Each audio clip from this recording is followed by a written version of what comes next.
All right. Good afternoon, everybody. It is currently 5:27 p.m. Uh,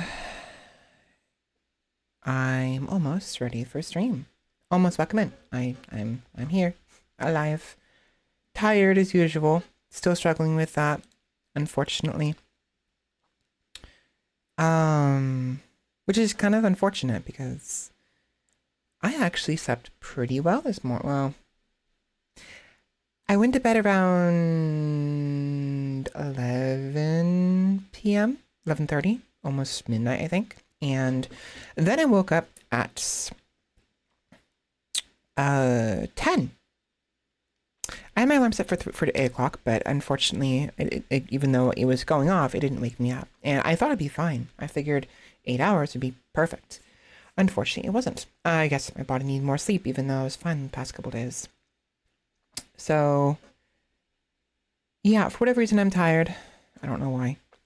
We're gonna start with some Songs of Syx because I want to show you guys what I've done this far, and then we're probably gonna go back to Motor Slice. I've been thinking about some other games.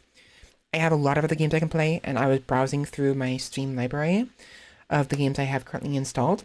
So hopefully in the near future, I'll get around to playing Gloomwood and Slay the Princess and Naiad is a game we have to return to at some points.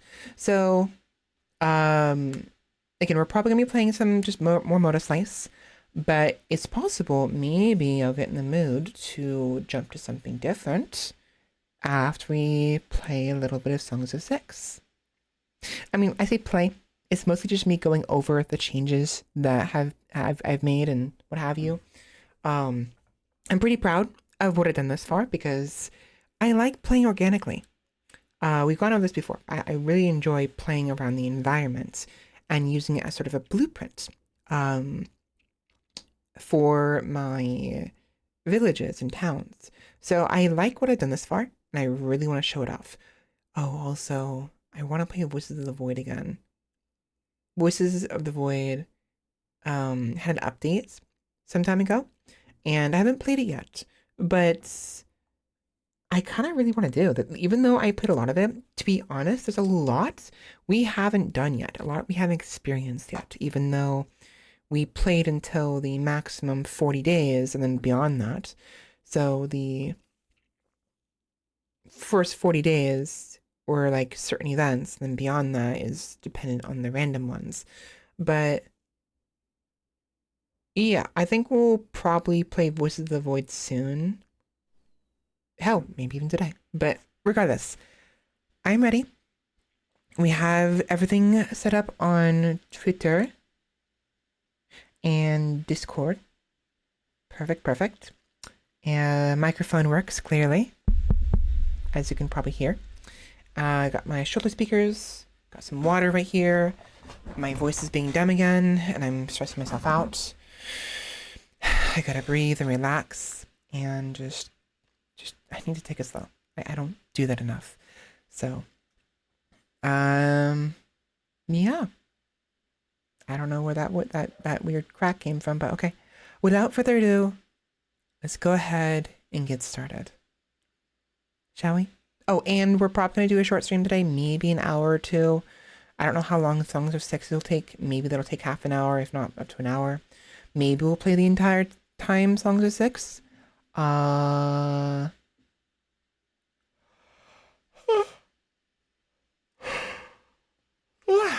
Or maybe not.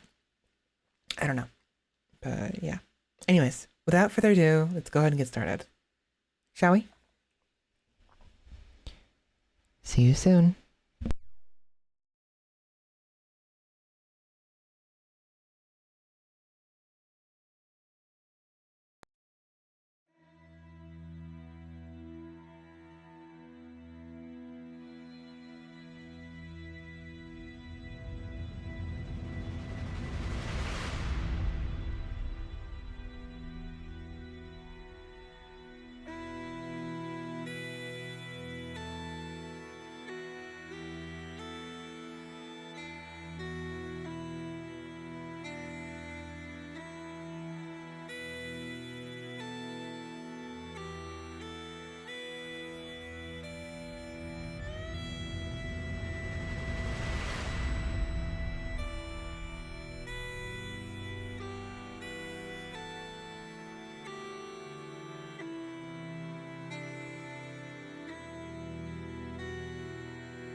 Good afternoon, everybody, and welcome. Hello, hello, hello, hello. I don't know where I'm going with this. Good afternoon, everybody. Welcome, welcome, welcome. It is Sunday. Another lovely stream today. Hello. Hi. How are you doing? I hope you're doing well. I am tired. I'm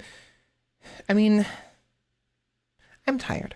I'm chilled out, thankfully, as a result. I have been getting some decent sleep last couple days. Sort of. Yeah, I mean, yes, but like, it's weird. It's like I went to bed, what was it, like, what's today? Sunday? Friday? Thursday? Um, this past week, I'd be going to bed around, I want to say 7 or 8 o'clock at night and waking up at 4 in the morning, roughly.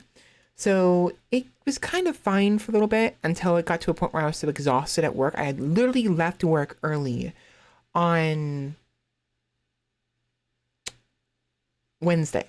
I had to leave work early. I was so exhausted. Fortunately, we had the coverage and I'm mostly the mid shift to, help keep things move smoothly along until then the later shift, the closing shift arrives. And I've gone over this before. I'm a fairly amicable person, and friendly. And so I've built up a nice rapport with people. And so, my boss is a very lenient person. And he's very generous towards me considering my health is always all over the place, which really sucks. So he let me go home early. He's like, you know what? Yeah, we're fine. Just take a rest and try to get home safely. Try not to collapse on the way home because I have to bike home. And so I was able to do that just fine, thankfully. But I went straight home. I wanted to go shopping. I needed to go shopping. I didn't. So now I'm pretty much out of soy milk. Right. Damn. Okay, I'm not gonna have breakfast tomorrow. Anyways, I'm okay. My sleep has been really weird. Last night I went to bed at the night before last, Sunday, Friday night, I think it was around 10 o'clock. And then last night, Saturday night, I went around 11:30 midnight and woke up at like 10 o'clock, 10 hours later instead of 8 o'clock at my alarm. So I don't know what's going on. My sleep is just so messed up, it sucks. But I've been doing slightly better with my food intake at least. So that's nice. Just still struggling with that. So today we're gonna be playing. It's gonna be a short stream, as the title suggests.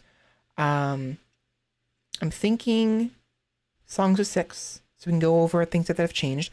Probably gonna just poke our head in there a little bit, just show you guys what's happened and what I've been doing with the city thus far, and discuss how the changes have been affecting the gameplay, because there are some significant changes with how the population grows to where it's actually almost a problem, but also a great way to push you forward in producing more things. Kind of a nice thing, because usually when I first started the very first time in the previous version, and also this version as well, I kind of had like no idea what to do.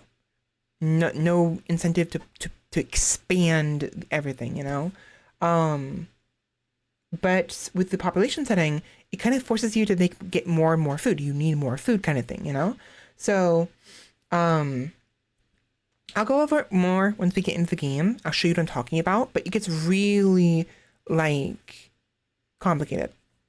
Also, my eyes might be a little bit weird right now. It's because I have my blinds open of my window, and the light is predominantly coming from the window. So everything is on my left side. All the light is coming from the left side. So my eyes keep moving left, or is it right? To the right, I think. It's weird. My eye tracking is just messed up right now. What am I doing? I need to switch screens. Let me do this first.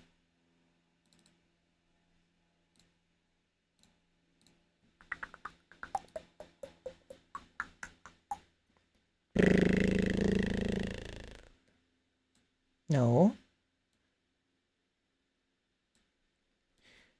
Pacific Drive. That was another one I was thinking of. Another game I was thinking of we can play at some point. I've been meaning to play it for a while now. among other things, like my summer car. It's just I've been so out of it. I just haven't been. I want to make videos so badly. It's actually contributing to my inability to stream or to want to stream, because I want to make video edits, you know, like short form content of the content I already have, but I'm not. And because I just don't want to stream as often because I want to make content of my more recent stuff. So it's just a whole mess at the moment.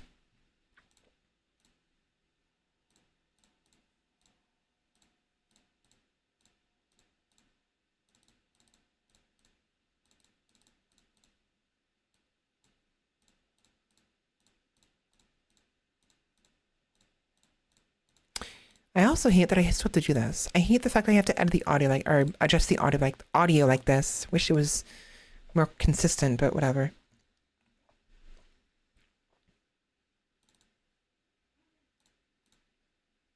Okay. I gotta adjust the audio again.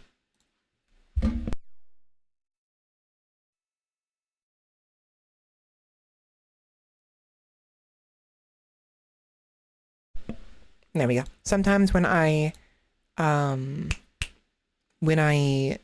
make the screen show up, it messes with the audio and I had to redo it just in case. I really have been enjoying this a lot. Also, I added some mods finally. I wasn't going to at first because I try to avoid mods for certain games for as long as possible until it just gets to a point where I really want the mods. So first things first, no laboratory sounds. There's a mod for that. I got rid of it. I don't care for those sounds whatsoever. Welcome in, Red. How's it going? Or Aggro. Or Red Aggro. I keep reading what you wanted your name to be. Welcome in. How's it going? Am I winning? Kind of. I mean, with this game, it's to an extent. But, yeah.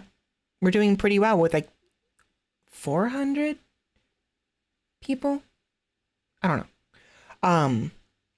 Anyways, I got a lot of mods. Five mods here. Ambient wildlife is just a nice little pretty, it makes things interesting is all it is. Save prompt is quality of life. Improve zoom is interesting, quality of life. And then fixing the Syx is probably the biggest mod I got installed. I can't scroll down with it. It's significant. There's significant fixes with this one. It's really, really nice.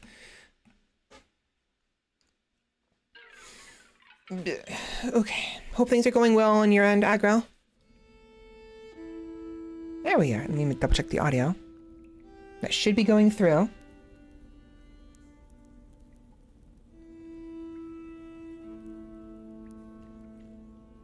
It is.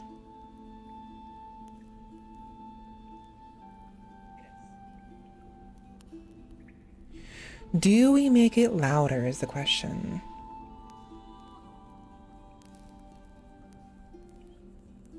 Yeah, I'm making it louder. They are. Tired as always. Dealing with my health, but it is. Now I'll turn the audio a little bit up. If it gets too loud, let me know. Okay. So last time I showed the new update, right? I was able to establish the colony, the town, the location, and I had some ideas, but never really followed through with too many of them when I streamed. I got tired of showing it, right? There's a lot. I actually went through quite a lot since then. Right here, Valaria 0 is when we did the initial location, and Valaria 1. So this is the population, right? We have 0 people and 10 people. This is telling us directly when we actually plop down the throne. From there, Valaria 2, 51 people, 62, 106, 135, 237, and around here is when I started installing the mods. They don't really have an effect on the population, but it's just, this is why it's yellow. Huh?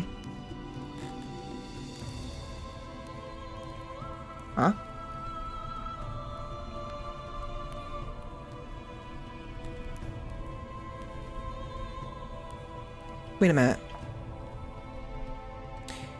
Ambient 121.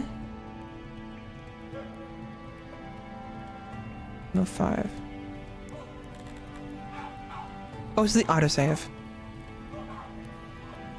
Why is this different? 121, 105.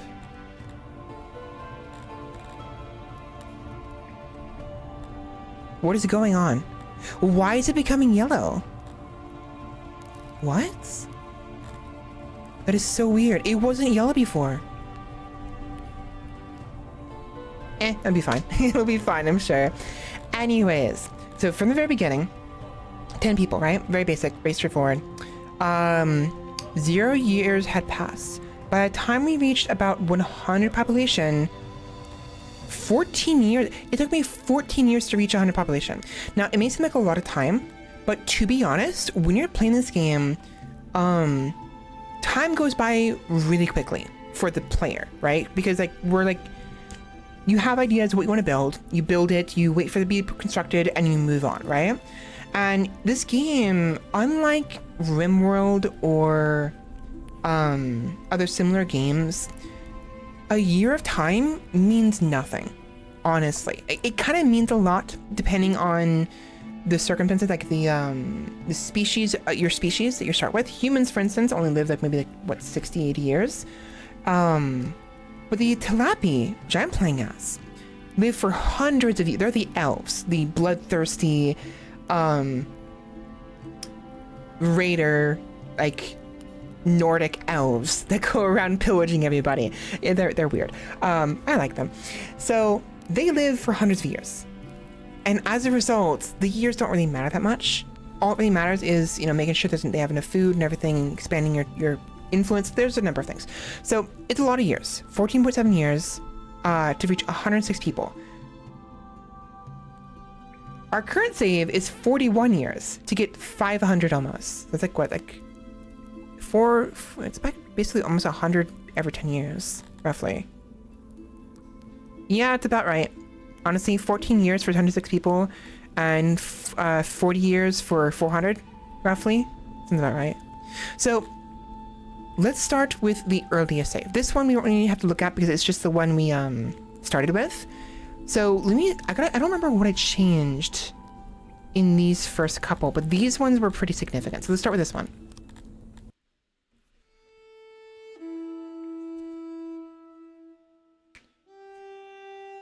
A cup of grains must be soaked with the urine of a virgin on the second day of spring. If the grain sprouts while the Drendaloin are in bloom, great harvests will be had that year. Mimoth the Wise. I'm assuming the reason why this is a thing is the Drendalin are in bloom is timing, right? It's a specific timing of the crops. And if the grain sprouts from the fertilizer provided by a virgin, by the time the Drendalin becomes in full bloom, then that will suggest the grain has the grain is healthy enough to grow strong, right? I'm assuming that's what that means. And honestly, it makes me think of all the other things that like humans have kind of made up in the past. Like nowadays we're all about like science and like facts and everything. But if you think about it, all of the like superstitions and also the like specifically when it comes to like I mean even nowadays, like the what was it, not the mole, what is it, daylight savings, Groundhog Day, right? If the groundhog comes out and sees its shadow, how does that work again? Hey Siri, how does the groundhog superstition work?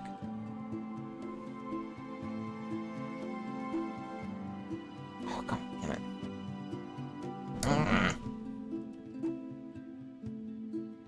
How does the Groundhog Day superstition work? I don't remember anymore. It's been a while. Groundhog Day works by observing a groundhog emerging from its burrow on February 2nd to predict the season's change. If it is sunny and the groundhog sees its shadow, it gets scared, retreats to its den, and indicates 6 more weeks of winter. If it is cloudy, it does not see its shadow, meaning spring will arrive early. Interesting. This is from the AI overview, so take it with a grain of salt. It follows a clear historical evolution. Ancient origins. February 2nd is a cross-quarter day, marking the midpoint between the winter solstice and the spring equinox. In Europe, this day was celebrated as Candlemas. An old English proverb stated that a bright, sunny Candlemas event, winter would continue, while clouds and rain meant spring was near. Okay, so why though? German folklore. German immigrants adapted this weather lore by involving hibernating animals. Originally a badger or hedgehog to determine if the sun was out. An American adaptation, when German settlers arrived in Pennsylvania in the 1700s, they found no badgers but plenty of groundhogs. So they substituted them. They substituted them. The first official observance began in Punxsutawney, Pennsylvania in 1887. Interesting. Modern science shows the groundhog prediction is accurate less than 40% of the time. Okay, so let's think about this, right? If on the midpoint between the solstice and equinox, a hibernating animal sees its shadow, it's sunny that day, and winter's gonna be for longer. Maybe the reason for that is the actual so here in California, our weather is weird, right? We get it depends on where you are, but we usually get what's called a late summer, or an Indian summer, a Native American summer, where our heat waves hit us in the fall, right? It's it's hard to describe. Sometimes that happens and sometimes it doesn't, and sometimes we get heat waves we got heat waves a month ago, or 3 months ago in February, which is really weird. But the point is, the temperatures at a given time will affect the rest of the year. Because we had some heat waves in February, late January, early February, and what have you, we actually got some cold points in March and April and in May, right? So I'm thinking that has to do with it.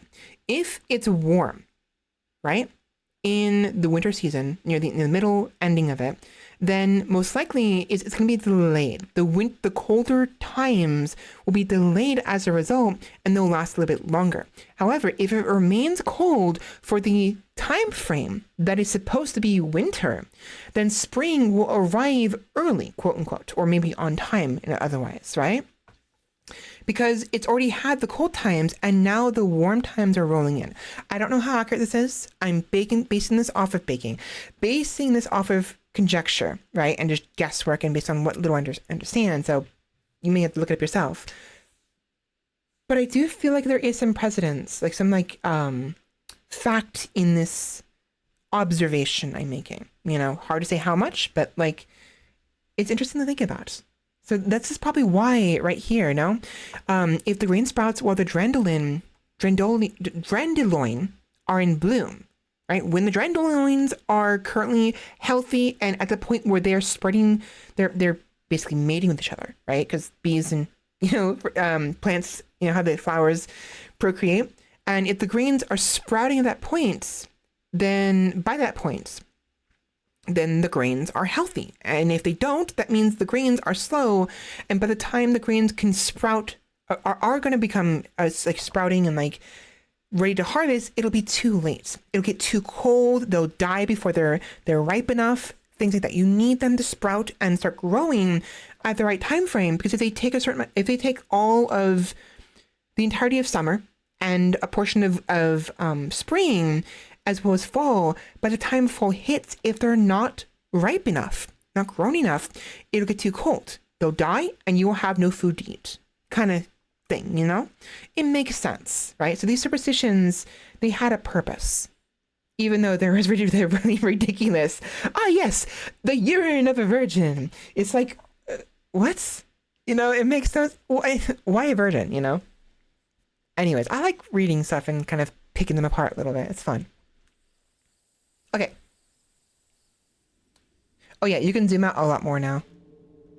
A lot further. Normally, this is as far as you can go, and you get to here. No, this is as far as you can go, and when you get to here, it looks like this.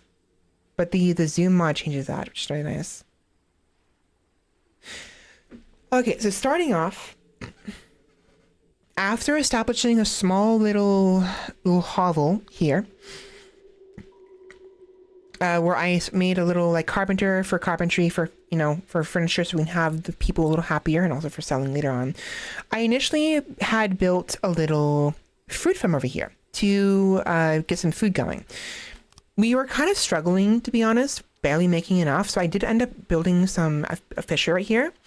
So we have fishery here and grain here and also a hunter's little lodge over here. I think I actually did this on stream. I don't remember if I did or not, but in case I didn't, I figured I'd go over it. I ended up not liking this. It was nice at first, you know, having a little like, I tried to copy here what I did in the other save, having the like 3x6 longhouses I had at some point. I didn't like it. I got rid of it at some point. I also didn't like having the warehouses here because I wanted the big warehouse like I had before. It was really neat in the previous version. And so I decided, you know what? I'm going to make some time to develop some blueprints. I don't know if they're going to be here. They are. Interesting. That is interesting. Because I didn't make these blueprints until a later save, but they're here. Interesting. So I spent some time going through the warehouse sizings and what have you to try to figure out the best, at least the most interesting blueprints for the warehouses. Now, something I learned, I don't know if I did it before or after I initially showed it last time, but 2-lane roads and 2-lane hallways and everything is actually ideal for pretty much everything. It makes sense in context, but let's say we have these one tile doorways. If these two characters, if one is going this way and the other one is going this way, they get stuck. They can squeeze by each other through one tile, you know, pathways, but it slows them down significantly. I've seen this happen. It's like 50% slowdown. It's really bad. So following this learning that I had, this discovery I had, I ended up starting building everything with 2 or more lanes in mind. I don't know if I did it here or later. Now, of course, I actually really like 3-lane highways. So we also, learning from my previous save, my previous attempt at this, I started to focus on creating things, like positioning things with enough room for a main 3-way highway. Later on, I may regret this, may prefer a 5-lane highway. We can always move things around if we have to.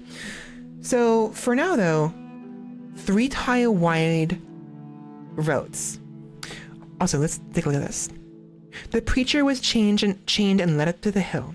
Placed on the pyre, he was once again given a chance to renounce his teachings and apologize to the priests, to which he replied, "I bear no ill will towards these fools, nor do I towards stones or sticks." Chronicles of the Third Age, 4987. So this is clearly persecution of an individual because he refused to bow down to foreign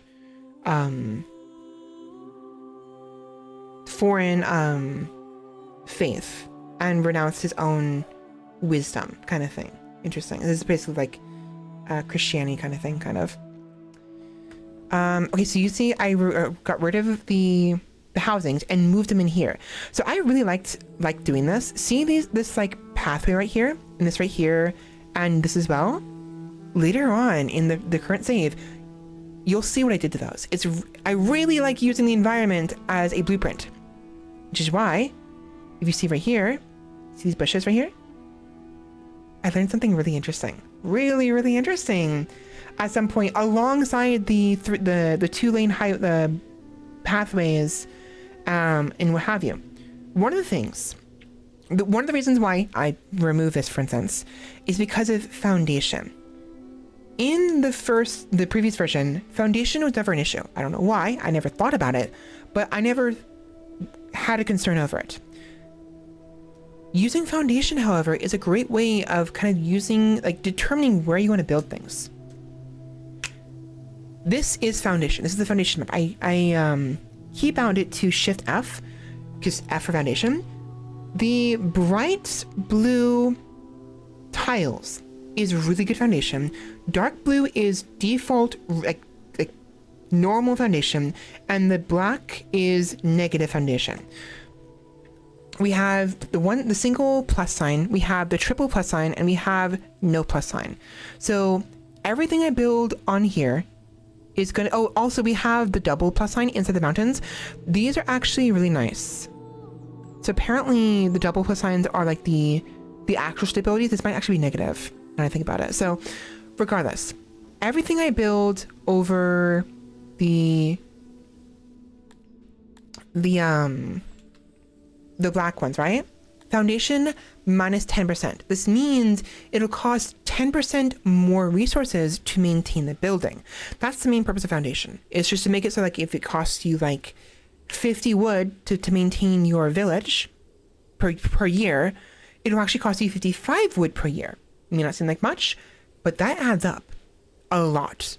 Because 500 from the 10% of 500 is 50. And if you need that 50 wood to produce the furniture, that's 50 less wood you have, and you're now in a deficit. You're losing out on resources. So if you really want to main max, you want to avoid the black tiles and aim for the bright blue tiles. Not that terribly big of a deal. Oh, these ones are even better. +4, right? So if we were to build this here, -3%. If we build this, for instance, in here, it's 0%, right? 0%. Build it here, it's +3%, and if you build it here, 10%. That's the maximum you can get out of this.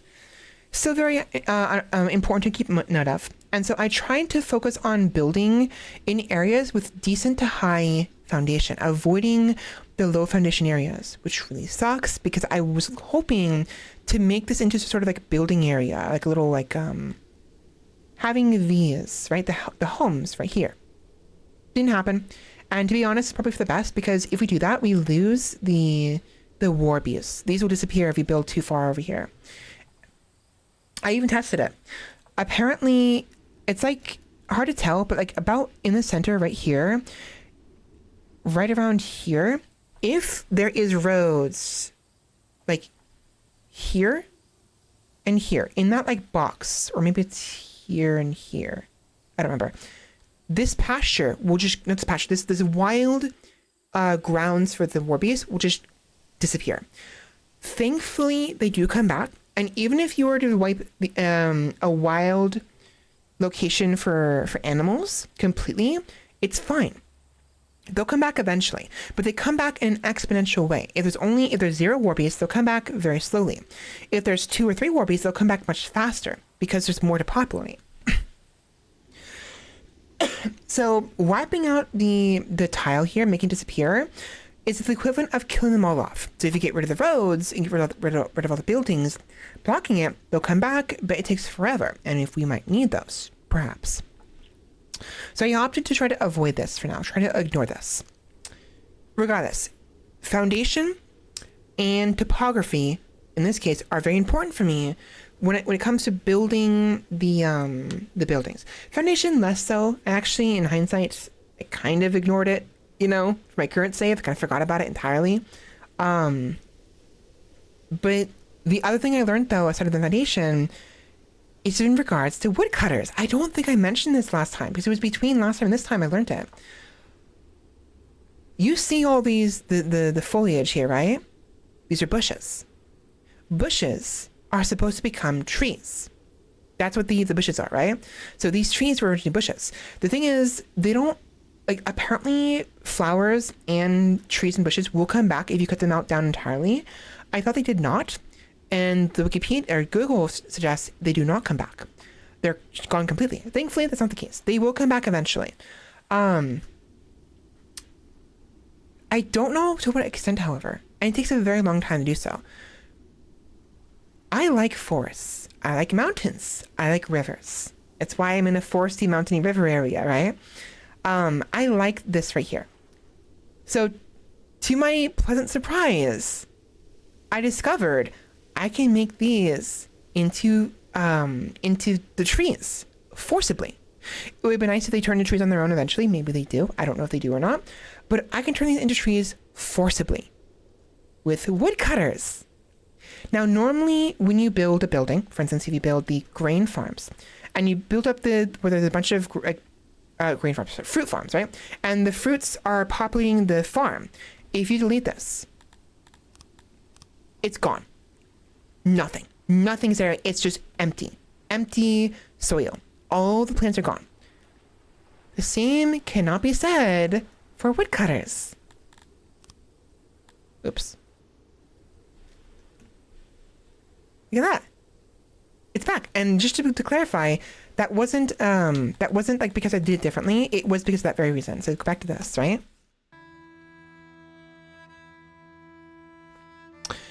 Aminion had gathered in his house great winged lizards, giant worms and snakes, and insects the size of an ox. As they clashed with the cantors at the foot of Mount Adminion, that's confusing. The earth shook and fire erupted from its peak. The fire consumed all the great creation and turned it into ash. The Sumerian 478. These are depicting the history of this game. If we go here and hit delete, same thing, right? Nothing changed. So, with this in mind, take a woodcutter and do this. Oops.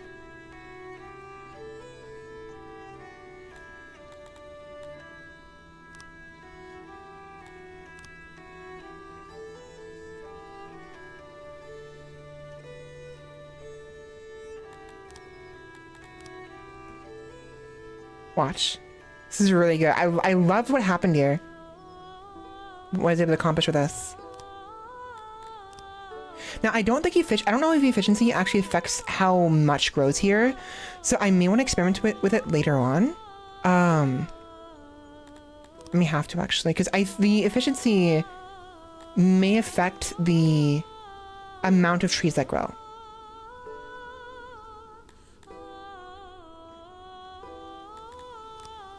Anyways, you see these bushes, right? The design of the bushes. Let's get rid of these.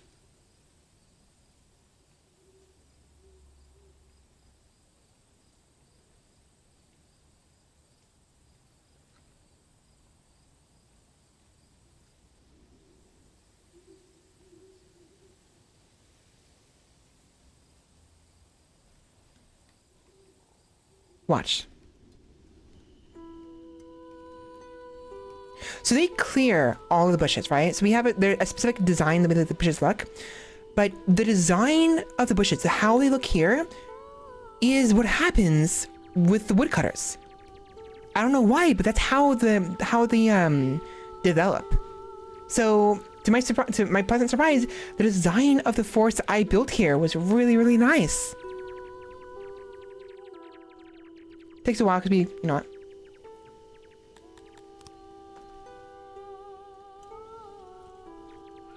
give it a minute.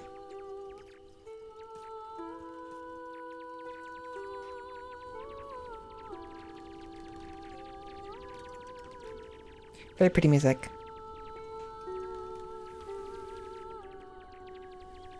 Here it is. So this one right here. So the way this works is you need to build a woodcutter and get rid of the workers. You don't want them actually carving into anything. These stumps and the little wood chippings, they look like it's been cut down and nothing will grow here. These are the locations of the trees. They're going to turn into trees in their entirety. Sometimes these occur in the wild. I've been noticing them here and there at random. And that makes me assume that those spots might turn into trees eventually. I haven't seen it happen yet, unfortunately. But if we simply watch this for a minute, they turn into bushes first. I'm aware, because there are people working here. I don't want them working there. See? They turn into bushes and then turn into trees. Look at that. Look at that. Look at that. What a beautiful yeah, also, when 4 trees are next to each other, they combine into big trees. And same with 3 trees and 2 trees. It's really, really neat.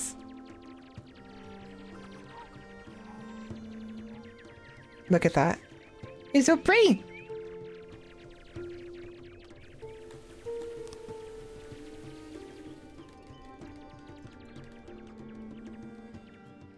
Now, I think we do have to wait for these to grow before we actually destroy the building. Because for instance, this one right here, I'm going to break it. Before they grow into proper trees, I'm going to break it right here and see what happens.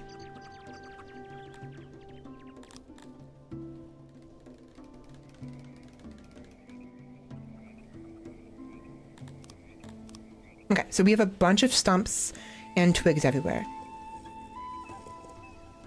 Crime.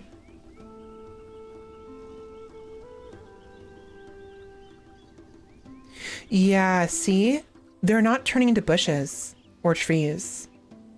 So if we want to do this, we have to make sure we keep them as woodcutter buildings. Now, it's really weird how this works because sometimes the design is, they don't combine properly, which is really frustrating, but they combine eventually. Anyways. Look at that.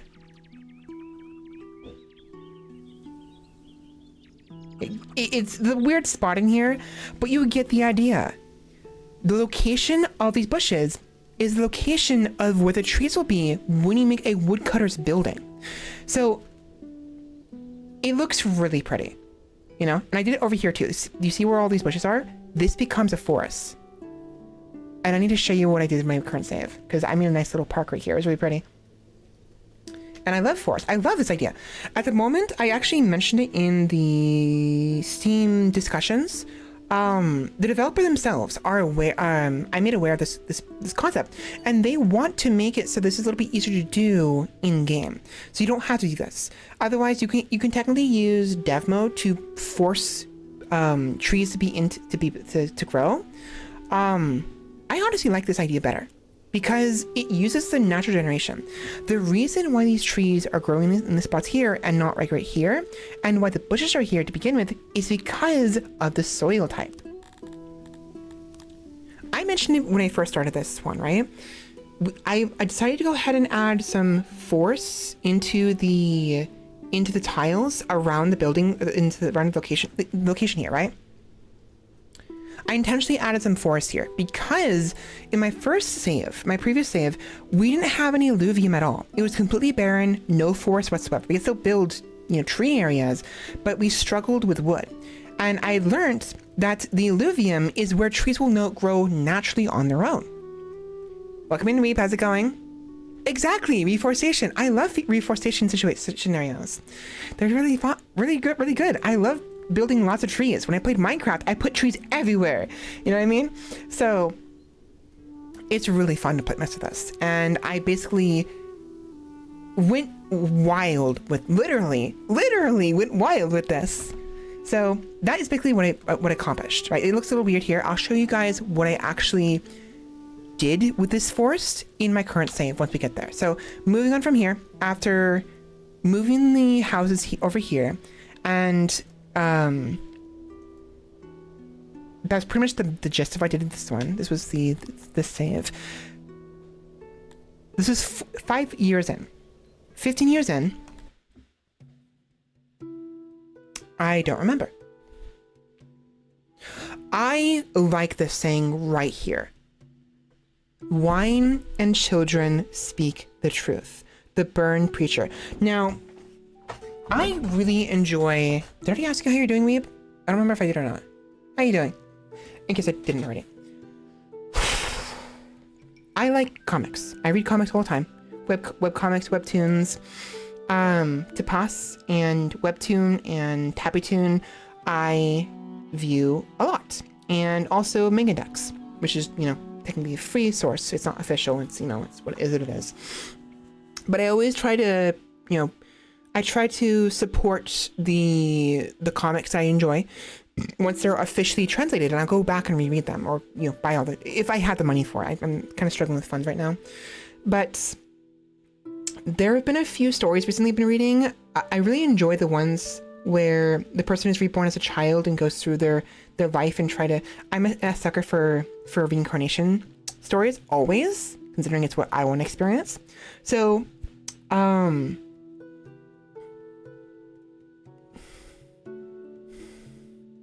anyways, my point is there have been moments in these stories that remind me of other stories where, like,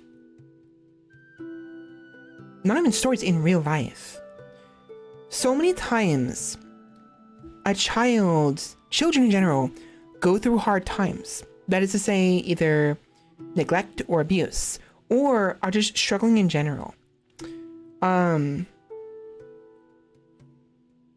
And they get turned down when they try to speak the truth, right?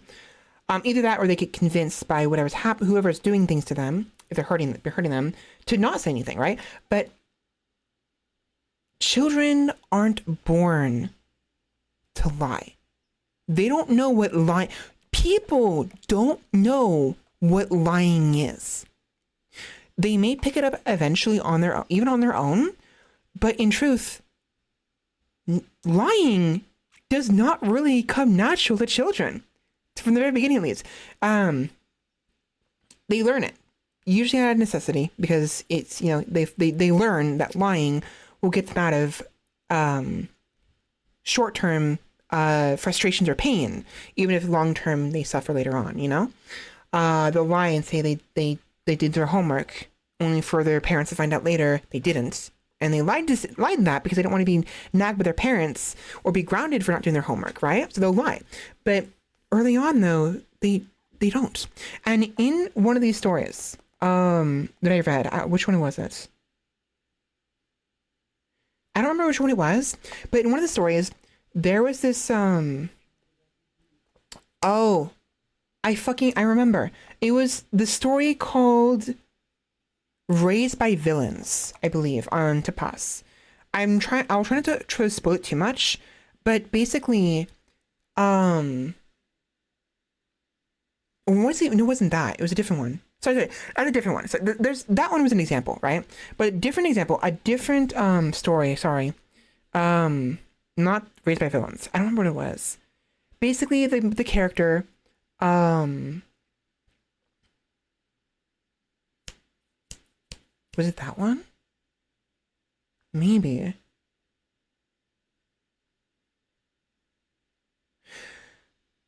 The scenario is as follows. This character, the main character, is an adult, I think, whatever. And they, not even an adult, like they're like a teen, right? And they get sick. The people around them assume they're, quote unquote, faking it again. See where this is going? According to the people around them, at least based on conjecture, this 12-year-old child, is faking being sick again for some reason or another.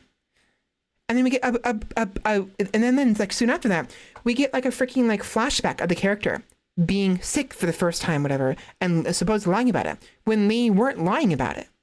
So these stories often end up being the main character or even a side character being neglected at some point, and then like surviving this and triumphing over it, and the people surrounding them either getting their just dues for being assholes, or those who neglected them and weren't paying attention enough, regretting it later on and feeling remorseful and giving them everything they want, kind of thing. Those kind of stories. Those aren't the only stories I read, but it's one of the stories I read recently that had that synopsis, and it just made me think of that. Children don't really know how to lie. They have to learn it. And so often there's scenarios, both in comics and in fiction and in real life, where the child is suffering. And they either can't be honest because there's no one to be honest to, or they try to be honest, and then those they trusted dismiss them of it. You know what I mean? And it fucking sucks. Because then they realize the truth isn't going to save them. The truth isn't going to help them. They have to lie to survive, to not freaking feel sick, you know, or they have to hide and like be conniving and like steal the medicine they need to not be sick, kind of thing. You know, it really sucks. And this phrase right here is just it's so simple. Literally 1, 2, 3, 4, 6 letters. A 6-letter sentence, a single sentence, is so freaking powerful. Wine and children speak the truth.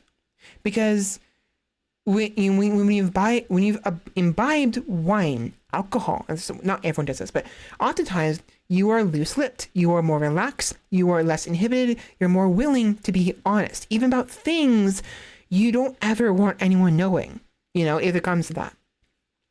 To the point where people will break down in guilt over something that happened in the past and oust themselves over something that ends up becoming life-breaking kind of thing. Maybe not always. Depends on who they end up breaking down to. If it's to the right person, that person can help them and they can get through it together, kind of thing. But children also speak the truth. They don't need to lie. They don't know what it means to lie. And they only learn to lie because the truth didn't help them, which is really fucking sad. You know, it's really bad. So I love this phrase. Wine and children speak the truth. It makes sense. And it's very powerful. The burned preacher is preaching truth. Anyways, moving on. Okay, so I did it actually not long after the previous save. I mean, it was actually pretty long. Let's see. So about within the next 10 years after I discovered the tree trick, this is what I did. Look how beautiful this is. I mean, it may not seem like much, but I really liked the design of the forest, how it built itself. So this is the location of those bushes from before. If we look at it, if we compare these two images, right?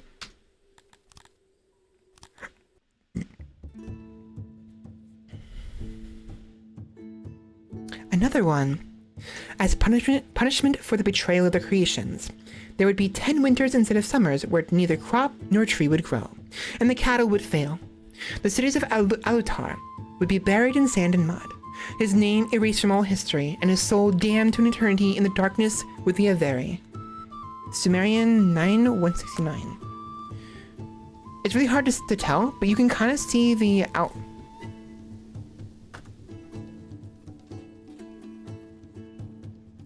Get rid of those. Let them grow back a little bit. Let the bushes grow back a little bit. See, they're growing. I think.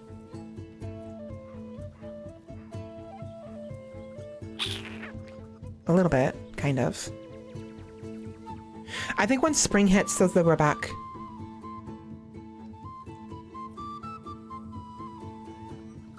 Yep. Spring is when it happens, when it rains.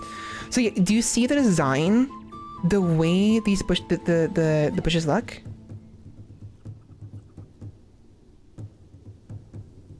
With the little like opening right here, with the bushes here, and a little pathway right here, and the patch here and here. Compare that to this. The preacher was changed and led up to the hill, placed in the pile, blah blah blah. Read about that. See that? Little opening here and here, little pathway right here, with little patches here and here. I love this. It's great for a blueprint. Because with this in mind, over here, all these bushes, we can have like a little pathway over here, a little park right here, and a pathway going through here over here. And I say that because that's what I did. So being able to force these forests to grow with the woodcutters was a really, really neat little trick I discovered. And I love the design. I love like using the natural topography as blueprints.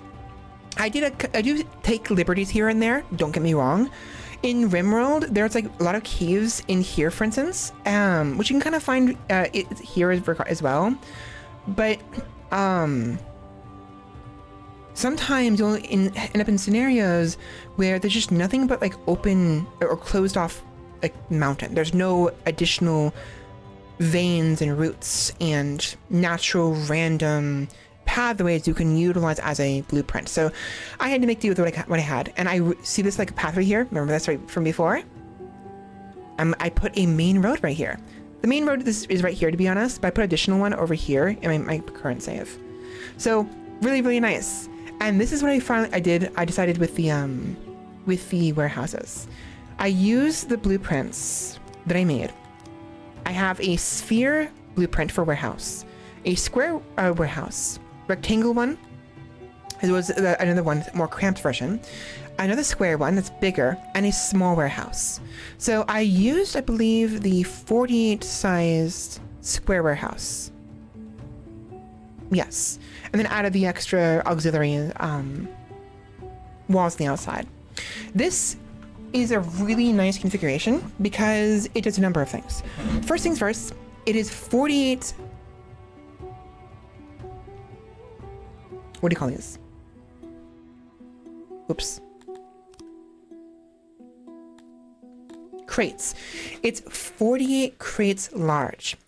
We have 42 types of resources. So this means if we have at least one of every resource right here, it'll still give us 6 crates for excess of anything we wanted. If we want a surplus of fruit, for instance, or we have some and we need more room, we can simply dedicate an additional crate to the fruit.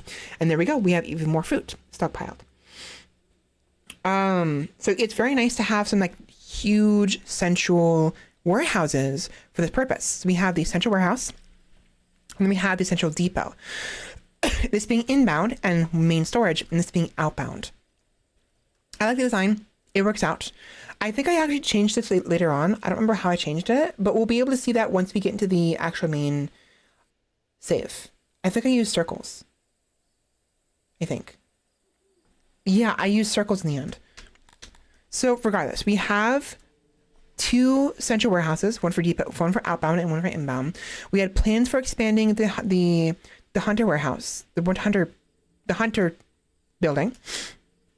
Got rid of these warehouses here, built a little more in here, added some houses, added a little spot for a hearth and a well.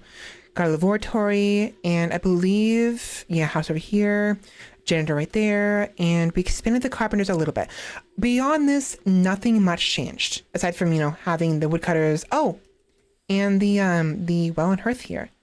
I really like the designs I come up with. They're really pretty.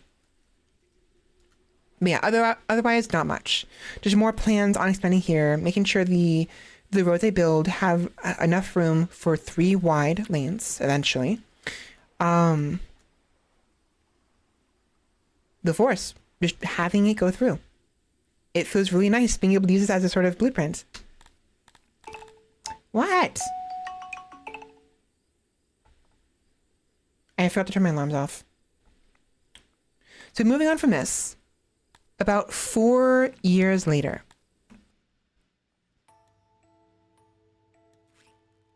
the Astari created many beautiful things of life in this age, which we will never see their like. Great winged beasts with coats white as snow, serene fish 3 galleys long, and trees reaching for the sky far beyond our sight. The Sumerian 311. I like that a lot, especially the trees reaching for the sky. I kind of wish they would give us a chance of making a huge tree. I would love, the trees can only get 4 tiles large. It'd be really nice if the developer could let us build a huge, world tree. But one that takes a lot of resources to create, but also to maintain, right? Otherwise it dies and withers. I want one the size of really, really big. The essential key point to the town, So from there, I didn't do much. I simply connected the road to the natural generated road that came with the map. I expanded the actual main highway a little bit through here. I moved the throne up here. Readjusted the position of the depots, the import-export depot, and added a little spot here for the food and the market stalls. Now, one thing I learned that I have to figure out, it's my next thing I have to figure out, or to deal with, is these aren't enough. I thought these small little food stalls were plenty enough for providing their needs, but I couldn't figure out why there was red tiles on the ground at times. These, right here. So these thumbs down represent a individual who was not able to meet their need. So we have the hearth. The hearth provides warmth when it's cold. This means that someone in these tiles here, either one person or multiple people, basically are too cold. They're not able to reach the hearth and aren't able to meet their needs. Either because it's too far away, or more likely because there are already people occupying the hearth when they needed it, when the other person needed it. So when this person here stated, I need a hearth, it was full, and they could not even begin to go reach it because it wasn't available to them, which really sucks. I see this as a bit of a problem because by the time they reached it, it could have been opened up and available for them to use. I think it's important for there to be sort of like state where the characters can like wait in line for their turn to use something. As it stands, the way the AI works, I believe, is if they need something, it ticks a box saying, I need this service. They'll look for it, and if someone else is using it, even if it's like 5 miles, like 50 miles away, they'll say, I can't use it because it's being used. How do they know, first and foremost? And two, get in line. Take a break. You don't have to, it's fine. You know, it's like, stop what you're doing. Go spend like an hour or less waiting in line for food. That'd be nice to have that as an option. I don't think it's I don't know how feasible it is for the code, but I'm pretty sure that's how it works. So if someone needs food from the food stall, but all the services, all 4 of them are being used, when their AI dictates they need that service, they'll just get grumpy and then won't bother going looking for it until later.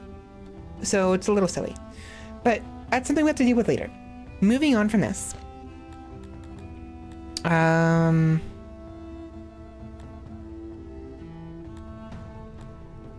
think this one right here, save 7, is roughly where we're at. I have save 8. Yeah. So save 8 and save 7 aren't too far from the current state of the game.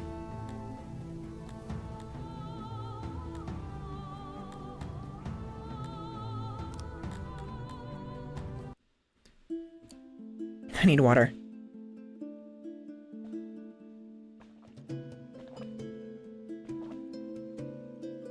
True wisdom is knowing you know nothing. I like feel for this phrase. This is basically kind of like how I feel sometimes, and it helps me keep my hubris in check because like I'm wise. I feel like I'm pretty wise and pretty intelligent, but I'm not like super smart, you know. And I'm very much foolish, very foolish. I have to keep this in mind because even if I am super smart and super wise, it doesn't mean anything if I don't use it. And it doesn't mean anything when there's probably plenty of people who are far smarter and far wiser than me. I do have some pride in that in my wisdom at least. I will say I'm definitely pretty wise. But, and what use is wisdom if you don't use it? I mean, you don't have, okay, so that seems a little silly.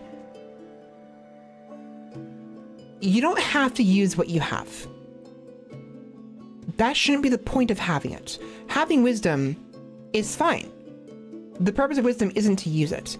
What I meant was in the context of how prideful I am of said wisdom.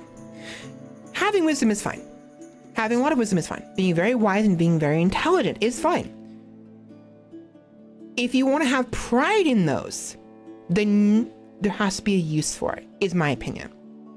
If you don't mind not making use of it, and you're at least wise enough to realize you are still a fool, and you're wise enough to keep your pride in check, you can have some pride in it, while also recognizing that you don't use it, therefore you don't get too ahead of yourself in that pride. Does it make sense?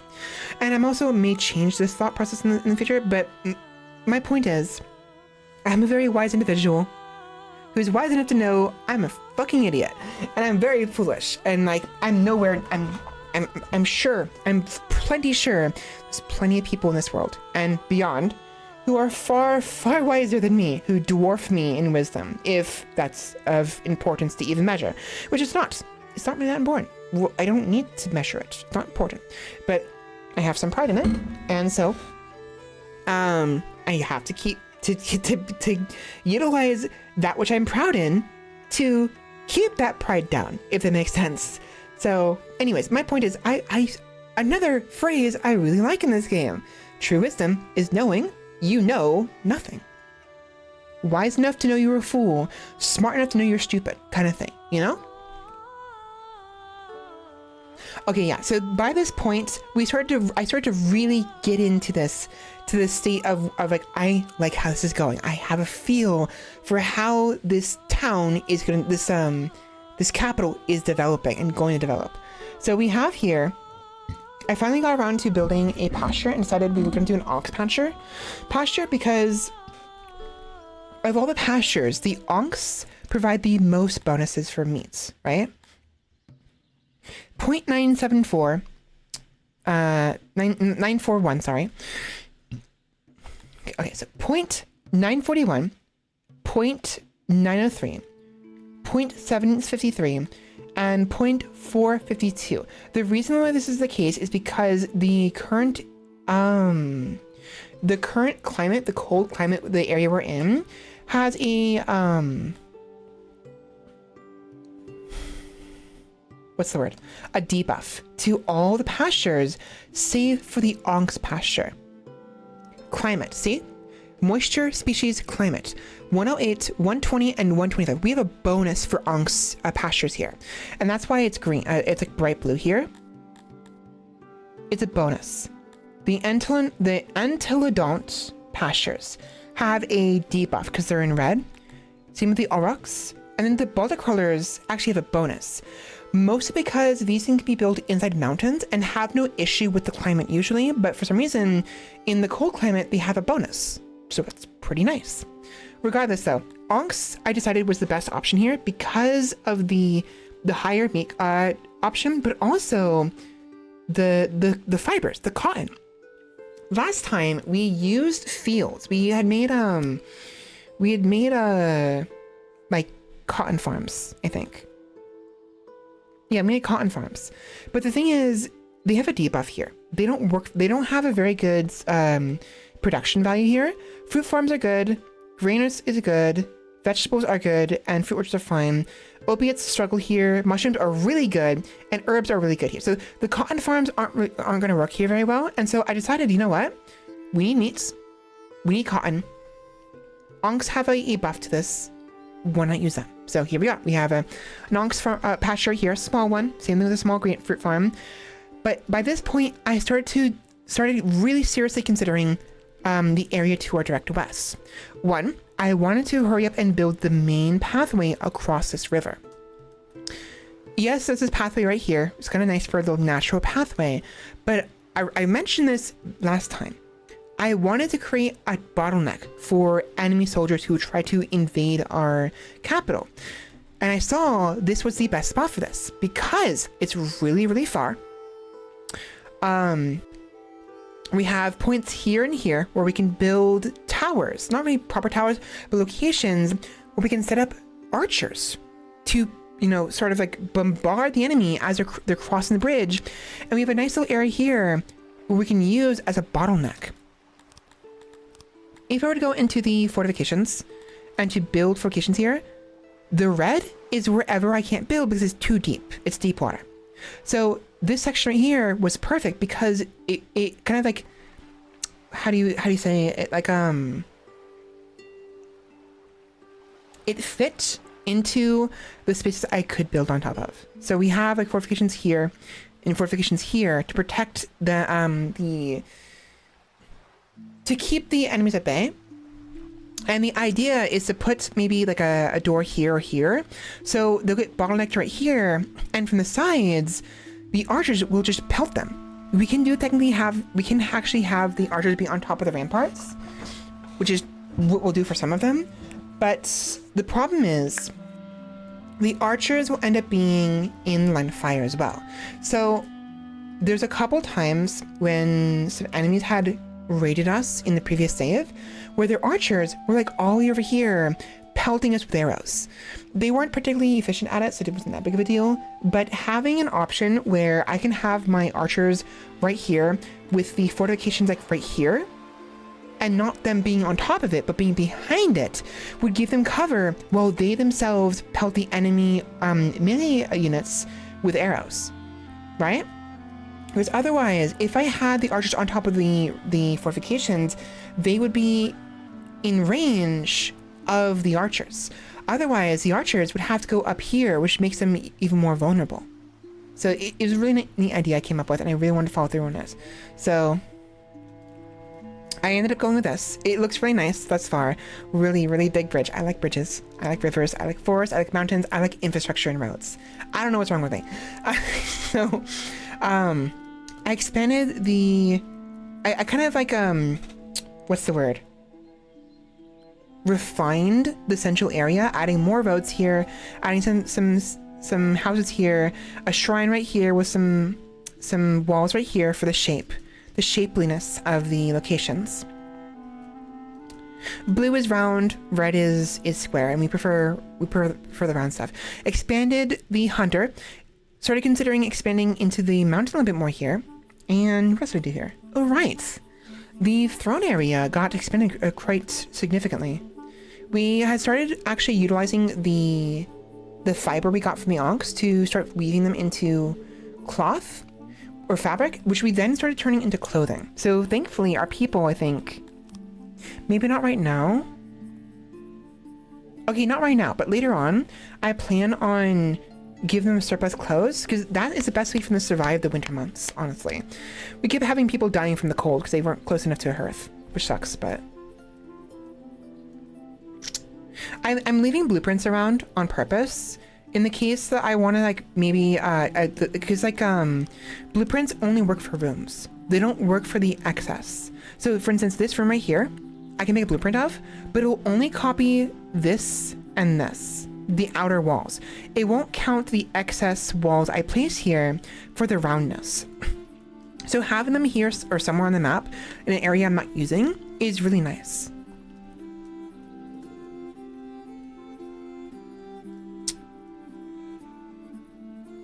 Oh, also, I haven't played with cannibalism yet. I wanted to, but I forgot to. So I eventually got around to building a mass grave, which has been fine. It's been used fairly often. I'm actually surprised. I'm not even noticing the deaths. People are dying without me noticing. It's really weird. Oh, hypothermia. No, it's not weird. Never mind. Yeah. Makes perfect sense. Everyone's dying and they keep dying in the cold. I wonder why. It's not like we are living in the Arctic or anything. It's not like I intentionally built my base as far north as possible. You know what I mean? But I'm not getting notifications for it, is my point. I'm not being notified or people are dying. I don't know why.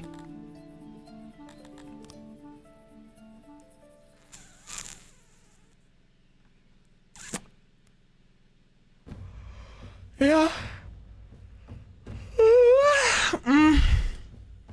Yeah, they don't specify unless it's been an accident or what have you. They don't tell you someone died, which is really, really, really bizarre. Oh right, I forgot I saved the game during an eclipse. That was fun. Increased thirst, increased piety, increased mourning. Moving on from this. So now we're going to the actual mean saves. 34 years and 41 years. So 34 years in, 35 years. The body of Aminion was cut into 4 pieces and sent to the corners of the world to be guarded by the Order of the Avari.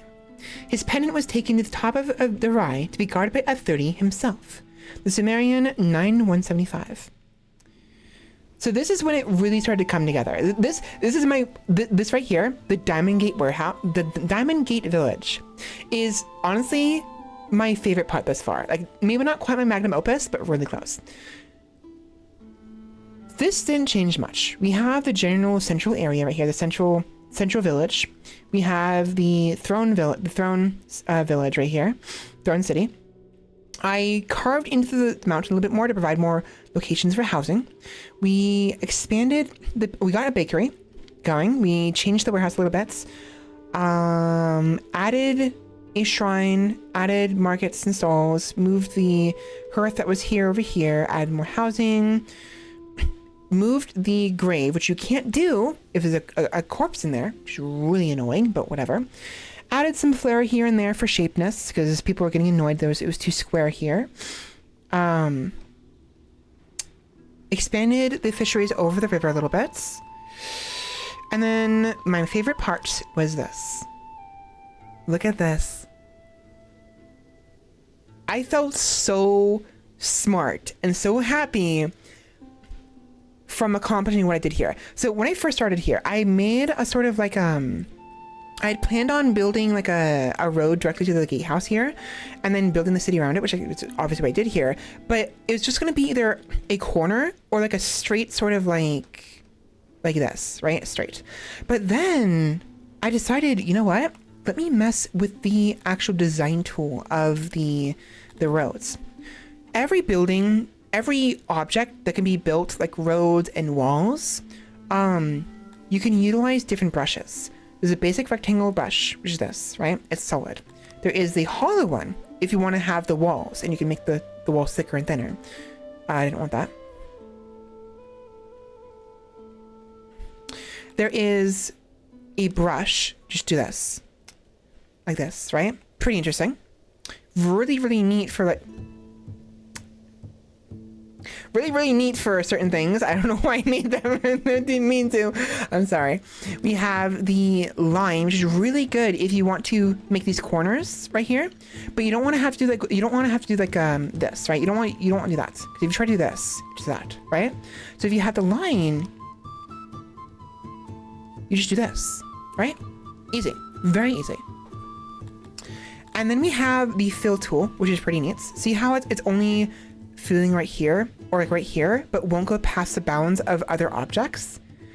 It's really, the brush tool is, or the fill tool is really useful for these right here. Because what I'll do is I'll make an outline of where I want the farms, and then I use the fill tool just to fill it in.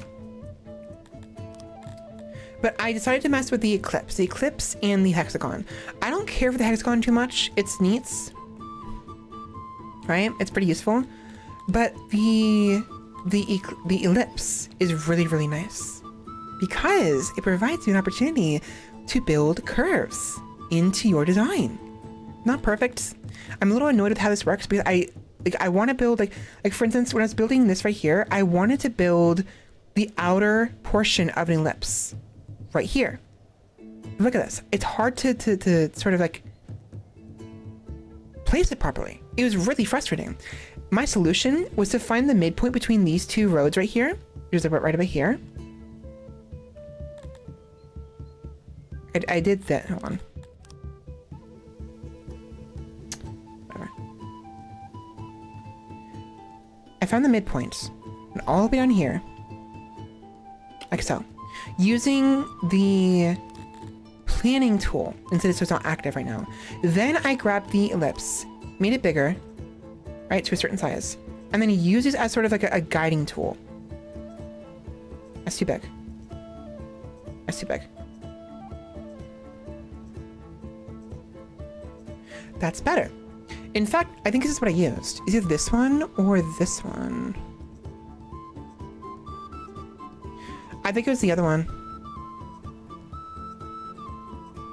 Or this one. So yeah, I used the ellipse tool combined with this little like blueprint I made to actually develop this little curve right here, which was very, very nice because eventually I just did this. I went copy and copied this, right? And then rotated it like this for all the different corners. This allowed me to create this beautiful sort of diamond crossroads, which is very pretty to me. I love how it came out so freaking much. And so it prompted me to name this area the Diamond Gate Warehouse. City, sorry, this is the part. Diamond Gate Warehouse, Diamond Gate Depot. This is the Diamond Gate City right here. Right, this is our front line of defense before they reach the actual throne. So we have here grain, we have your fruit. I actually wasn't gonna do grain for a while yet. I want to do mushrooms, but I realized having bread as a food source would be really, really good. So we went ahead to the grains. I developed a little area here combining the stalls and the well and hearth. Normally I'd have them separate. I'd have the market and the stall together and have the hearths and wells together and or just next to each other. But I thought to myself, what if I just combine them? So now we have this little area here for all 4 of them, as well as a laboratory next to it. This was like an extra. It is what it is. I couldn't figure out where else I wanted it. But they're the services: food, shelter, warmth, heat. What's the word? Heat relief. You know, and what have you. So I added to here, and then I added the janitor, and realized I can make a nice little shape here. The problem, however, is look at this market. Red square here, red square here, red, red, red, and food. Even worse. I have several people in my colony. I can't tell if I can't decide if I want to call it a colony or a city or in my nation. My people cannot be serviced properly by this food stall. Turns out it's because of the size. I need bigger food stalls. So even though this is nice to have right here, it's a nice little, like, small little service, useful for like maybe a few people, 10 people, whatever, they can take their turns. I've long since realized I need to make a mall. Not even joking. We need to make a huge ass freaking mall for like several people, because we have hundreds of people in our nation right now. So I don't know where I'm gonna put it right now. Maybe up here, but these stalls can get really big. The default size, the basic small size, is 5 tiles large that provides 4 services. These things get big. 14 services for a 4x8 size food stall. That's really nice, honestly. Now, we don't really need to make it like this. This is the maximum size, but to be honest, we can still get this like length with a 2x8 instead of a 4x8. This will give me a little more flexibility of where to place them. Meanwhile, with this one, if it's this size, we kind of have to have it like in the middle kind of thing, you know? So if you wanted to, we could maybe do this. Because this right here, the open little like slit right here is the actual location where they kind of walk to, at least ideally where they would, and then do this, right?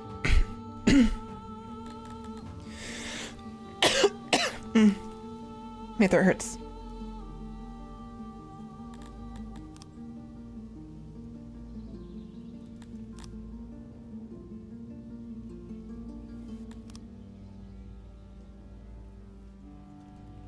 Like that, right? This will probably provide the not optimal, a great area for the food. We have the 2 tiles here for walking space. We have the tile here where they actually walk to get their food, and some space up here for walking past as well. This will probably be roughly what the mall will look like. Maybe smaller. Maybe we'll do a smaller scale where we'll only have like maybe maybe just like this. Oops. You know? And maybe also to save space, we can do this. Fuck me.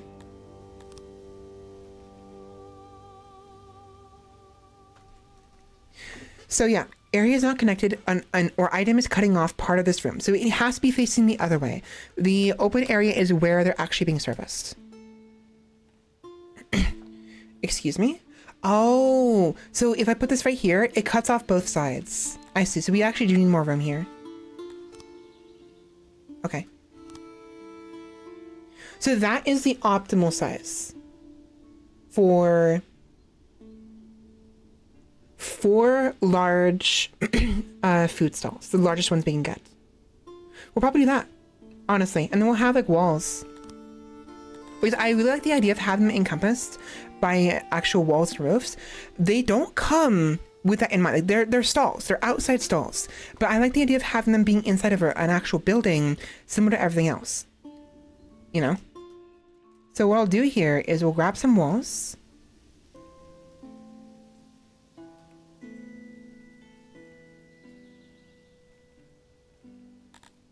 Maybe we'll do this.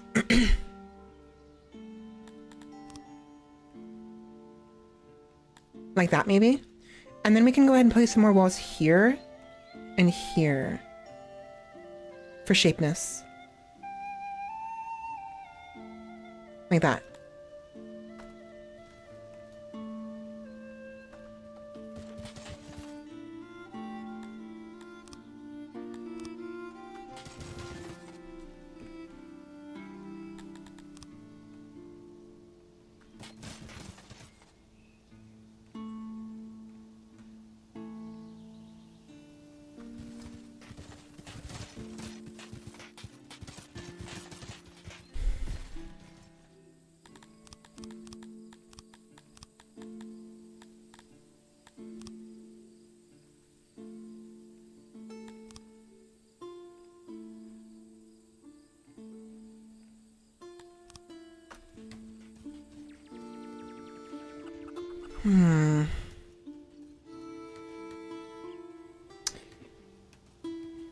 So yeah, we have this is what the ambient wildlife is doing. So we actually have these really neat things for like we'll have birds flying over. There'll be cats in the villages sometimes, and dogs and rats. The cats will hunt the rats sometimes, and crows, and what have you. And there's also apparently supposed to be fish in the river. I don't see them. It's too dark, and the winter environment makes it really hard to see the fish, unfortunately. But it's really neat. Functionally, they don't do anything. They're purely visual. Your characters aren't affected by them, and the rats don't do anything. Nothing happens, right? There's no effect. But it's really neat to see. So while we have this be built, though, look at this. Do you remember the shape of the bushes I mentioned earlier? This is what I was talking about. I made a nice little park here. I originally planned on having the road go through here as a main road, but then I loved how it looked as a potential idea for like a little resting area, and I decided, you know what? Forget that. I'll have the road go down this way through a little gap in it wasn't a proper gap. It was enough of a gap. So we have a little pathway going in here. This will be the main highway going all the way over here. Do we need to go that far? I don't know, but if we need to expand, we'll need to expand somewhere. And we have right here rich soil for farmland, and we have alluvium over here for more wood. So if we need more wood, and we don't want to risk messing with the topography here, we can move our wood cutting service all the way over here. Also, with that in mind, I may have to expand this. I might have to. I'm trying to avoid doing it because I want to keep the way the designs are. Because they cut these down eventually and it messes up the topography a little bit. Look at this. It's a nice area we could have here. I also might just like move the woodcutters over here, honestly. I might do that. Because these things make noise. A lot of noise. And people don't like it when things make noise. They don't.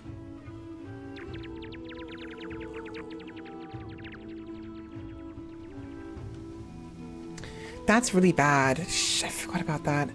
I might have to move the shrine. I left the shrine here because it's a nice central location, but we may have to move. You know what?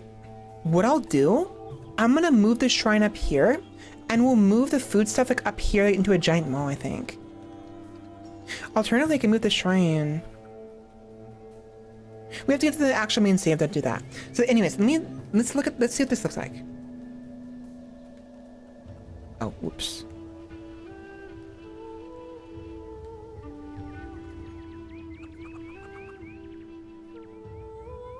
Funny. Bitch. Okay. So this food stall right here, a really big food stall, can have upwards of 24 workers. Do we need that many workers? I don't know. However, we can service 24 people. Really nice. Wait a minute.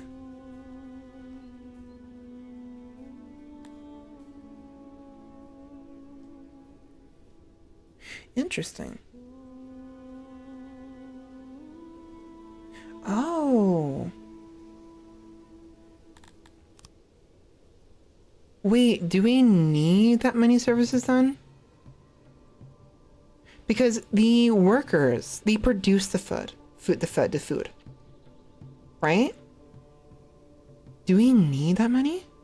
Maybe I'm underestimating. I thought I needed like a large, very large, like mall in order to service everybody, but maybe we don't need as many as I think. I'll think about it later. Regardless, this actually isn't that bad. It's a very medium-sized room. We can easily fit right here for a food stall. And if we combine that with the market, like for like, which is good for like furniture and stuff, we are perfectly fine. Like I can make it so there's like, these two are our food and these two are like the market. So we have, you know, furniture and meals on either side in just this one building alone. And it fits very nicely right here, or even right here, right? Perfect. We'll have a small little highway going up here towards a sort of like service area, including the shrine. If you do that though, how's it gonna fit? It doesn't fit very well. Oh, it doesn't fit right.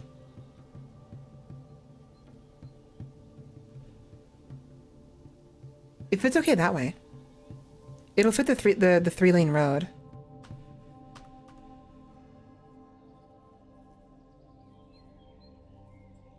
Why are they even numbers?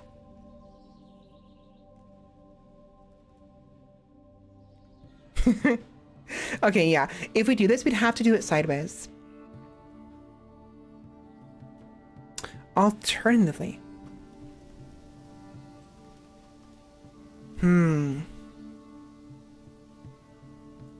The bigger the shrine, the further it reaches. What if we make a really big shrine somewhere? I might do that. Right here? I think I'll do that. We'll put a huge shrine up here or whatever. And then get rid of this. I don't know what I'll put. You know what? It's actually for the best anyways, because we will eventually need more room for the water pumps if we continue to expand up this way. Probably not. I think we got most of the fertile land up here as is. So if anything,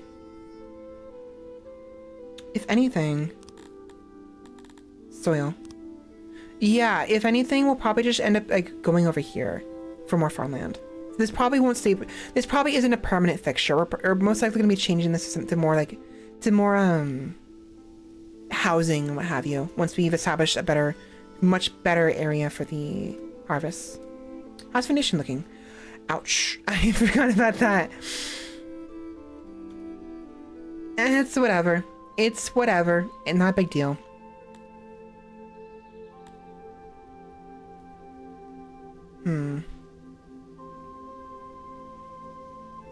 Anyways, let me actually go to my actual save. So the current save is about 8 years later after what you just saw, with us having 479 people. It's a lot of people. I'm really proud of how this came out. I like, again, we may not actually properly play this game for very long, because most of the, to me, what seems as content, me actually talking in this kind of game, is me showing you guys what's changed. The actual gameplay is gonna be very boring to watch. Maybe it's nice and chill in that regard, not a big deal, but like, I'm gonna try for a little bit. I need to get some food though. I'm pretty sure dinner is ready, so what I'll do, I'm gonna take a break, grab some food, come back. I'm going to go ahead and play a little bit more, somewhat quietly, and then we'll just see what we can accomplish. Because I still have to figure out the issue with the mall and also the shrine. But yeah, this is the current save. And I like how it's changed. When I discovered the issue with the services, I put this giant hearth right here, and also needed a place for a giant well, and realized in the diamond. In the middle of the diamond. It's perfect.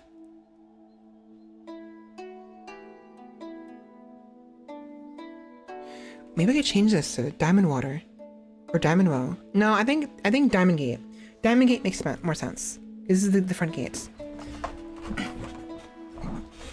So yeah, we have here an ox pasture, really big, allowing me to remove the old one, which I then made. I haven't done anything with yet. I have to remove this now.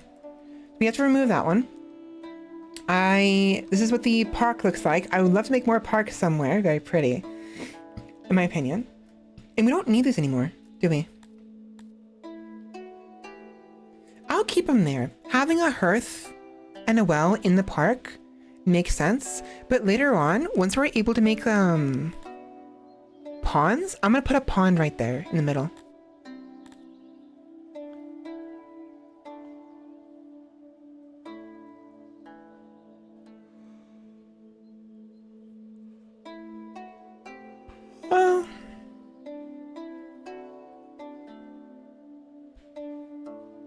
Interesting. The tilapia prefer ponds and don't like pools whatsoever.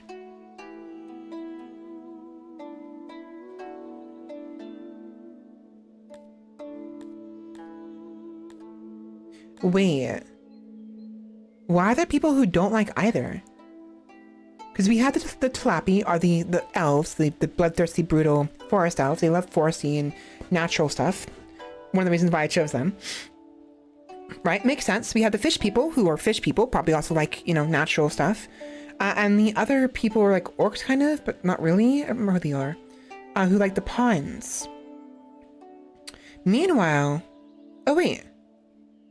No? Oh yeah, the humans. The humans like the pools. Why did I assume they didn't? I must have been looking at the moat by accident. Oh, provides us with a place to swim, and if moat fills up with... Yeah, so moat, pond, and pool are functionally all the same. So the Garthimi, the hive people, the hive mind, prefer the moat. The pond is preferred by the more natural-oriented individuals, the Tilapia, and the orc people, and the fish people. And the pool is preferred by the more quote-unquote civilized individuals, the dwarves and the humans. And also the fish people, because they prefer any source of water, most likely. Save for the moats. Meanwhile, the blue skin people and the other insects don't care for any of that. The Argonash people. They must hate everything, honestly.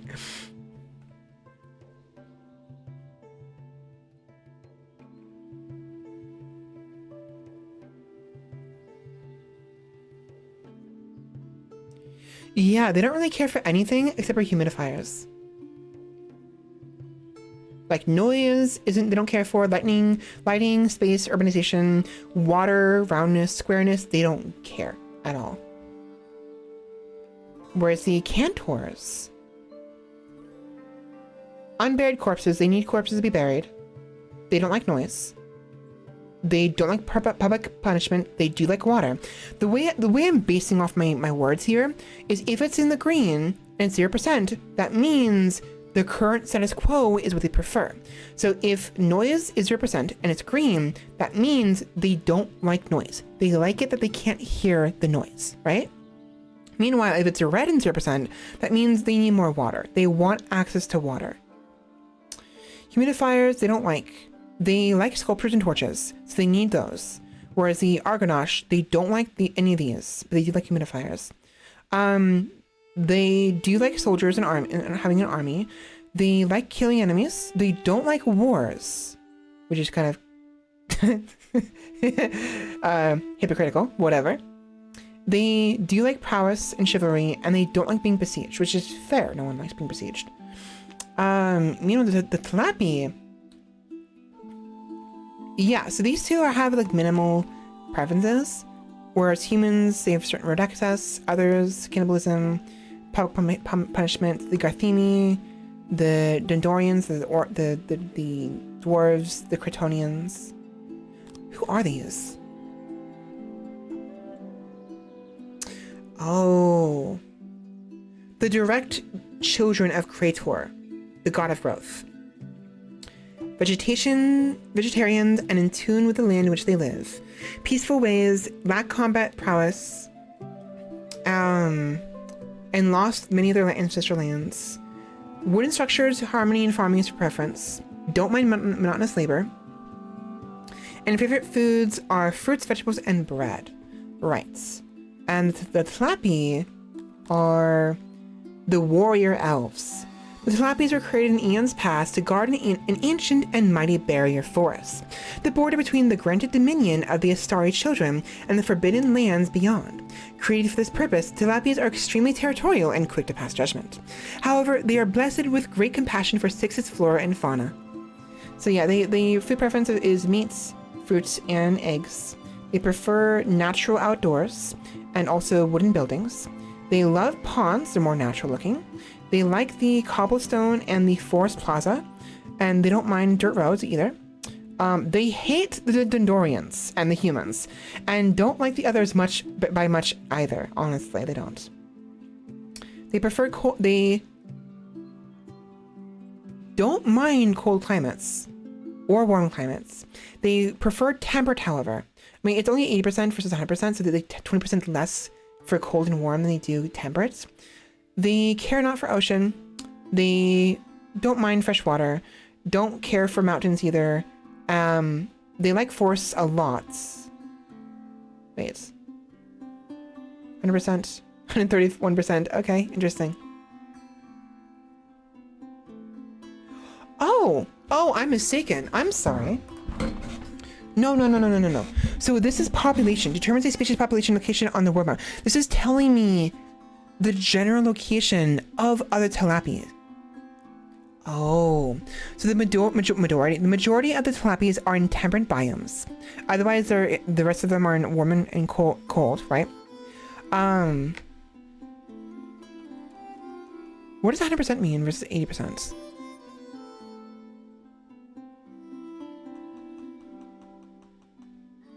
I don't know how the calculation is working here.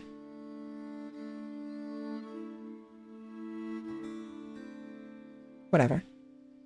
Most of them are in the forests, whereas only 1.5% of them are in open land and the mountains. Probably us, honestly.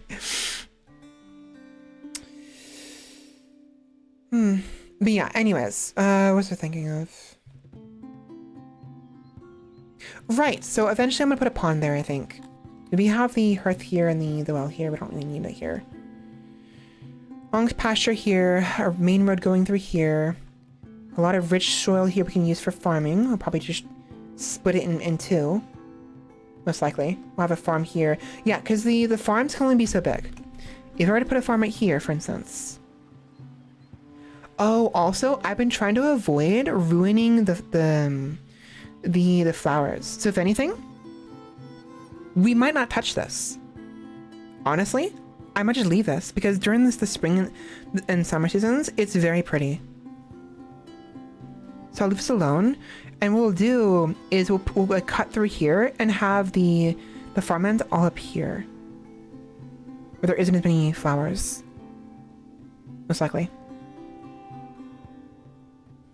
But technically, I think the flowers grow in more moist area. So maybe once we have the canals bring the moisture up there, the flowers might grow better, actually.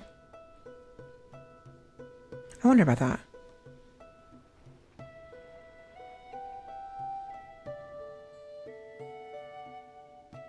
Flowers.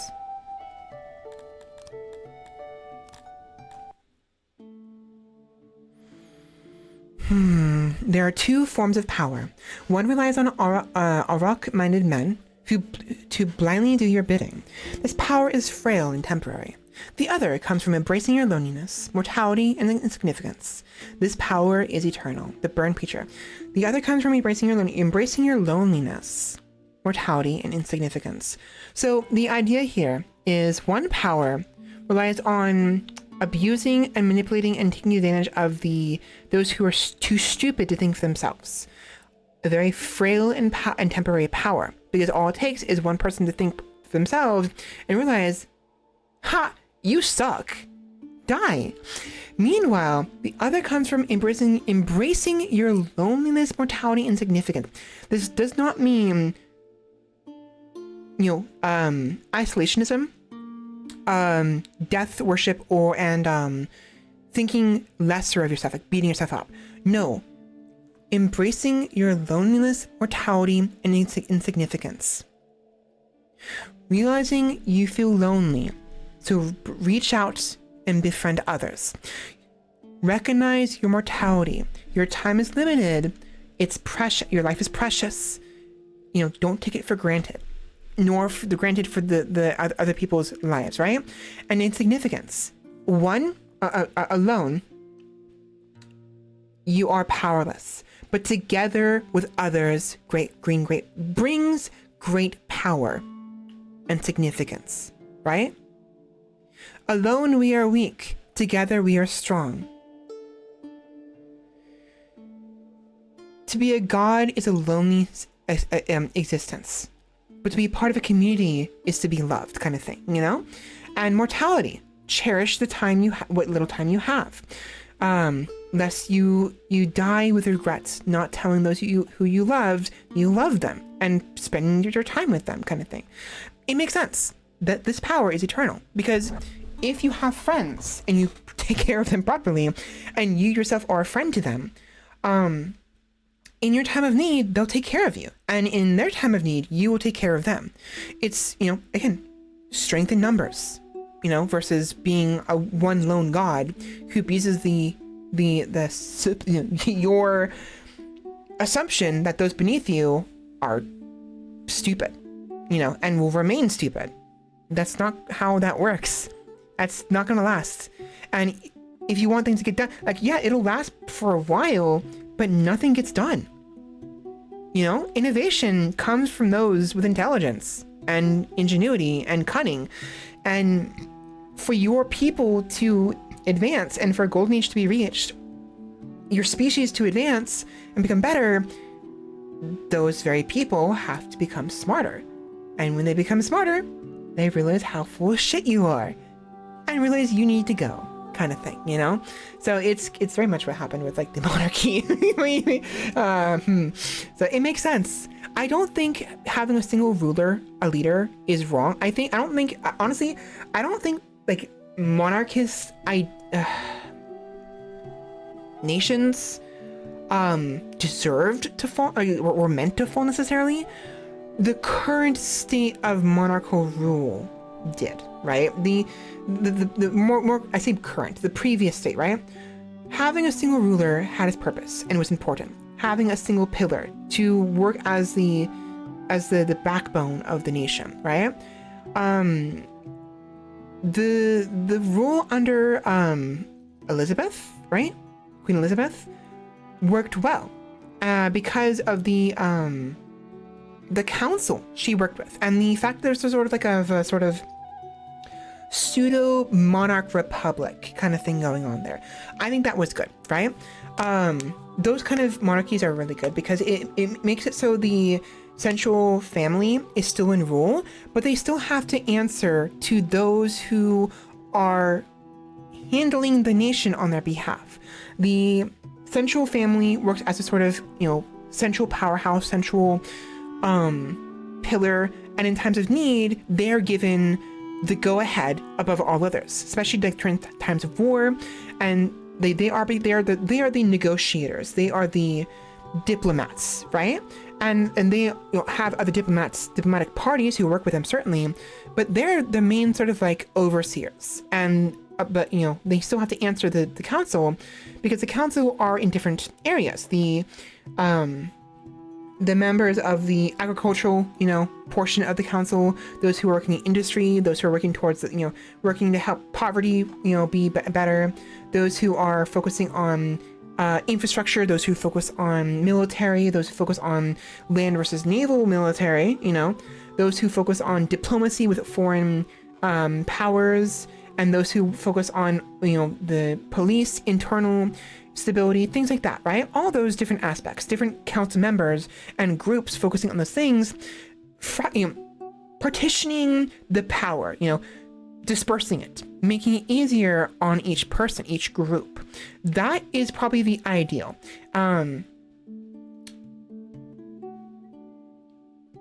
Honestly, I don't know how viable presidencies are anymore. I don't want to go into it too much, but clearly the idea that literally anybody can be president, be the ruler of a country, is reckless abandon, honestly. Because that means anyone with enough money, enough influence and power to convince others they're worth being in office can be in office. Even if they don't actually deserve being in office, even if they actually do not have the necessary faculties, mentally and physically, to be, and emotionally and morally, to be able to be in office, right? Not everyone deserves to be in office. I will say that, right? Not everyone deserves to rule. This is my wisdom coming through. And 1 second, please.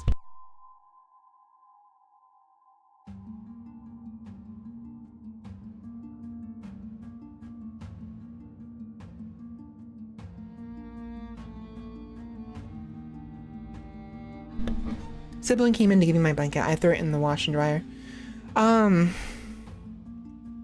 Not everyone is capable nor have the right to lead a country, honestly.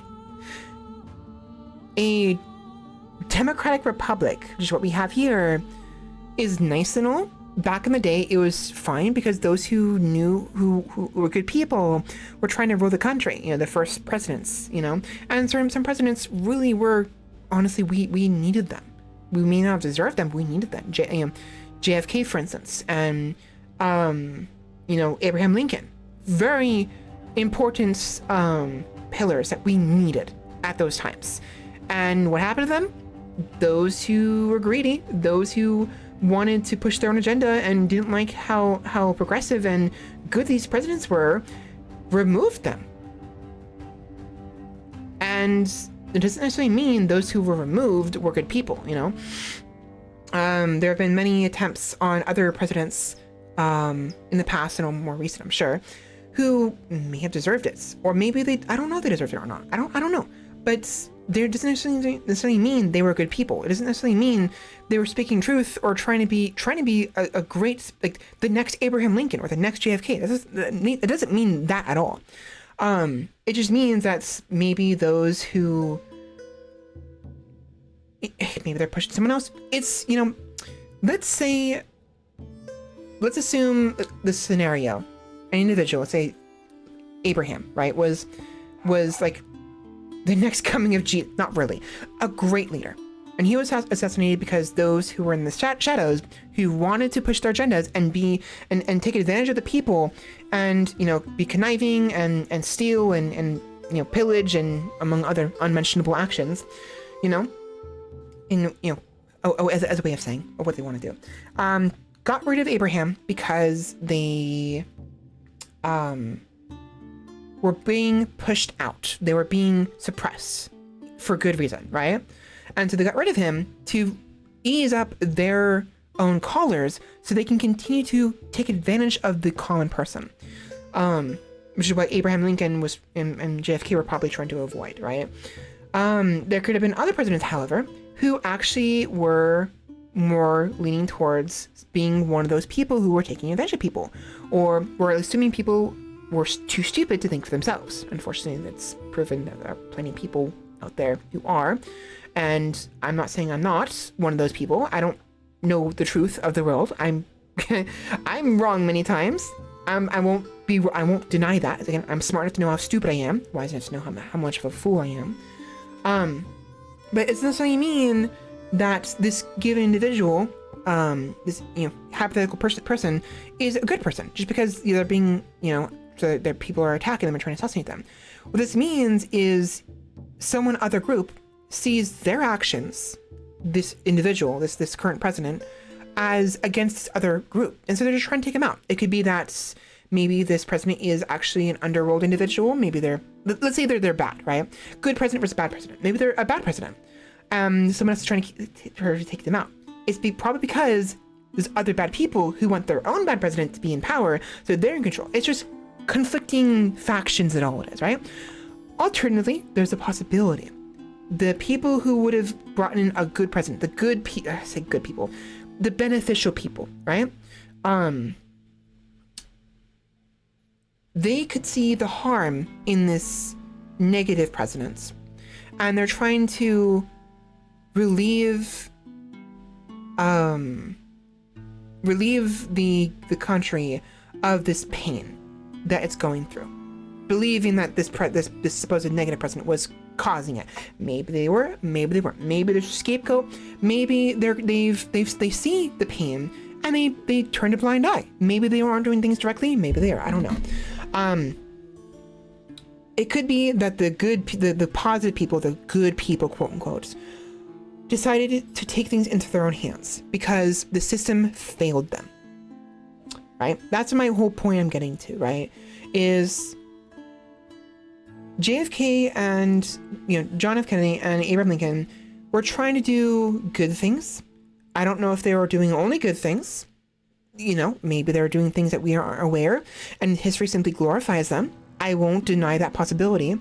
But they both were trying to do certain things that were for the good of their people at that time, amongst other people who may been oppressed, right? And a separate faction were being pressured because of it. The other factions were being squeezed because of this. So they took out their opposition. Simple as that.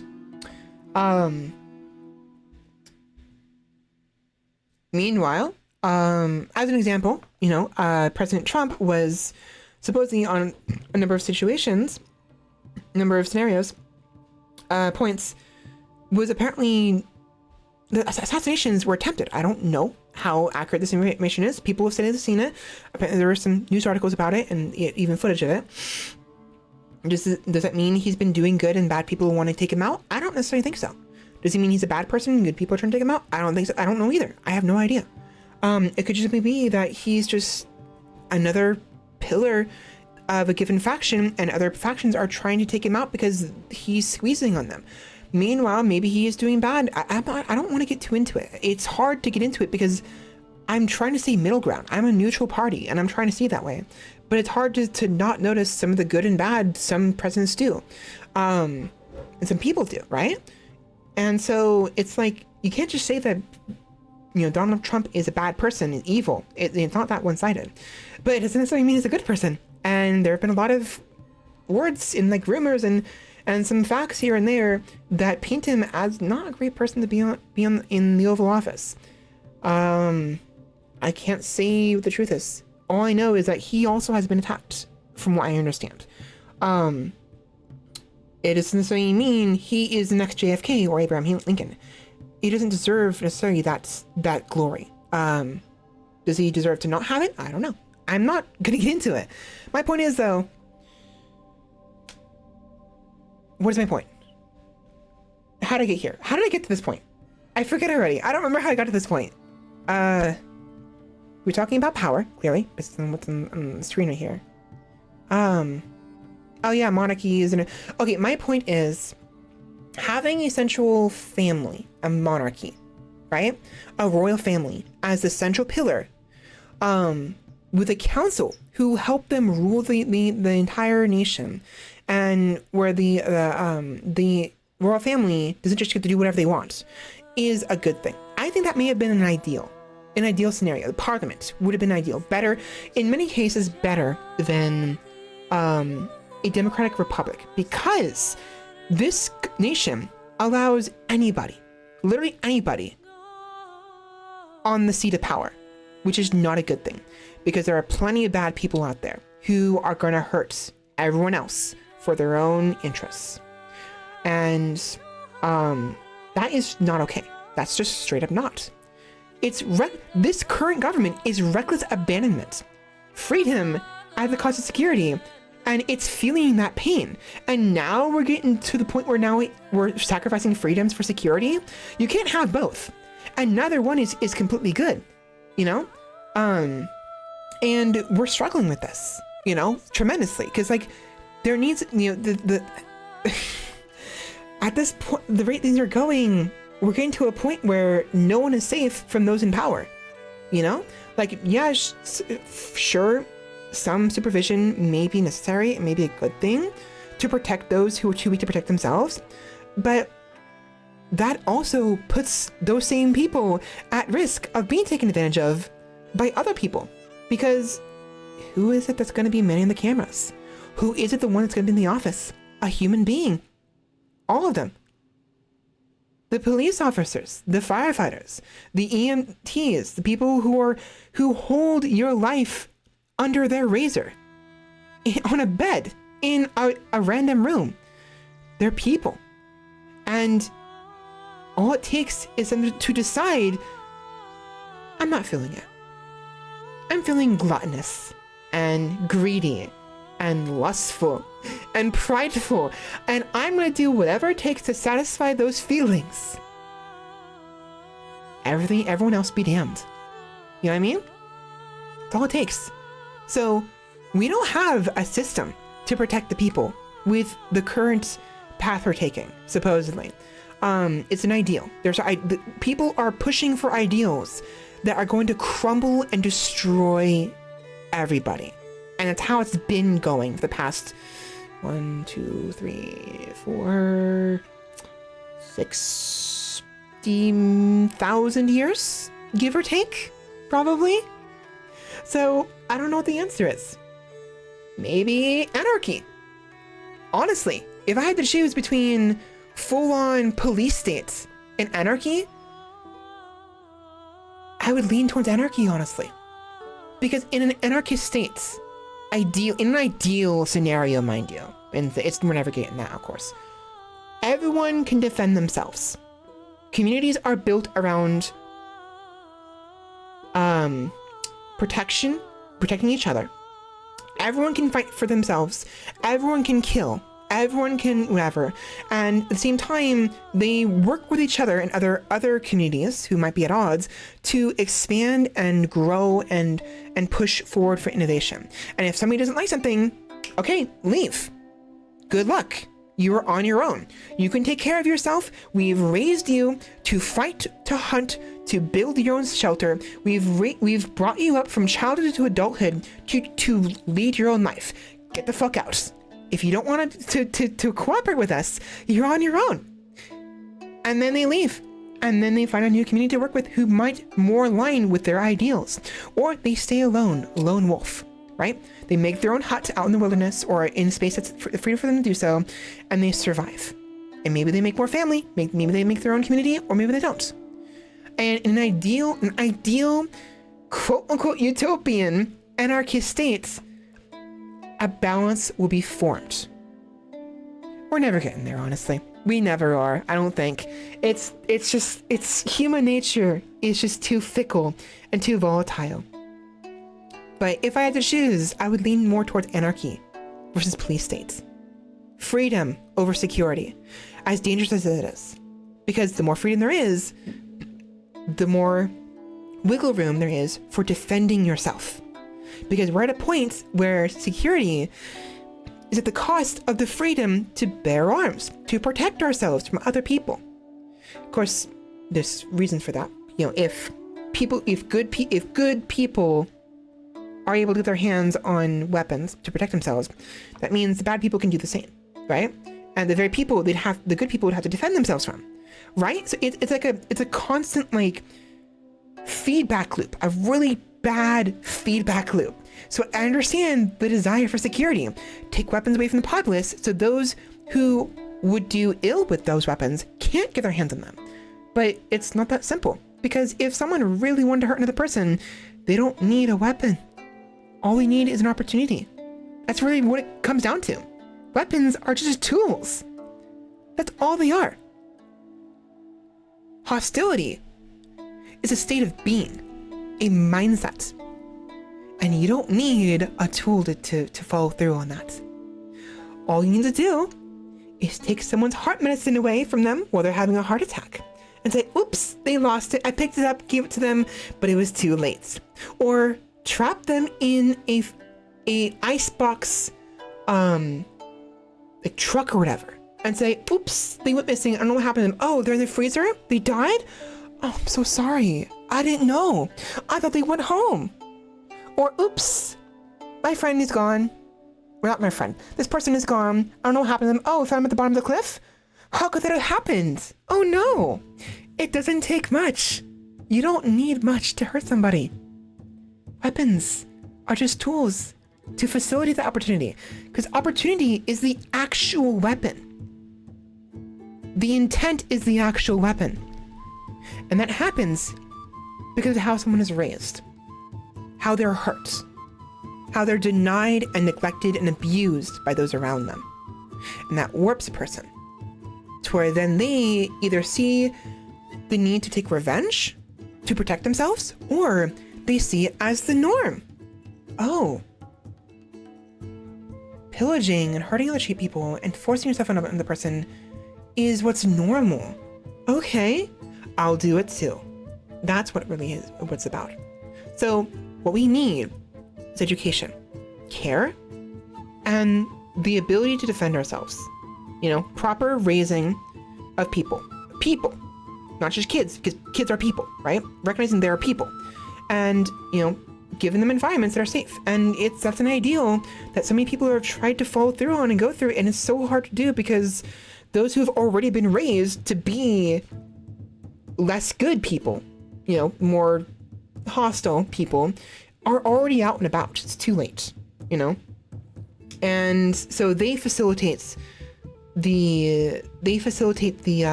rot, basically, or the greed, the arrogance, the pride, the unbridled, uncontrolled lust and greed, right? And lust, greed, envy, I don't think they're bad things in moderation. I've gone over this many times. We humans are just pathetic is all. Everybody is pathetic, completely. And it's important to recognize that. And to recognize that we are where it starts. Each individual is where it starts. If we want to make our own world a better place, we have to make it a better place. Not by calling people or killing people, but by trying to find a way to convince the person with the gun to please put it down. Right? Just please? You know what I mean? I don't want to die. You don't want to die. I don't know why you're doing this. I don't want to lose my stuff, but I don't want to die. I'll give you what I can. Give me opportunity to maybe help you, kind of thing. It's an ideal. Will we get there? I don't know. People are trying, and some people are succeeding, but many more people are failing, and it just sucks. So, who knows? Maybe the monarchy had something right. Maybe the parliament is where the way we should have gone. Had a single person in office, you know, single family. And the reason for that, I think that, is because that family would have to be raised for that purpose, right? The royal family had to be raised to lead the country, which means training, which means understanding what the people are going through. They had to be taught humility with their pride.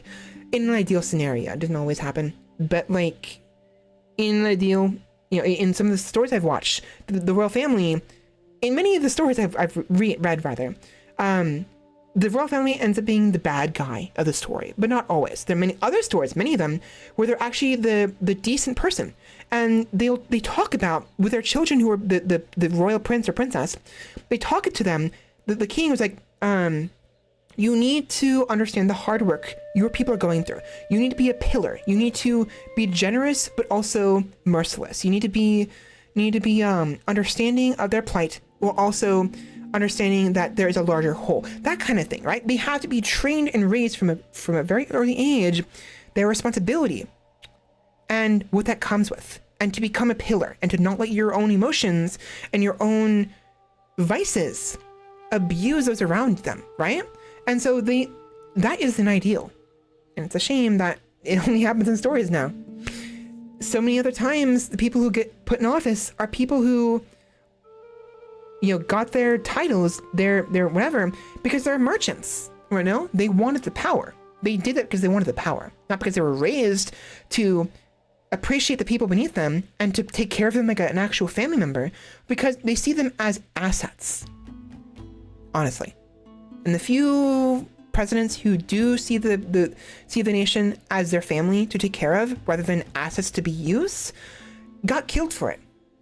JFK, you know, Abraham, the first presidents, several other presidents, you know, I'm sure, and what have you. If anything, the ideal president, the ideal, would be somewhere in between. Someone who sees the nation as an asset, but cares enough for it to be careful how they use that asset. It's precious, right? It's a precious resource that they don't want to use, but will if they have to, when necessary. Someone who can balance freedom and security. Someone who can balance the right to protect yourself from others, and also not having, you know, those weapons in the first place, so the such hostilities don't happen. The one who can balance vices and virtues. That is the ideal leader in any scenario. Someone who can think both with their heart, but also actually, I'll see that. Someone who can think with their heart, but feel with their head. Does that make sense? Inverting the thoughts to make a sort of yin-yang melding. But it's hard to find that balance. And even those who have that balance they teeter back and forth. And that's honestly how you do it. Because having a perfect balance in the center, like Thanos, is stagnant. You need to go back and forth. I've talked about this before. Treat it like you're on a bicycle. Being still, like you're on a unicycle, is difficult to do and can be doable, but only temporarily. Eventually you fall over, you get tired. But on a bicycle, to keep moving, you have to keep pedaling. You move left and right. To walk, you walk with one leg or the other. You don't hop to your destination with both legs. You move with one leg to the other. Right leg and left shoulder, left leg and right shoulder. The motions, right? When you're running. That is how you maintain a healthy balance. A river remains healthy because it flows. A pond becomes stagnant because it does not. You know what I mean? Let the river flow.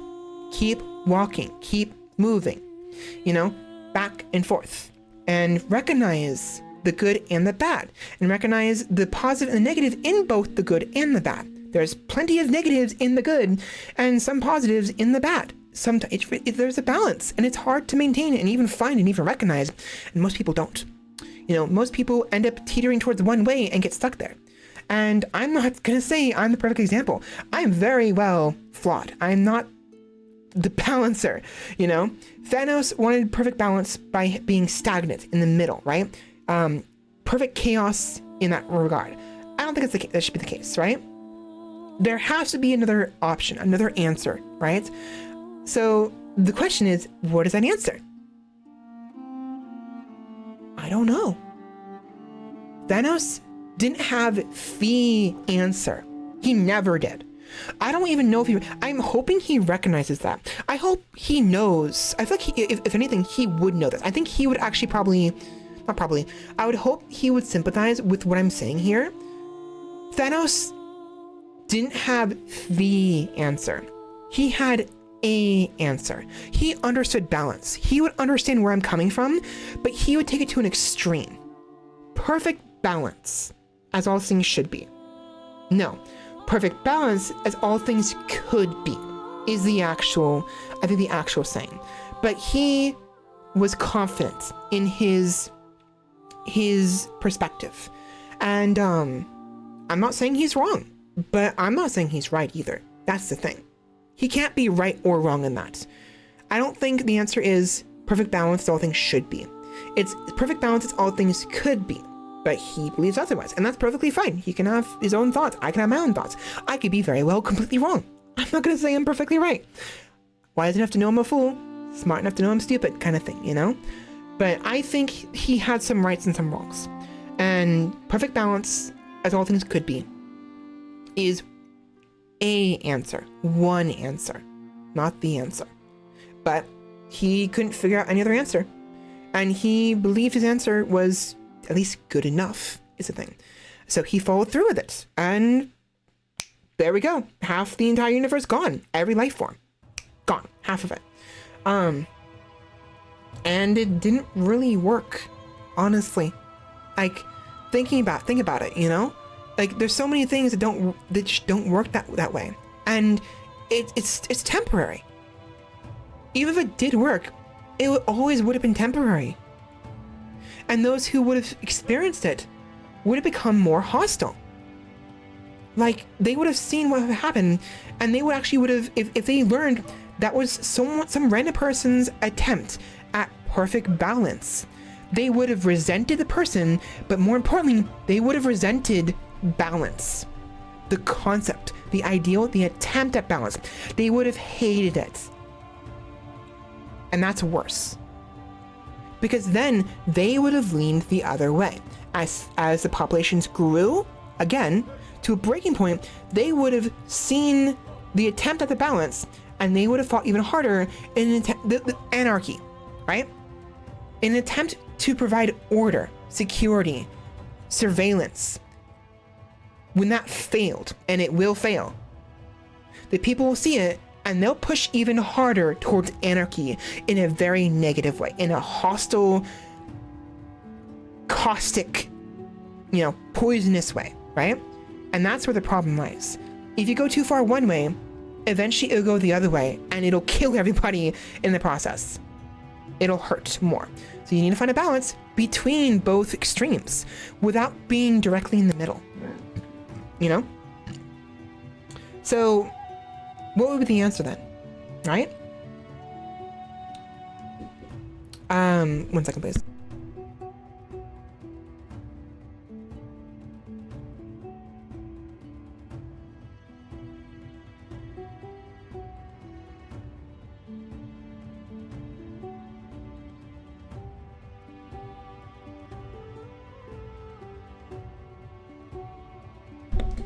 I gotta take a break. Food's ready. I'm gonna end it with this for now. My point is, or not point, I'm gonna think about this. So with the whole like situation with Thanos, to figure out why, you have to figure out why he did it, right? And why he couldn't do something else. We need questions. We need information. To find a solution, you need to know the problem. You can't answer the problem without the questions. Without the information of the problem, right? What's 2 plus 2? I don't know. I don't know what 2 is. That kind of thing, you know? A child cannot figure out what 2 plus 2 is until they know what 2 is. And until they know what plus is. And then they actually have to know what 4 is.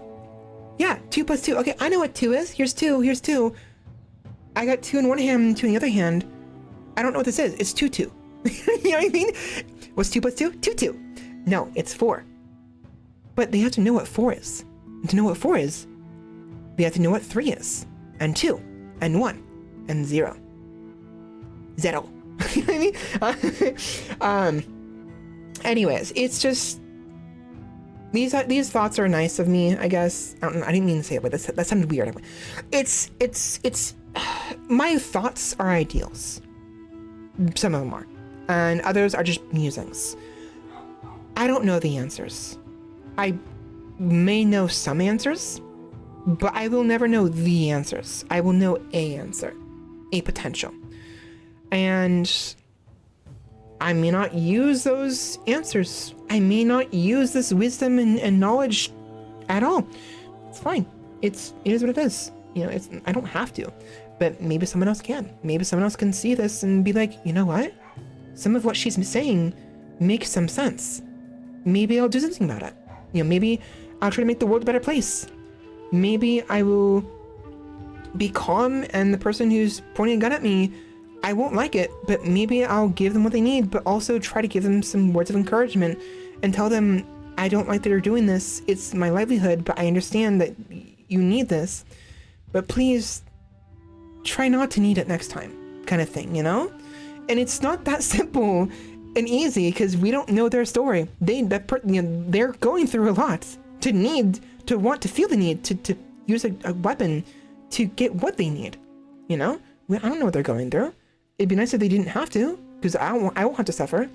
But like, you know, it's just, life is difficult for everybody.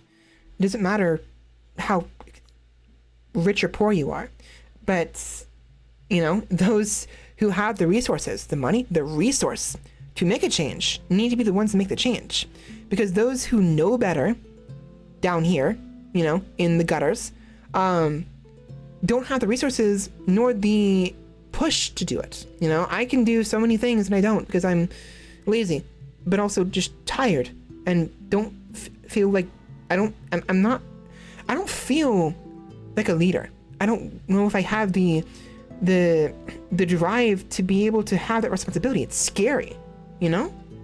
Does it mean those who have money should have that? No, maybe they are similar. I'm not going to say they're wrong. I to feel that way. But that's why we talk about it, you know?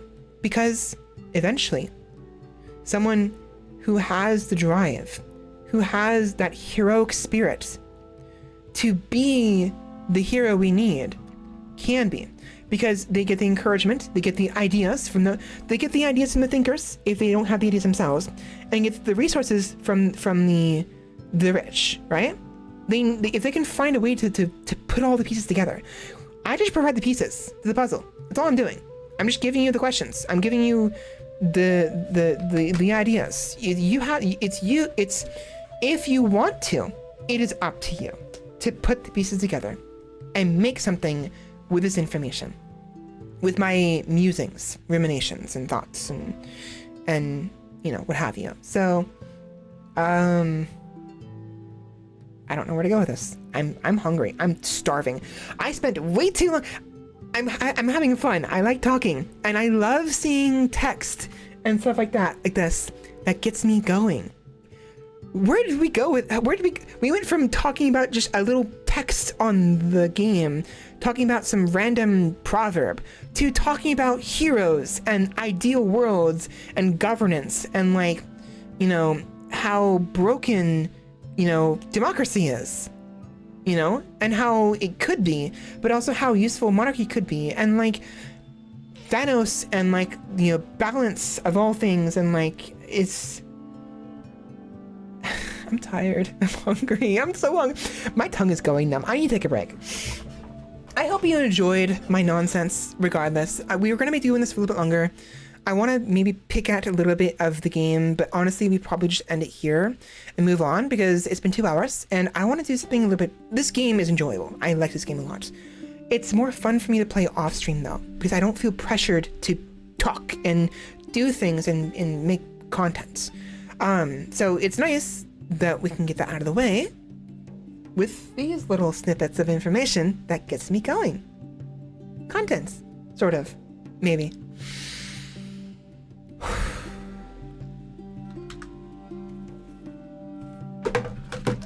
Anyways, give me some time. I need food. I'm starving. I'm ravenous. And when we return, I'll pick at this a little bit more. But we'll probably move on sooner than later. Probably to something else. So, anyways, I hope you enjoyed. And, of course, we have a bot right when I'm about to go on a break. Funny. Be gone, bot. Okay. BRB.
Oh my god. Oh my god. Oh my god. Oh my god. Oh, that is yummy.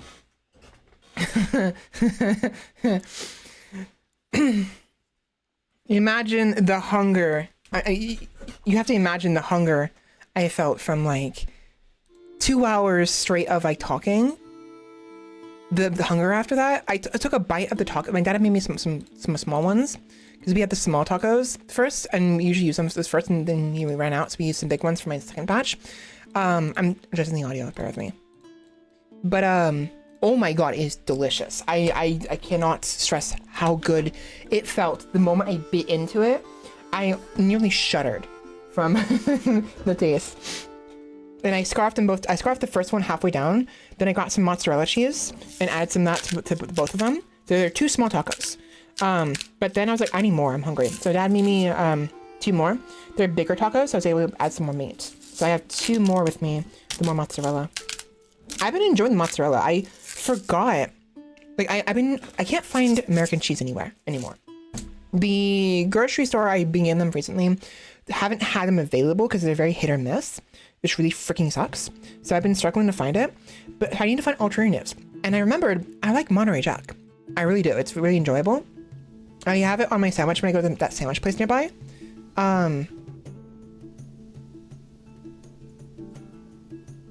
Right, I was checking for flowers. Right, so see if there's no flowers here? There's no flowers here, right? Because it's all dry. You don't find flowers in the air. I mean, you find a few of them, but not very many. Meanwhile, if you go back to the other save, there's flowers in the northern part of the grain fields. Anyways, mozzarella, I realized those cheese sticks, the peelers, you peel them, it's mozzarella. I like those. And then the other cheese, Monterey Jack, I really enjoy. So we have some both mozzarella and Monterey. Mozzarella because we actually feed mozzarella to Finn during his meals, his dinner. Because he gets dinner once, he gets a wet food once a day for dinner. Otherwise, we have his bowl of dry food out at all times, so he can nibble at it whenever he wants. And we add we started adding sorry, I'm putting my hair up. We started adding mozzarella to it because he was struggling to eat it, and now he seems to prefer it now. So it's good. It wasn't like it wasn't palpable for him. It's the same thing over and over again. He gets tired of it, you know. So we have a little baggie of mozzarella for both him and us, and I started eating it. It's like, oh wait, it's the sticks, the cheese sticks, because they're probably called mozzarella sticks, and it's really yummy. So I'll probably eat mozzarella from now on. But also we got like a block of Monterey Jack. It actually goes really well also. For me, if I want to enjoy a cheese, it has to be tasty on its own. If it's only tasty in a burger or sandwich, it's fine, but not great. The ideal cheese is tasty on its own. And mozzarella and Monterey Jack are both cheeses I like on their own. I also like pepper jack as well, but not really as much. Let me eat this real quick.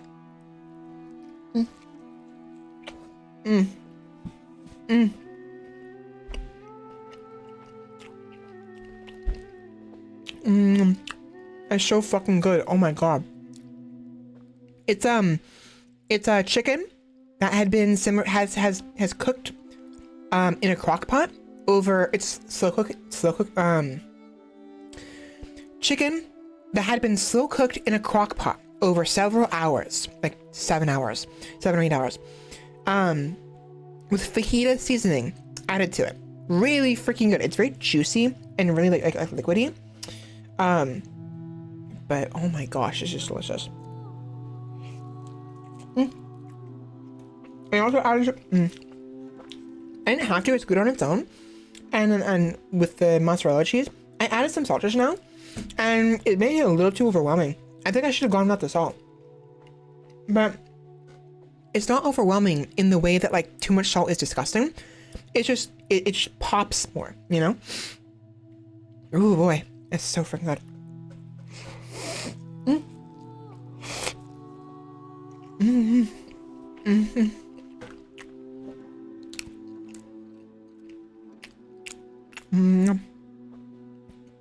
I need to read this real quick.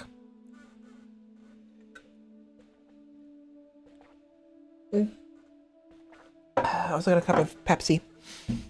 Yummy, yummy. The battle was lost, and hope gone when the night sky was lit. It was the gilded chariots of the Astari that had come down from the mountain of Durai to save their creation. A Thuri leading the vanguard himself with his Lightbringer. I'm assuming it's a weapon. So yeah, so what we understand from this is Durai is the mountain that the gods basically live off of. It's like the Olympus kind of thing. And listen to this. And the Astari are the gods themselves, the good gods or whatever.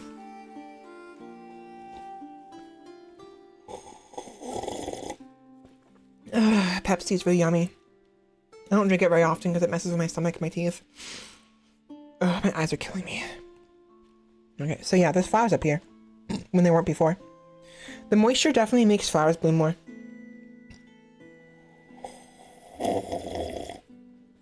You know what? You know what? I can just load the save if it takes too much time.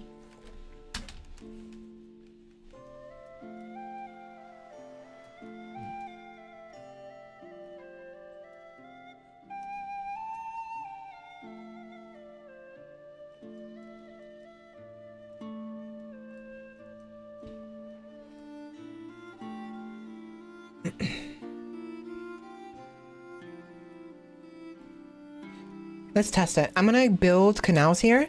We're gonna see what happens with the environment. See if any more flowers grow.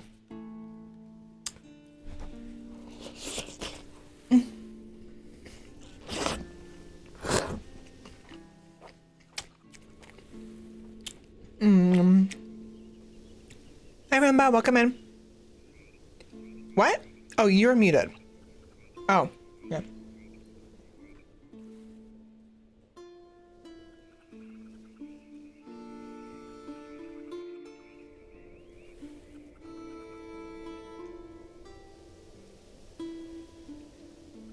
It's taking forever. What's going on here? Oh, we need stone. we don't have a stone mine yet. I need to clear some rocks for some stone. There's still stone right there? I forgot about that. It's actually perfect. That'd be good. And there we go. There we are. Look at them go. What? No, I'm not. Don't scare me like that. I'm not muted. I'm not fucking muted. I can hear myself on my phone, motherfucker. Fuck you. I'm not muted. Oh my gosh. I double take him thinking, does he mean me? No, he can't mean me. He has to mean him.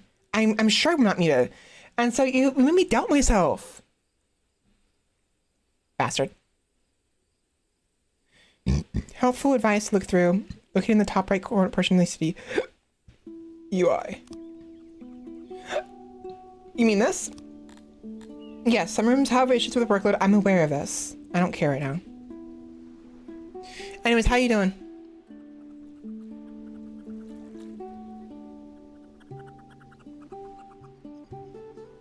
You missed it, Rimba. I spent the last like 2 hours talking nonstop about various stuff. I'm not gonna do it again because I'm tired. But like, I took a bite. I was talking so much, my tongue was going numb, and just took a bite of some food. We have some like, I don't think you were here when I mentioned it. Slow cooked chicken in a crock pot over like 6 or 7 hours with fajita seasoning on soft seared tortillas. They're like tacos, but they're not like, they're for burritos, but you don't roll them up like burritos. You keep them in taco form with mozzarella and a little bit of salt. It is fucking divine. I took one bite of my first taco, the first out of 4. I only had 2 at first. The first one, I was nearly shaking from the taste, and like at how starving I was from talking too much. So I scarfed down the first 2 with a little bit of mozzarella on it, and then that made me some more warmed up tortilla, and then I freaking threw on some more chicken, and so I'm eating the last of the 2 big ones I made for myself. Got home from work from 2 or 3 p.m. It's nice and early. We need more stone.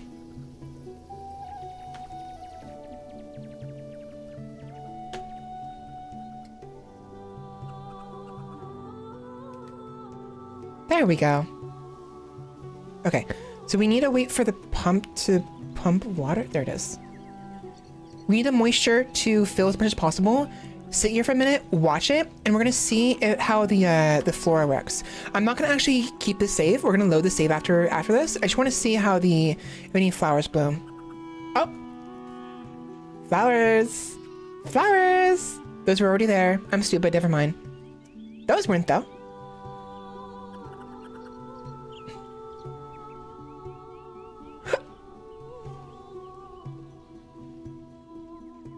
Took a nap till 6. Bushes, bushes. This one grew a new flower. More right here too. Yeah, they're growing. They're growing. Okay, so I mean bushes obviously, but flowers will grow in moist areas. Look at that.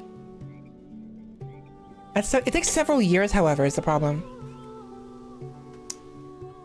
That's the only thing.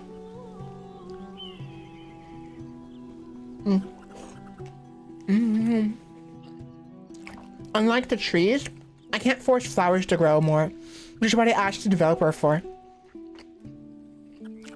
Because remember, you see these, actually, remember.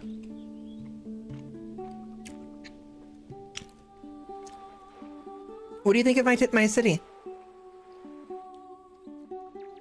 We have the throne area filled with lots of houses and a few refinery workshops, weavers, tailors. Weavers make fiber, tailors make clothes, bakery makes bread, obviously. We got a janitor here, carpenter here makes furniture. The throne is up here. Houses here and there. We got little food stalls and furniture stalls. We got got a shrine and some like a hearth for warmth and a well for heat relief. We got a nice road going down here through this little forest I forced into being. Giant warehouse area. So this is central. This right here is central.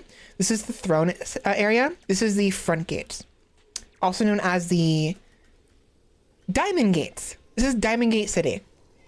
Technically it's a village. It's a hamlet. It's Diamond Gate Hamlet. Now, could you tell me why it's called Diamond Gate Hamlets? Maybe? I wonder why. I wonder. There's a gate here for sure. Definitely. I guess that's why it's called Gate, right? But why is it called Diamond? Diamond Gate Hamlets. Yep. So... This I loved how this one came out. I'm really happy with this. We have a diamond central crossroads. It does kind of get in the way of the smoothness of this. So in the future, I might change this where I get rid of the well and the lights and have a road go through the middle. But for now, this is fine. We have a nice little park here. But I've told you many times, Rimba, I love using the environment as a blueprint for where I build stuff, right? So these bushes, I mentioned it already early in the stream, but you weren't here for that, so I'll do it now. Again, these bushes denote where trees can form, because these bushes become trees, right? I can force these bushes to become trees with woodcutter buildings. So these woodcutting buildings, their purpose is to grow trees for their purpose to be cut down. But when you build them, right? If I do this, come over here. Also alluvium, alluvium is the ideal area for trees. That is the place where they'll most likely form. But if we were to put the a new woodcutter right over there, actually.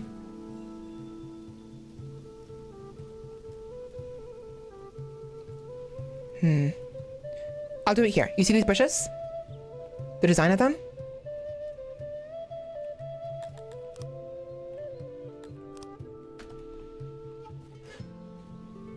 Watch where the trees grow in the woodcutters.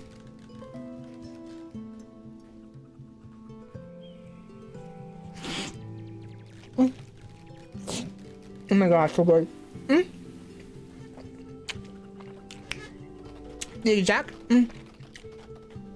The exact same place where the bushes were.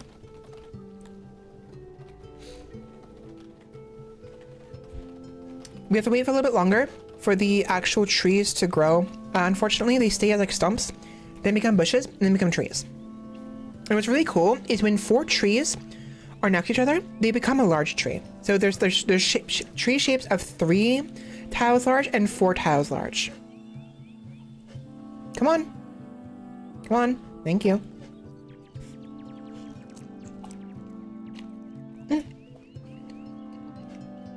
It takes a while, unfortunately. It's so freaking good. Why is it taking so long?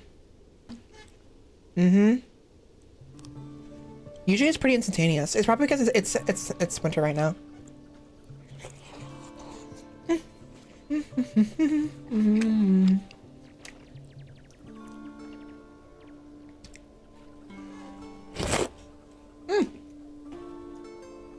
I went to go slurp up the juices from the plate and got it all over my face.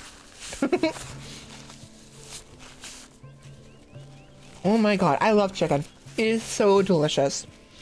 What's your favorite protein, Rimba?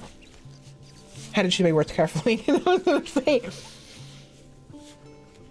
Do you prefer chicken or beef? Or do you prefer soy has protein and good source of it, and beans have protein. I actually like beans. I like chili beans.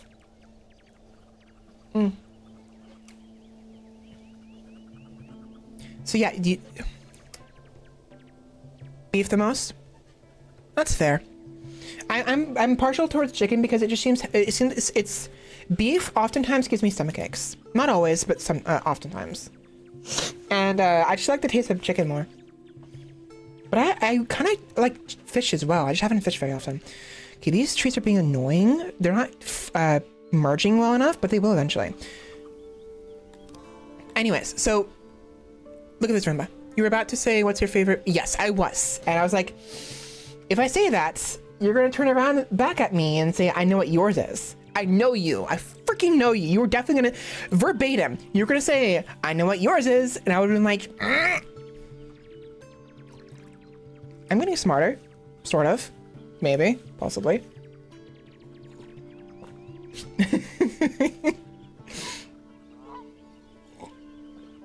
Pepsi is so yummy. Despite how bad it is for me.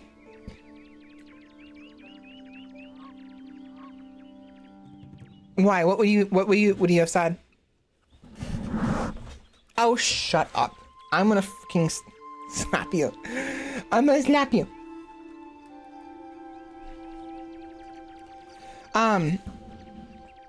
So you see this, right? I'm not trying to dismiss what you said. I just don't know where else to go with this exchange. So we're gonna move on unless you have somewhere else more funny to go with us. But you see the trees. I forced these bushes to become the trees, clearly. Otherwise, these aren't turning the trees. I think sometimes they will over time on their own, but just like how the flowers took several years to grow over here, it takes several years for even one tree to form from the bushes. However, with the woodcutter, you can force it within a few seasons. Force all the bushes to become trees. The thing is, with building like this that creates sort of foliage, like the like for instance the farms. I'm gonna load the save. I'm gonna delete this. Do you see how these are full of grain plants right here? If I were to delete this, they're gone. It's just dirt, completely gone. If I were to do the same thing with the woodcutters building, however, the trees remain completely, utterly. They're still there. And that is how I did this right here. All of that is forests, and how I did this. And I'm using the map's pre-generated locations of where these bushes are supposed to form, because they're random, within reason, as blueprints. Because originally all these trees were just bushes in this general shape, with this little little opening here and here, with the slight openings here, kind of looks like sort of like a pathway here and a pathway here as well. Because if you notice, see how it looks like a little pathway like right, you can cut right through here? I could definitely have a small little road cut through here and have a little park right here, actually. It's not a bad idea. Actually, I like that idea. I like that idea a lot. Hold on. Hold on.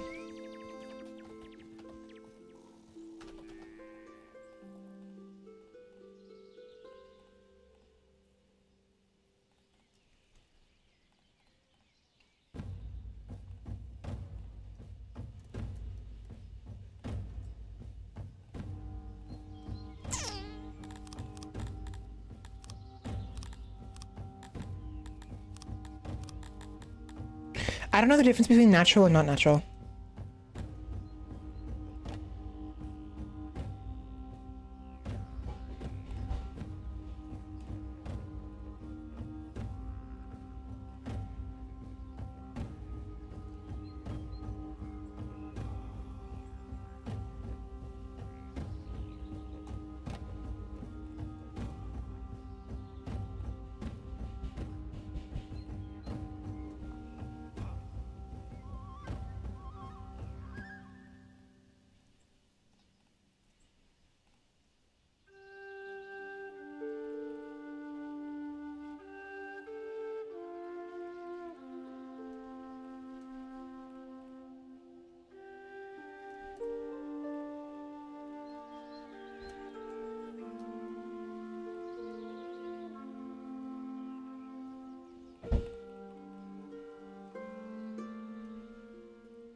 Something like this, I think, would be nice. Maybe get rid of this one. This one.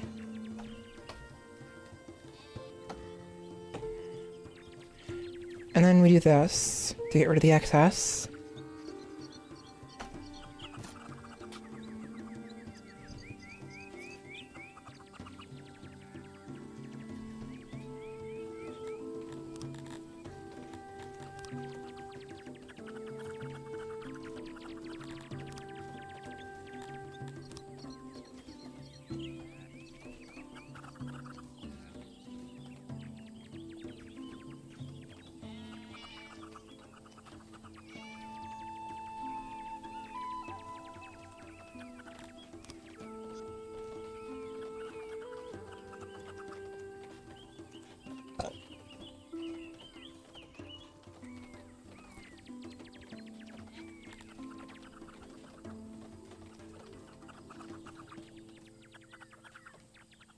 I'm leaving it open in here, right here, on purpose. I might play with it later on, but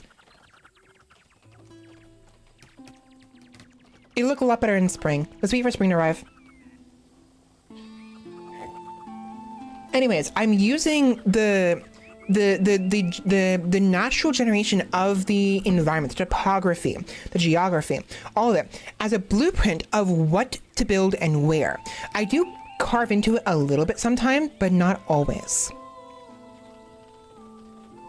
Look at that. Look at that. Look at that park. And I can even add roads to it too to make it a little bit better. I can make it entirely road if I want to, but we have a nice little park right here with flowers. Isn't that nice? I have to redo this later on, unfortunately, because I have to load the save. I got rid of this. I mean, no, I don't. Yeah, I do. No, I don't. I gotta redo it. It's annoying. That's my own fault. I got an idea after I planned on not doing it, so let's do green so again. How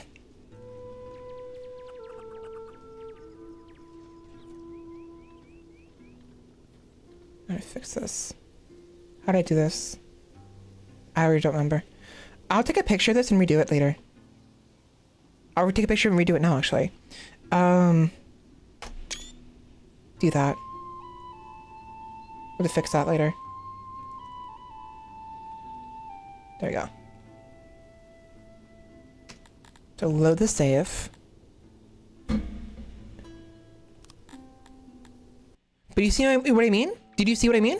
I like doing that. That's how I got the central road going there as well. Look to the prince who sits to the side, his gaze absent in deep reflection, as the princes around him are beating their chests and babbling like panicked Denori's birds. For in his mind lie the future and hope of man, the burned preacher. I don't want to get rid of this. Alternatively, actually, it'd be better just to do this instead, actually. Never mind. Yeah, this is better. Unless it didn't autosave. Did it not autosave? After I did the park? I don't think it did.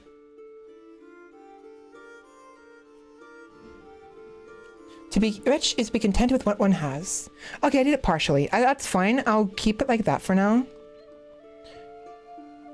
And now you do what I did before with the picture. So I'm gonna replant the...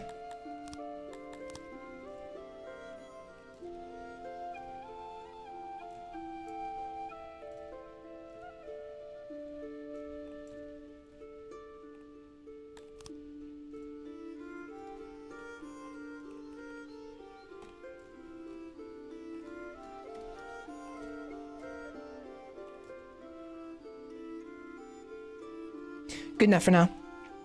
And with the other picture, I can do this more easily. Gotta restore the green farm I got rid of.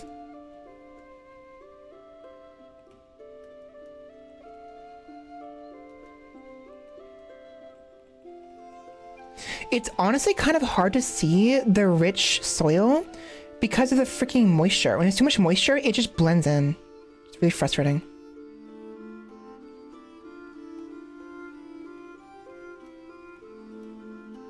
Also, for those who were here earlier or who are watching the video, I'm going to showcase the usefulness of the different brush types very shortly.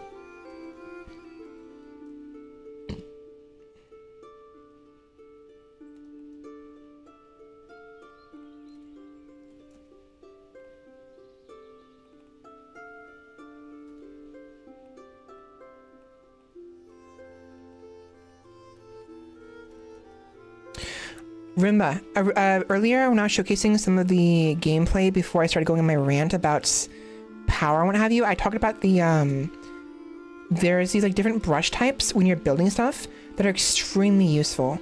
And there's one called Fill, which I'm pretty sure is pretty self-explanatory. But I'll showcase it in a minute.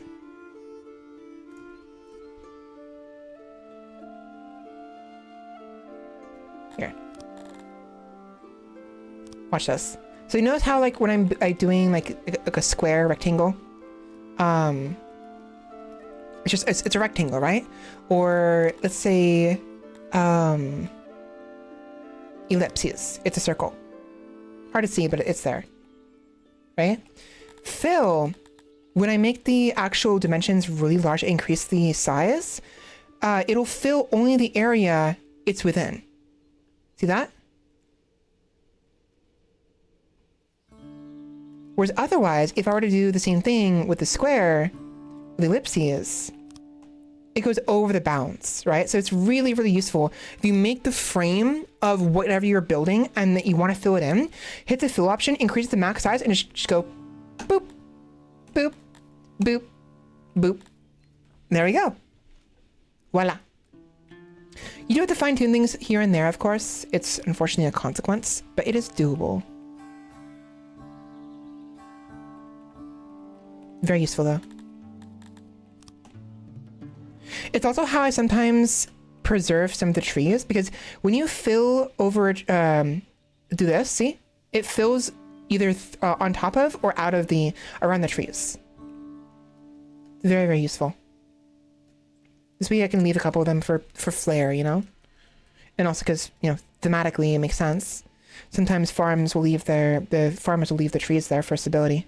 Sometimes.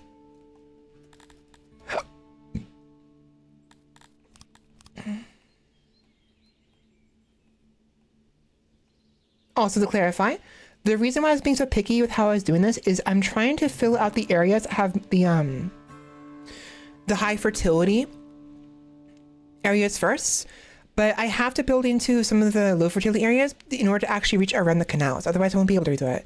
We don't have the steel yet to be able to, the iron yet to be able to make the culverts. So once we get iron going, we'll be able to make culverts, and we'll be able to more fine tune and this area and make it a little more efficient. But for now, this is all we can do right now.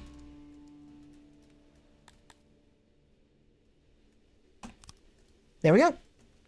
Oh, as well, the world, with my world anyways. You called it geoengineering, right? Is that what, I wonder, you know what, you know what, I'm gonna look it up. That makes sense. That sounds right to me. What is geoengineering? Geoengineering, also called climate engineering, is the deliberate, large-scale intervention in the Earth's climate system to counteract global warming. It's not quite what I'm doing here, but I guess it can work. It primarily involves two categories of techniques: carbon dioxide removal and solar radiation modification. So not quite...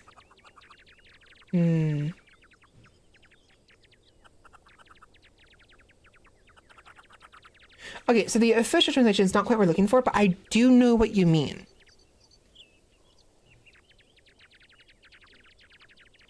Let's see, hold on. What is it called when you deliberately use natural topography when as a blueprint when building infrastructure? I botched my typing there, but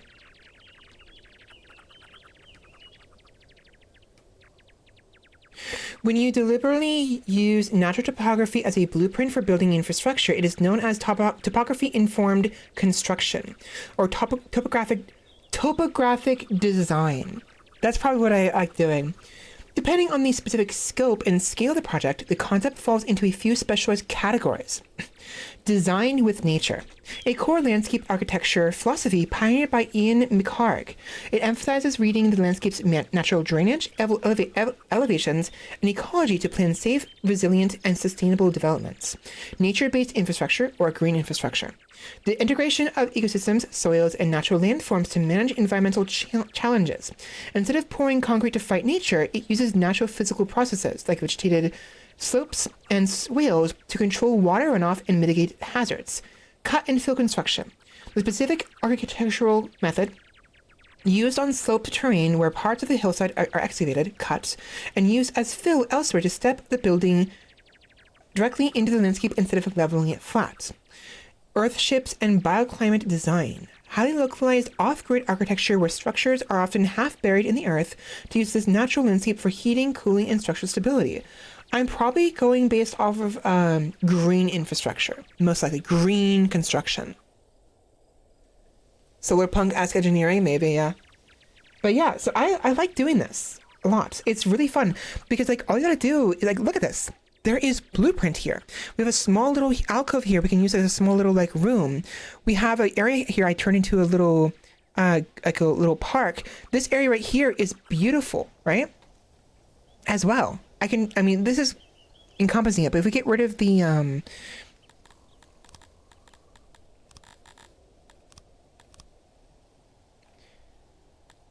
if we were to get rid of this, look at that. A lovely area right there for a little, like, a neighborhood, right? Either a huge park or a bunch of houses, like, maybe we could put some houses, like, right here in the woods a little bit, like one here, maybe one right here with a road going this way, perhaps, like snaking over here, or we can have the road snake like this way. So we have a small little spot right here for a torch. We have a building here, maybe here, and we could put a building right here, a small little cul-de-sac, right? Or again, a park. Very, very nice, very beautiful. And now the the citizens don't really mind the trees.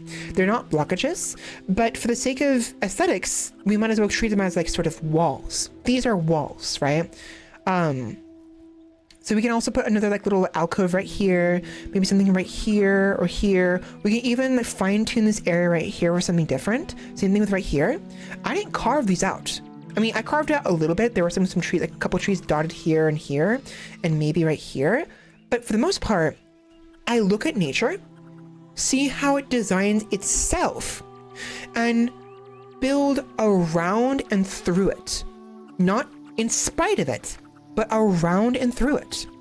It is my guide to my brush, right? I hold the brush.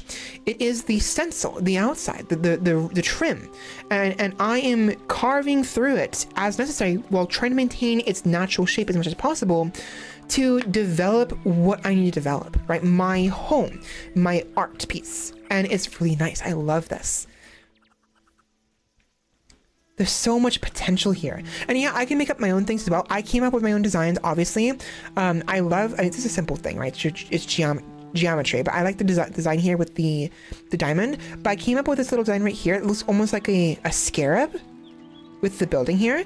And then like, what is it? The warehouses, you know? I have ideas on my own. But I like using nature and the randomness to sort of guide my thought process to a different sort of new... What are you doing? What is going on over here? Oh, they're still building the grain farm, I see. There we go. It's nice. I like this game a lot. It's very tedious sometimes, though. Very complex. And so regarding the blueprints, so this area right here was full of trees. I am full on willing to carve in a significant manner into the trees if I must to get what I need, because obviously we were lacking in space here, right? So I was willing to, I'm considering carving into here for something else. Right here, it was a little opening here. There's a couple trees here, so I carved into it a little bit. But right here, I tried to leave these trees here and tried to avoid messing with the flowers a little bit. But this was a huge scar, a huge cut into it, unfortunately. It was the only space I could do in order to ensure the hearth was nice and big, but was still in a sort of central location inside of the Diamond City. Diamond Hamlet. It's still considered a hamlet. I don't know what point it'll be considered a city, but anyways, there's rhyme to there's rhyme and reason to my madness, is what I'm saying.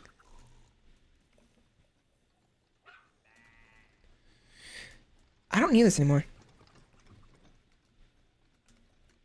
It's useless. Even here. I have to maybe make the woods a little bit bigger here, because I can't see the bushes from the outside. But just from this alone, I can see a nice pathway through here. Right here. Up here. You know what I mean? Through here. Through here. Maybe cut across here a little bit. Leaving this as road. Over here maybe. But we definitely have a pathway like through here maybe. The problem is all this would be trees. So maybe this will be like an inward area with the only pathway into it from here, and then we can have a pathway go up this way around it with some more like infrastructure over here maybe. Nice.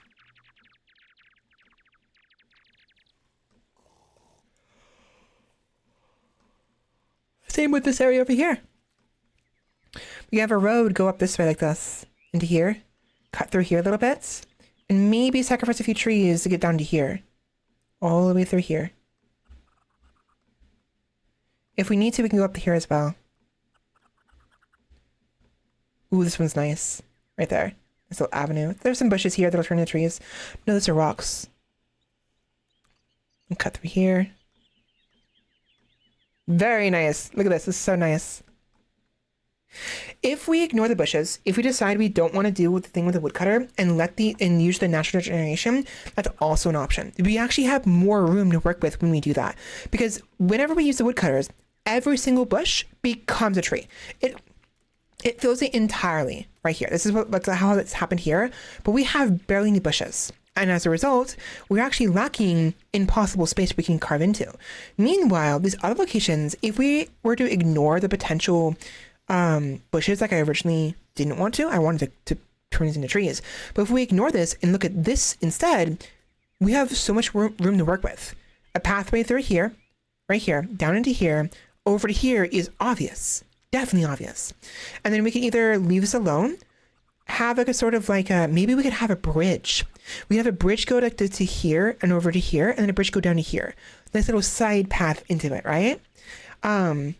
Then we also have over here, easy road right there. Right here, cuts into here, goes over here, into a sort of like small little like village in here. Whatever, maybe sacrifice some trees coming into here and carving this out a little bit. And a little pathway over here into this little area over here. This is clearly a nice little like alcove right here. We can put something there. Right here, and here, and here. Definitely right here. Little pathway going into it, and pathway over here, through here. You know what I mean? It's I'm making noises. That's all I'm really making here. But there is, how do I say this? A design, a grand design created by nature. All I'm doing is borrowing it a little. You know, I like this. I like this so much. I don't want a concrete jungle. I want a forest of mortar and pestle that works in harmony with the actual forest around it and the environments, you know?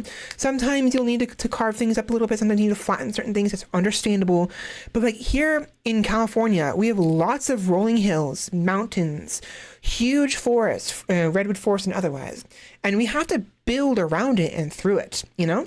And I love seeing it happen. I love the sort of like, rather than letting nature overwhelm us or us overwhelming nature, finding a balance. We're coming full circle to what I was talking about earlier. Balance. Going somewhere in between, but not going too full one way or the other and going back and forth, you know?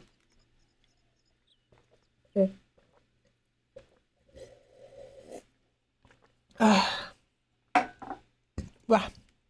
I still have some Pepsi left over. Okay, so what next? I need to make a mall. This has to go. It's not serving enough people, unfortunately.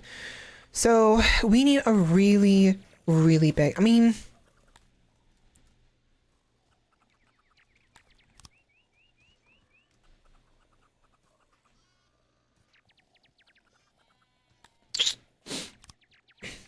how much do I actually need is the question.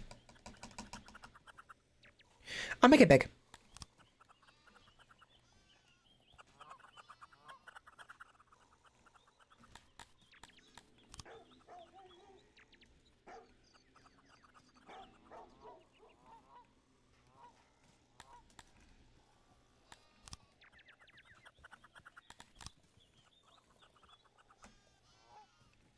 That'd be the rough design. The problem is, how are we going to fit the markets? I still think this might be too much, actually. We'll start half the size. The other half will be the markets.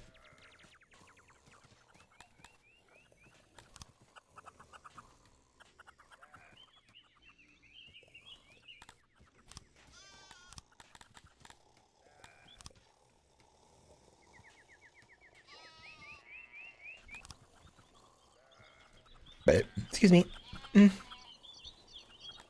Like that.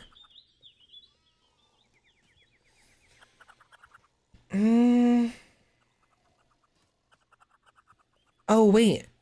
No. Better idea. Better idea.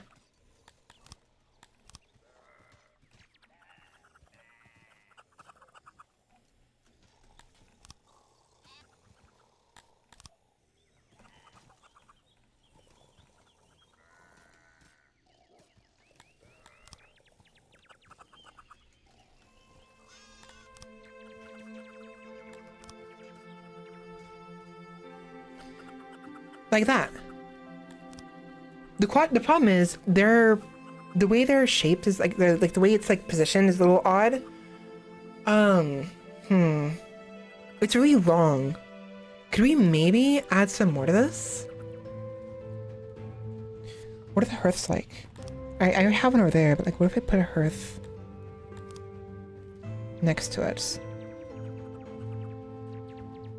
We already have a hearth, a big one right here, with a well right here.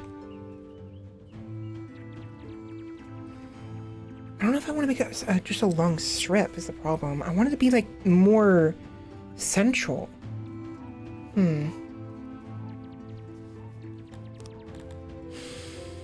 What else could I put here?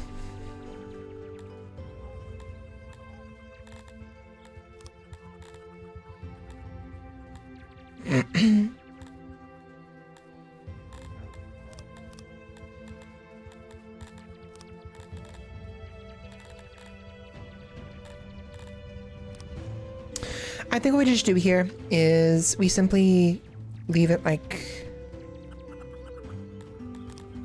this, I think.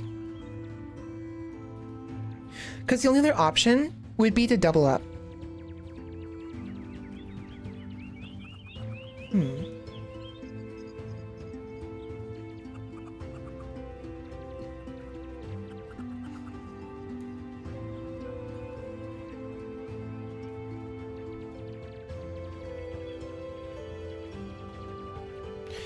The reason why I'm so fussy over this is I want either to have them doubled up in a way where it's more seamless with the characters getting their items they need.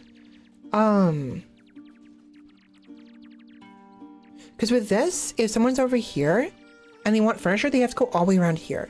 Alternatively, if this is up here, like it was originally, like this, they go from here to here, right? It's a seamless walk all the way through. I'm not unaccustomed to strip malls. It's just, I don't really have the space for that. Over here we do, but like, I wanted to go right here. I still wanted to be right here, honestly. If we were to put these right here, actually, if we were to do this, how would this fit? Not great. Honestly, not great. And then the shape isn't right. Because see, it's going back and forth. I can't center it. Because it's even.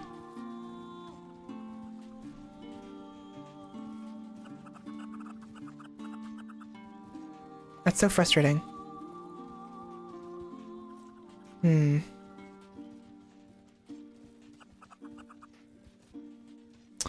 This could work.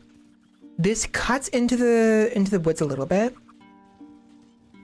But this could work, and we'd have to still reposition the laboratory. Alternatively, this. That fits better a little bit. It's still really frustrating because it's the way it's shapes. The tiles are even, and we have a 3-tile road, so it doesn't line up properly with this. All I have to do though is put one more tile between them, and that'd be perfect. I think it's ideal. Yeah, I think we do that. So what I have in mind, right, is gonna be something like, see the other blueprints I was messing with over here? This with this. Right?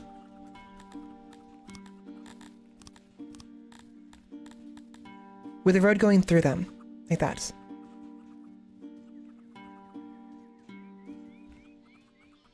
And then I need walls. Why wooden buildings? I should be default to mud. I always do this first. We do a basic square, and then later on I start adding the extra trim for the shapeness.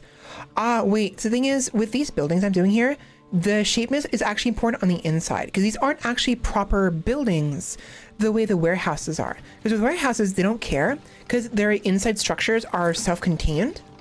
But with these are makeshift buildings. They're inside. Because otherwise, they don't, the stalls, they don't have an inside. They're just like standalone structures that don't utilize roofs or insulation, is my point, right? Whereas other buildings do. This one does, this one doesn't. So I had to actually add, like, see how the lighting is here and how it's blue right here? The blue denotes good shape, right? Red denotes, so the blue denotes roundness and red denotes squareness. There's neither blue nor red right here. They don't care. But they do care here. Tremendously so. So I need to make sure that the roundness is good on the inside of the strip mall I'm making. Or not strip mall, but this mall. So we need to actually make the walls further away from the... further away.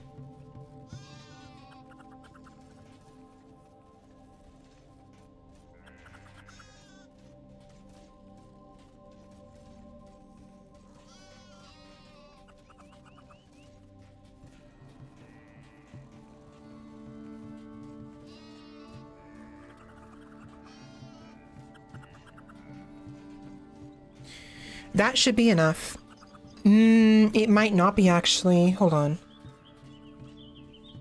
So, let me show you the problem here.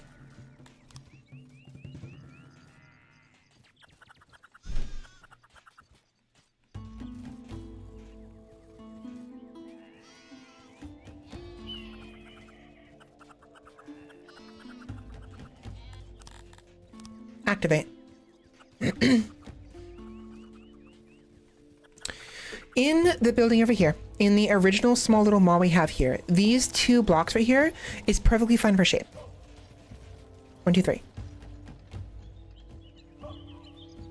Actually, I'm fussing over no reason. This is fine.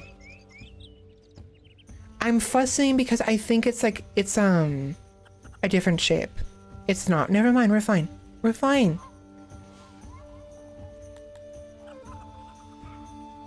Do you see this? See how it's +4 here, but not here?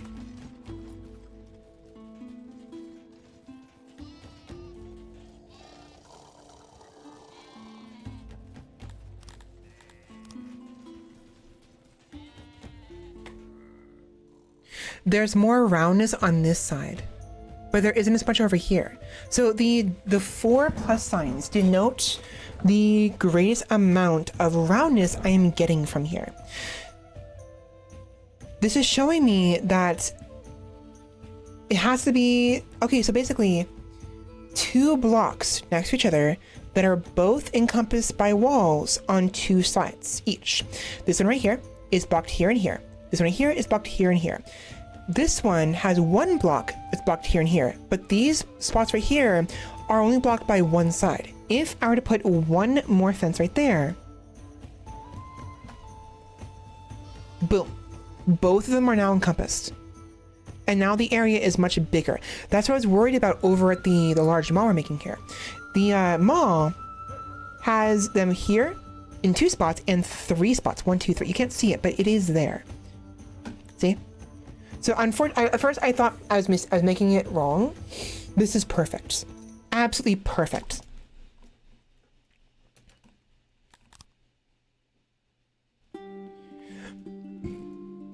Okay, so we have the general groundwork. It's gonna be inside though. My voice keeps cracking.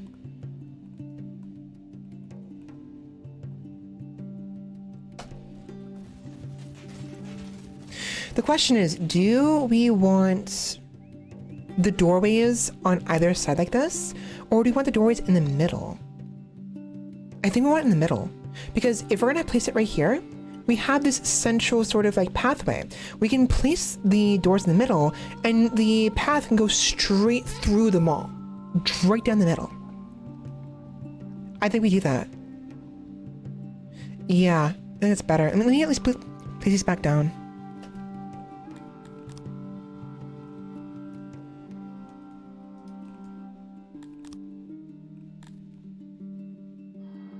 Alternatively, we can leave like this.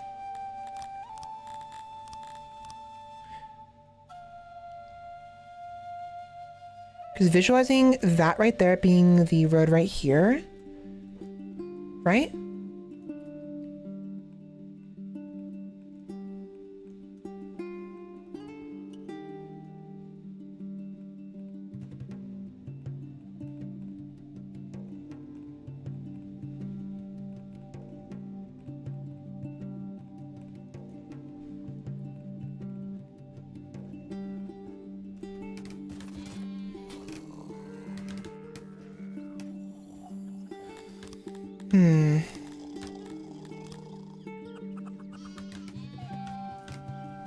Yeah. That's not bad. But the problem is I want to be able to have the people travel through the center with ease, like this. I'm gonna copy this.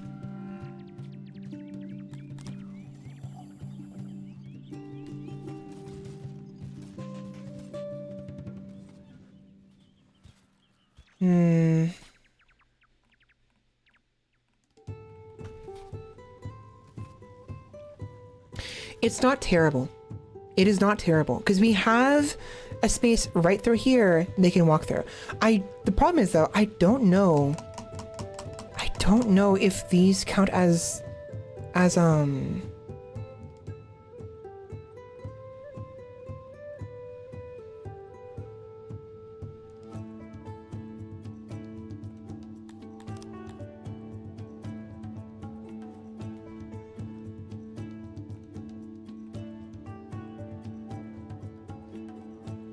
it didn't destroy it, so it counts.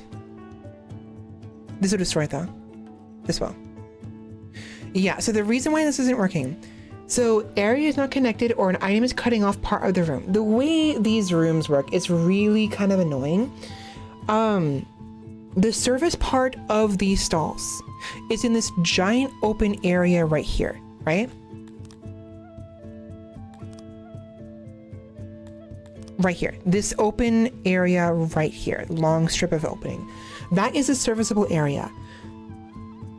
You think it'd be fine by having it completely encompassed? It's not, because every part of the building needs to be able to reach itself. So as an example,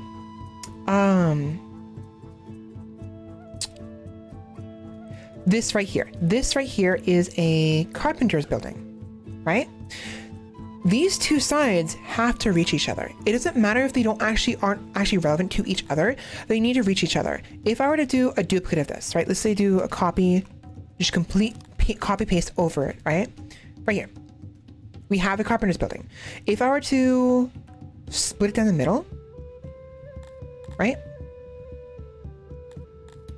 What's going on here?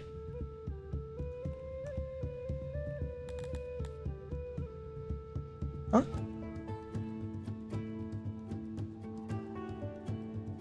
Why can't I can't get rid of this? Huh?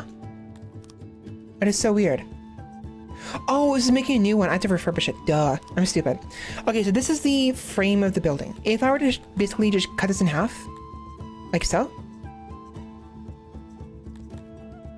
This room plan has insufficient storage items. Place more items. Okay, so storage item. Add a storage right here. I can't build anything anymore. Area is not connected or an item is cutting off part of that room. Even if we had the doors here and here, they can go through here and to the other rooms. It doesn't matter. It needs everything connected at least in one spot, right? I can't even get rid of it. There it is. Area must be connected. So even though there's nothing stopping the people from just doing a quick couple steps over here to the next room, and more importantly, just because even though it doesn't matter because this person over here doesn't care about this person over here, it's because it's all one room, it matters. I can't do anything with this. This is a non-room. It doesn't work. To solve this, what you have to do is basically do only one side. Get rid of everything on the side. Please, please. Right? Like this.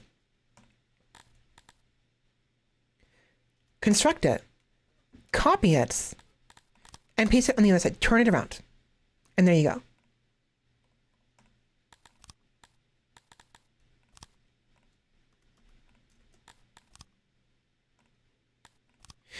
That's what you do. You have to have two separate buildings. So with that in mind, these stalls do not work if they don't have at least one part of it touching the other parts. So that is fine. This is fine. Right? That is fine. But this is not fine. Because this right side of the stall, this long strip of emptiness, cannot reach the other one. There's technically no room, physical room they're inside of that can reach the other side. It's completely blocked off. So we have two options here. We either leave it long on one side so they can reach itself, like this. Or we do what I just showed you guys. We make two stalls. Two separate stalls. It makes more work logistically, but this could be one option. Now, how much of a big deal is it to do this?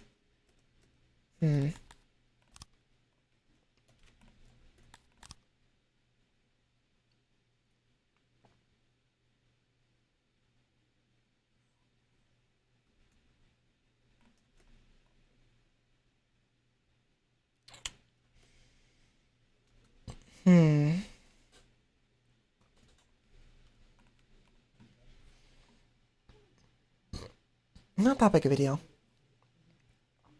Because doing it like this allows me to actually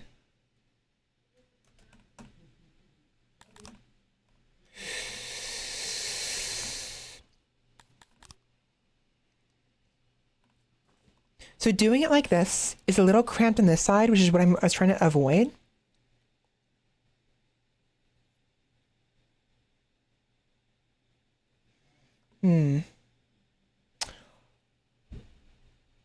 Unless I have an idea.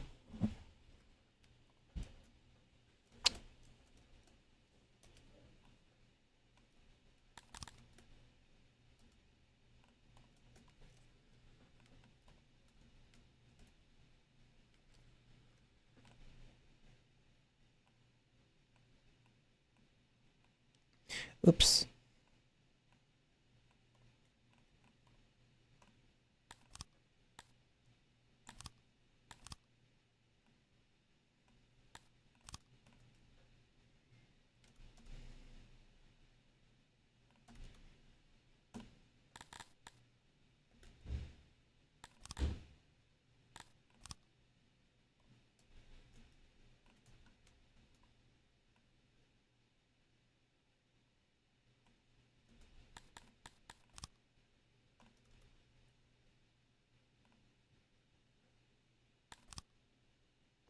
I made two markets. Fuck me. I don't want two markets. You get this, you see what I'm doing here, right? You see the vision? I need voice crack. I need food stalls.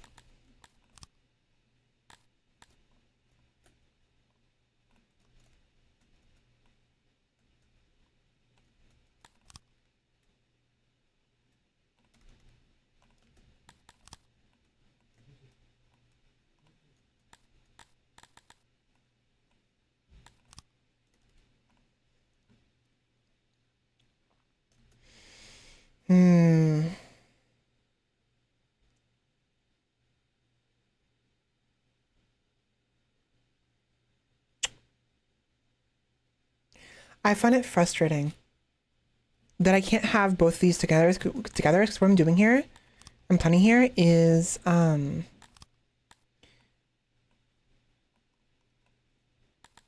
here.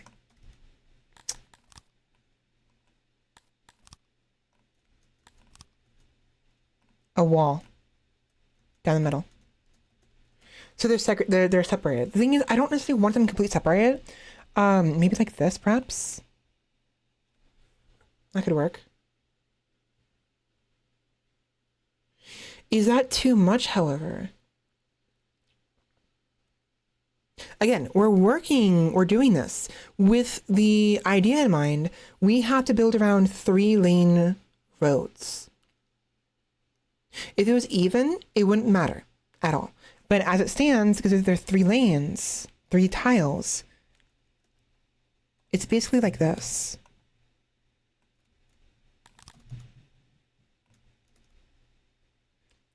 Because it's gonna go over here. It's gonna replace this. So if I do this and have roads. Okay, so we have a bit of a problem as well. Still, because I still don't know if the roads, if the tiles in between the stalls count as roads. For the purpose of, you know what? Even if they did, they would only count as like dirt roads. I think we actually do need to prevent that. So, my eyes are killing me.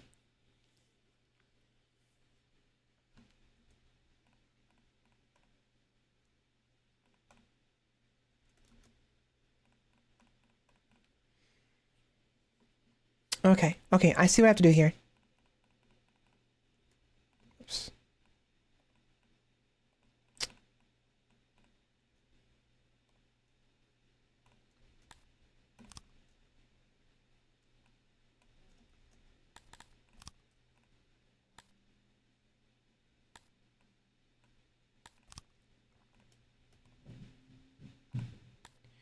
Again, this is causing the same issue before. Logistically, this means there's more work to be done.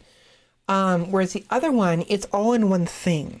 But this, if we want to have the roads go through them and function as proper roads, and also be upgradable to higher tier roads, better roads, we would need to do it like this: 2 separate large 2x8 stalls, same ones, facing each other, versus having one giant stall building with 2 separate stalls built in facing each other. Because this would allow us to build the roads through in between of them, right? See what I'm saying? Otherwise, the only other option, really,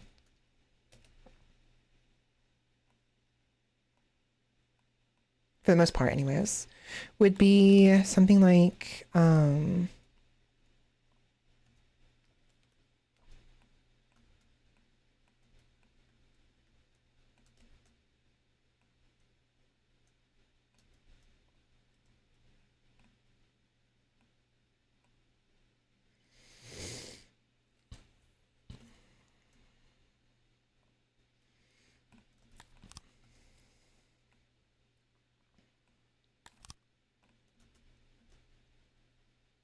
that's doable.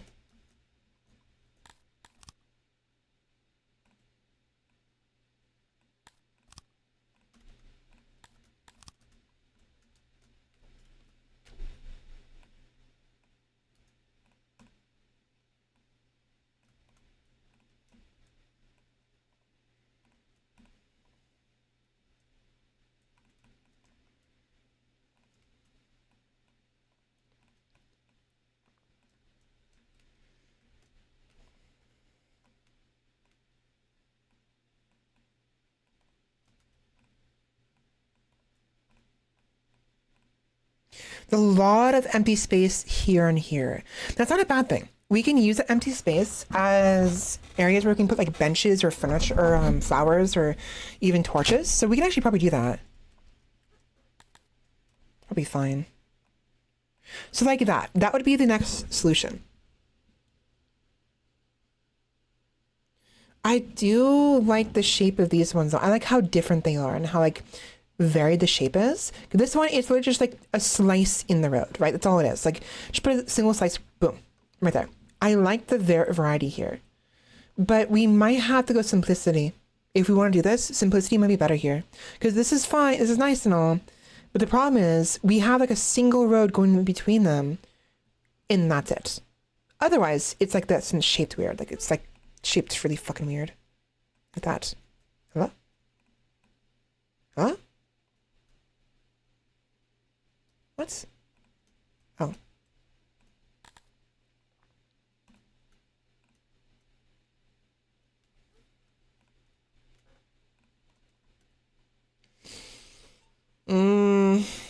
I don't like this. This one's neat, kind of. But again, logistically, we'd have to, I mean, do I care about that logistically? Kind of do. The thing is, though, this kind of gives us more room to expand, because if we have this where this is right now, we can plop it, the bottom part, like freaking right here, right? Boom, right there. If we need more stalls, we get rid of these houses and we expand further upwards. See what I'm saying? How do I do this without getting rid of my freaking previous room copier, spin job, extra shops? I don't want to, you know what, I want.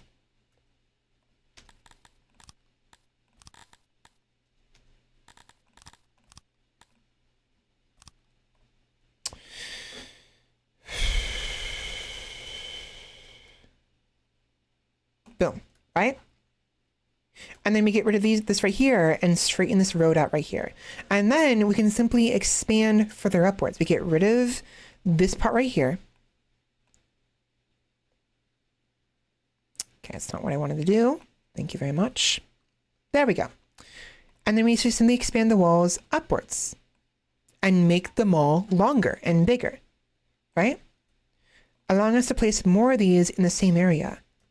Same size and everything, right? Same design. One goes right here, another one goes right here, and another one goes right here, and so on and so forth. So this design is more simplistic, but might still be the ideal scenario. And if we, for some reason, we're worried about the shape of everything, we can just do this.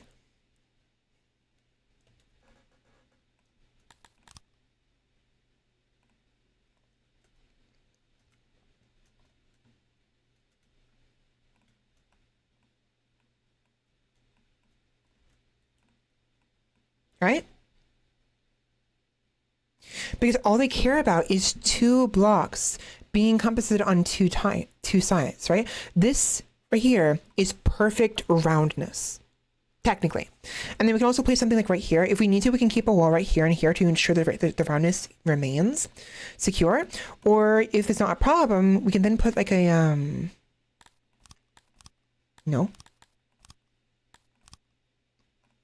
torches, right?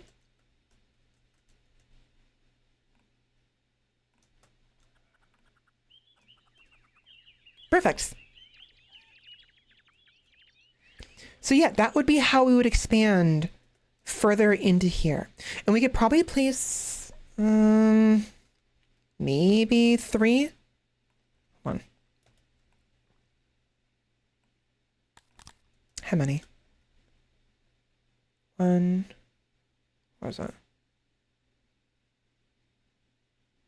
2.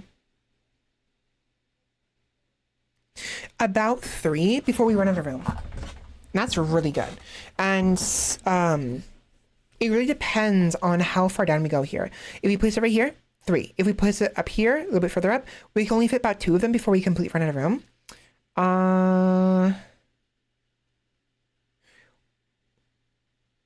Wait a minute.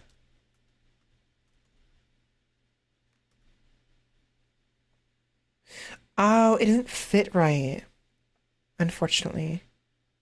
Because what I was thinking is we can have 3 of them, right? Like that.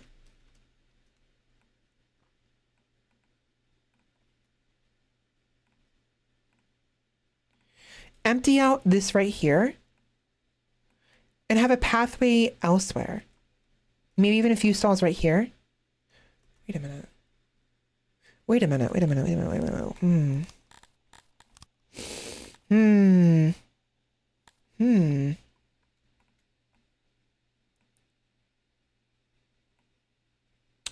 It's even.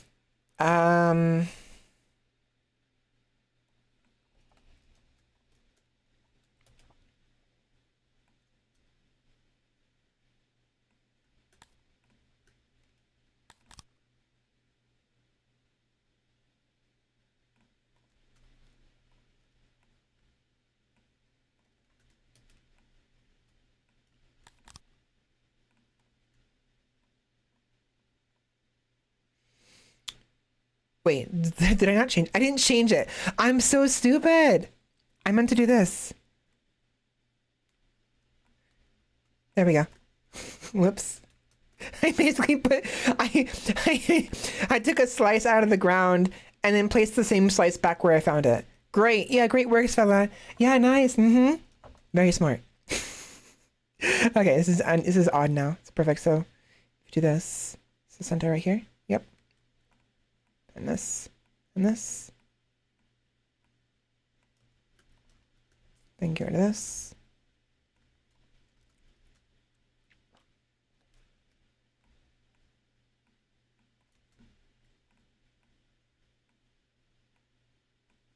This right here would become a sort of pseudo mall because I can always place more of these right here. Okay, it's getting really cramped over here. I want to move things around. This, I still want to keep these shapes. They're actually very useful. So what I'll do, let's move this over here.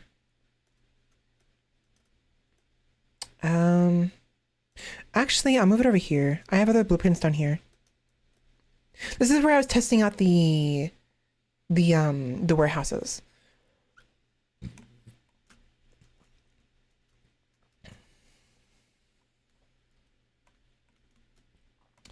Being able to plan things like this is so nice. It's such a nice addition. I love this addition so freaking much.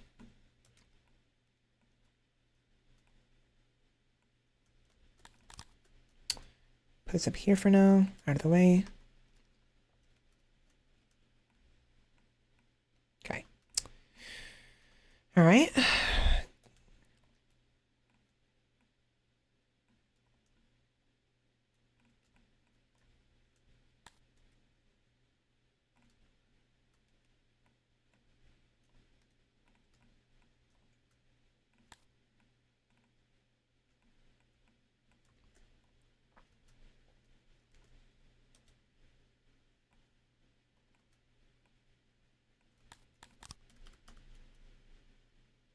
Hmm.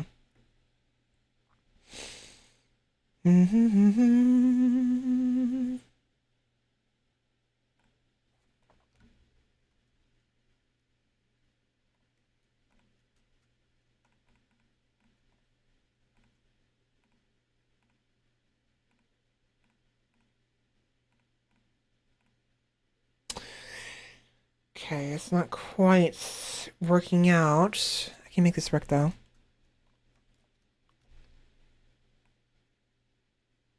I like these designs. I want these these diamonds. English.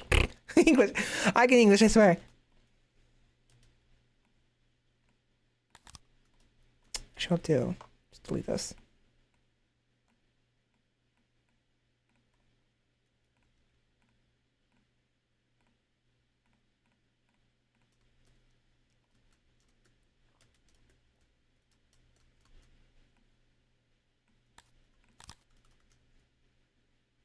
Hmm.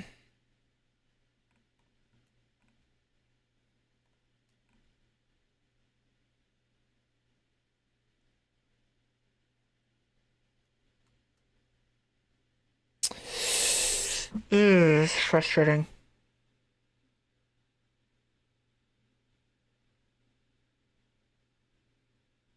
I know what the issue is. It's because I think I know what the issue is. So look at the dimensions.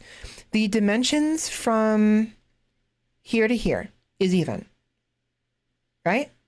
And the dimensions from here to here is even. However, the dimensions from here to here, so the length is even, but the width is odd.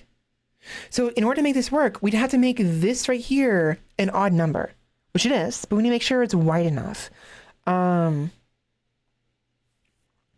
It's 13. 17.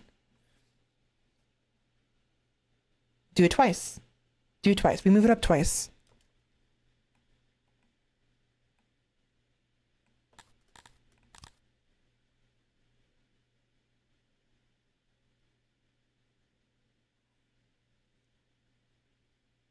I mean, both directions twice. Sorry, I didn't clarify. Like twice down this way, twice up this way. We only need to do it once though. So then we do copy, paste it right here.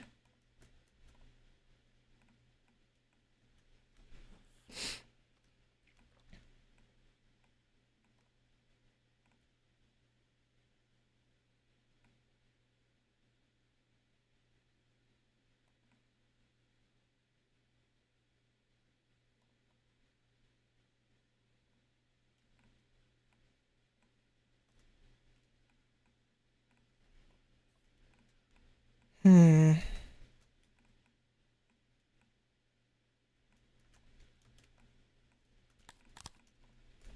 It's a shame you can't move the blueprints around like the other shame you can't.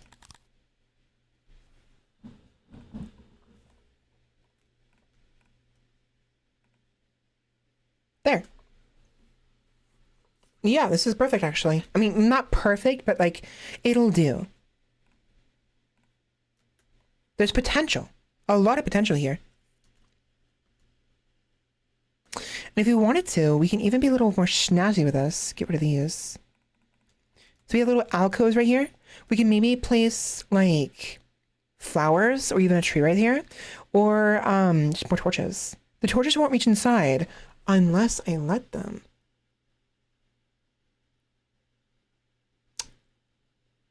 Hmm.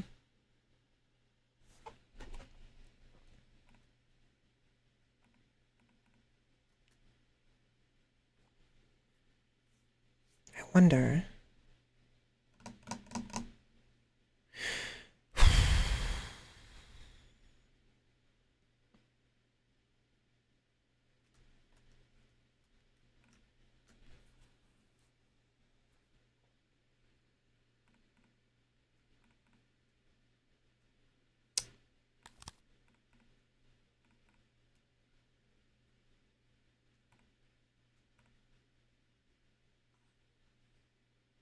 I mean, the problem with this, what I'm about to do here, is I was thinking of making it so there are this like distinction, these like walls that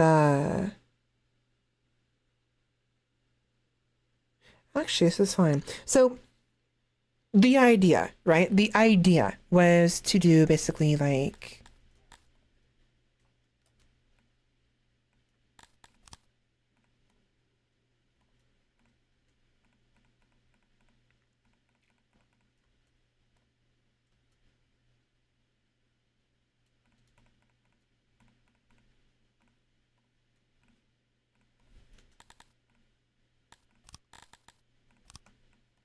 that.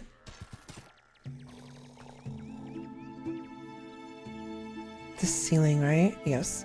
So the idea would be the light can reach over here.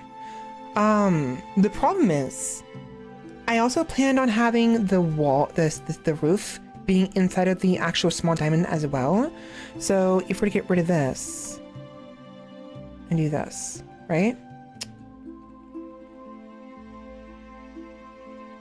Excuse me. Thank you. Right? With the torch inside of it. It's neat and all. This is going to be inside of a building, but it's already inside of a building. So this is all going to be this right here, the ceiling, right?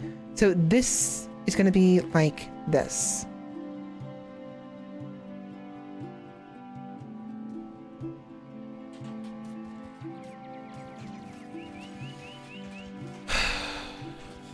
Yep, there it is. See, we lose the shape. The shape is completely gone. Completely. There is no more diamond shape. It's not terrible. We still have the corner right here. But effectively, what this is it's doing this. We entirely lose this corner here. This diamond corner. I want to keep these. They look pretty neat. Pretty neat. Neat. And they look nice, right? So our choices are we leave it like this, where it's like an inward concave section here. We leave it like this, where there is no diamond shape here, but we still have a corner here we can utilize. Not terrible. We can have some like amenities here. We can have a speaker here. Maybe we can have a hearth right here with a well, small one. Maybe we could have some other items like later on we unlock like taverns and stuff. Taverns and restaurants. I have no idea how big these are, but we might be able to fit these like right here or even right here, right? Not terrible. So this will give us a little more room to work with. This will not. Another option would be to, instead of doing it like this, what we could do is, I'll cancel everything first.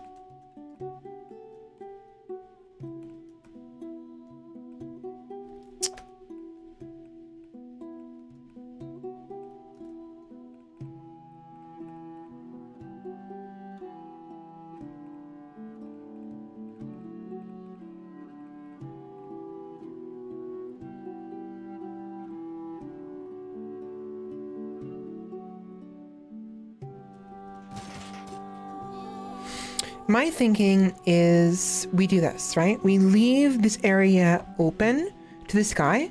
We still have the mud structure roofing. What is this?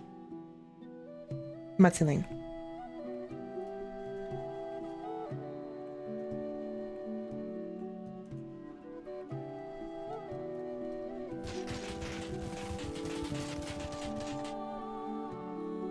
Why does it look so weird?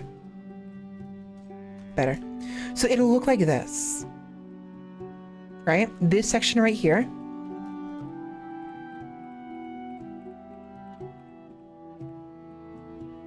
Oops.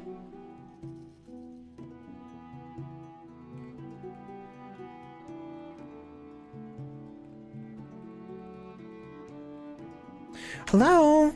It's the worst thing, trying to use the planning mode and then forgetting to turn it on, and you think you turn it on when he's not on. So this right here, this is what this is going to look like. It'll have a little opening area that'll be exposed to the elements, to the outside. It doesn't matter. They don't really care about it unless it's in a home or an actual building, you know, the actual pre-made, like the janitor or the warehouses. But I'm trying to go for a certain aesthetic and a certain like in-game like role-playing kind of thing, sort of. So this right here would be right here. Little opening here, which is a possibility, an option. It's nice. And what we'll do is the I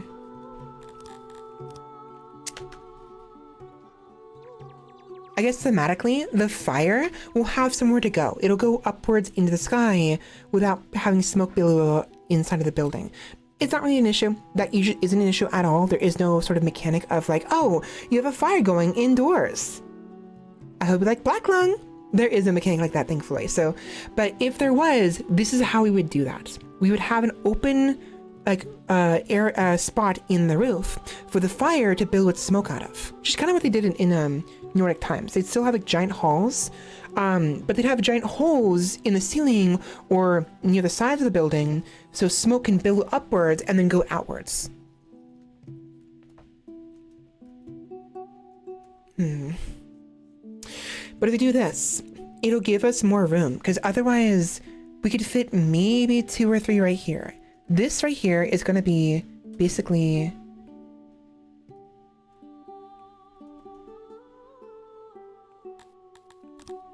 like right here. Functionally. Right. Oh, fuck me. It's like, the mountain range is going to be a problem.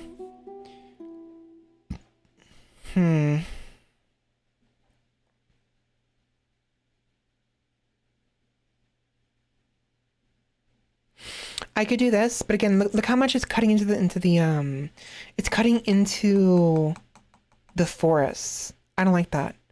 I'm willing to cut through it into it a little bit, but not by this much. We lose so much there.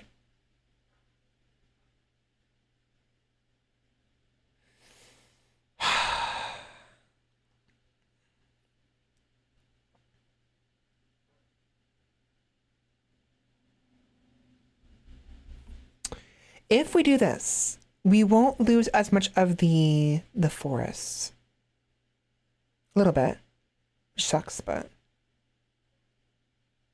it will cut into the mountain, but maybe that's not a bad thing. Because what we could do is we can use the innards of the mountain as some roofing, and maybe we have a pathway go up here towards the little opening over here. Not a bad idea. And this will mitigate how much we lose.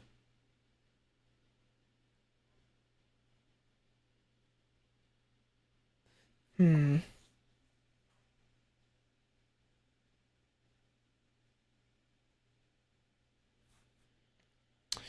if we do it like this, we have a small little space right here that people can walk through into the little alcove area if they wanted to.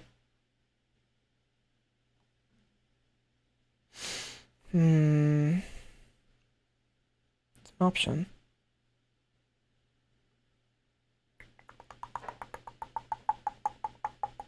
Or just keep going upwards.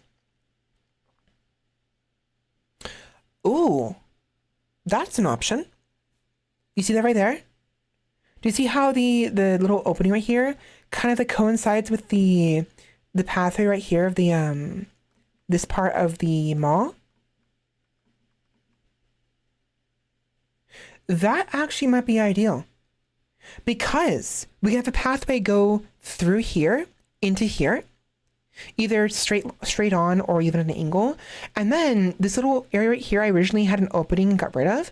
We can actually return the opening and it can go this way up here. For what purpose? I don't know, but we can figure it out later. It gives us options, right? And we actually reduce even further how much of the forest gets cut into. We might actually be able to restore some of the forest I had to cut down right here. It will be further away, which is a bit of concern. For these kind of things, these buildings, the stalls and what have you need to have them near the warehouses. I suppose I could move the warehouses up here, but it would cut into the forests. Because, like,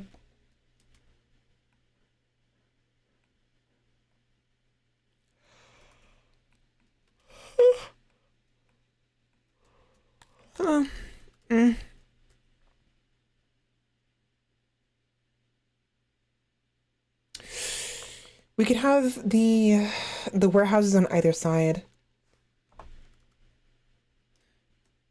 Oh, I didn't copy properly. Oops.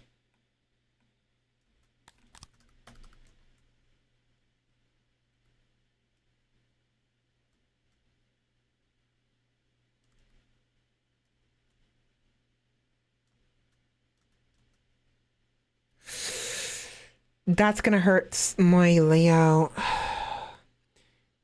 We end up losing so much force anyways.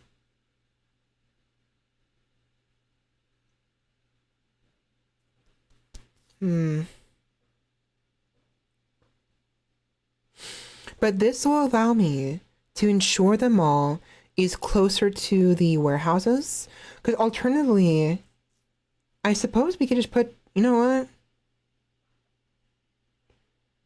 We could just technically have smaller warehouses dedicated to just food. We kind of already have that.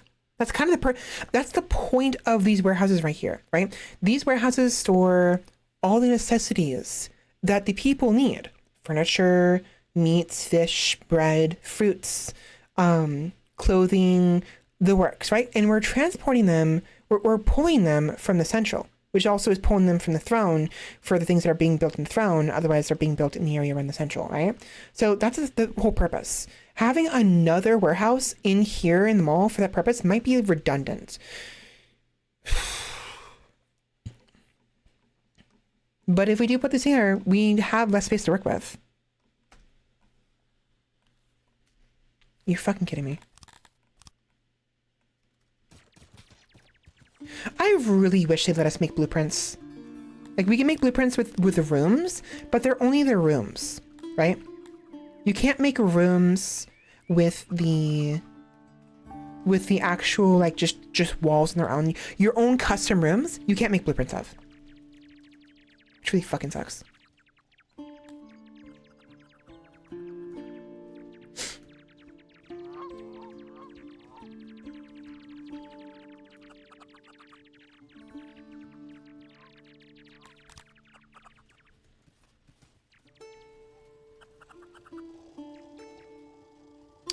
Yeah, if we place it right there and we place the warehouses directly beneath them, there'll be a little bit of space. Like, right around, so past this point right here. Let's do this. Give me an idea of where it is.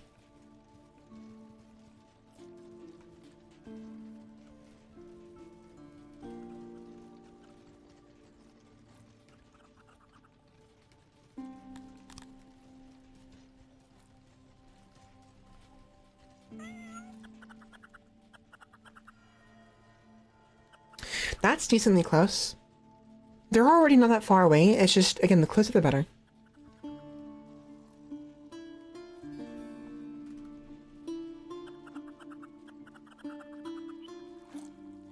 But this one's cutting it really close to the road I have there. I can just move the road down a little bit. I don't want them next to the buildings if I can avoid it.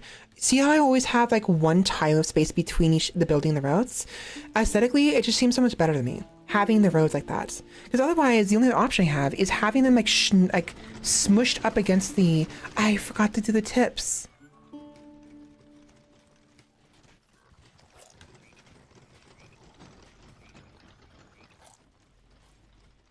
No, that's fine. That's right.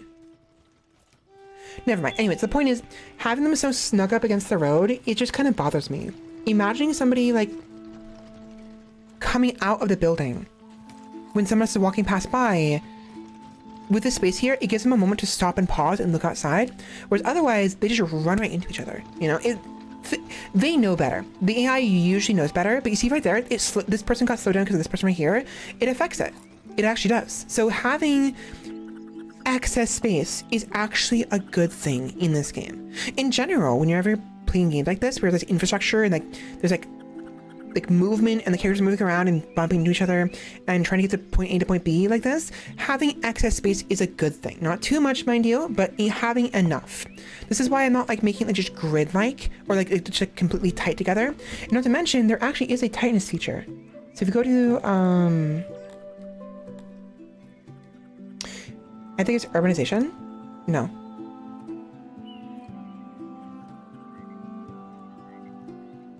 Space. So the space of the buildings is a big deal, how tight it is.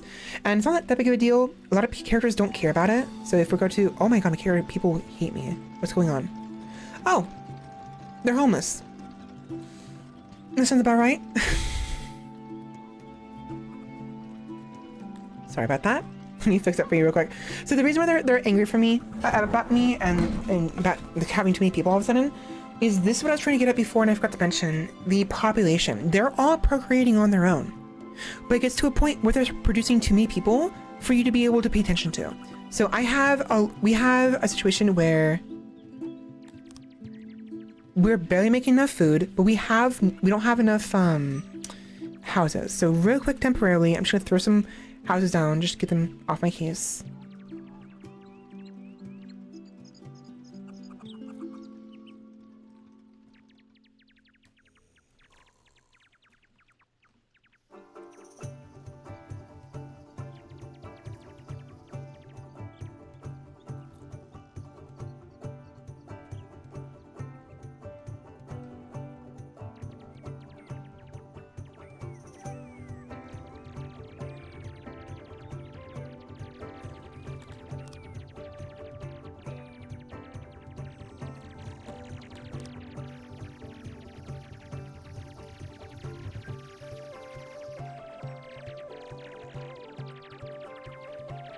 Sometimes I'll have them smushed together occasionally, like for instance, right here.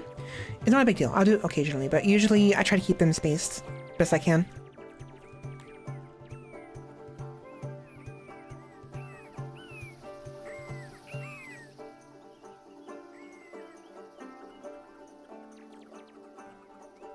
See? Perfect spot for a little house. Right there.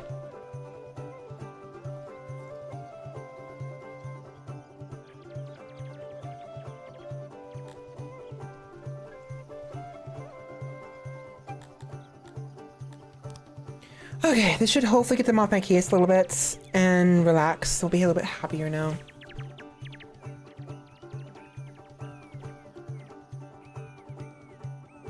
There. Okay, so we're gonna have to get rid of these eventually regardless, moving around, but for now it's fine. So yeah, I could put the warehouses up here. We give us more room to work with down here, some more housing right here.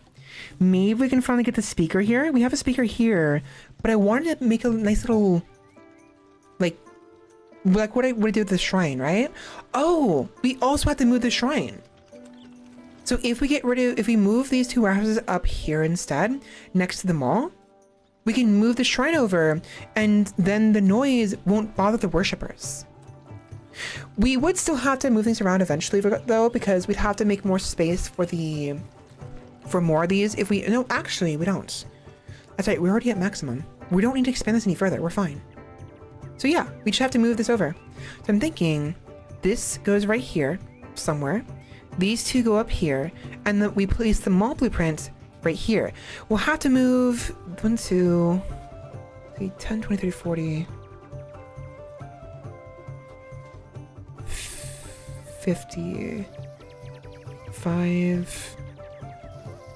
8. 61. 64. 64 housing. Surplus. 33. 10. 15. 21. 24. So if we ignore these and put another like house or apartment over here, we make what we need. More like not a house, a long house. We need a long house. We'll be able to make this up just fine, but then we're going to lose 10, 20, 30, 40 housing if we place them all here. 40 housing gone. We have to make this move elsewhere.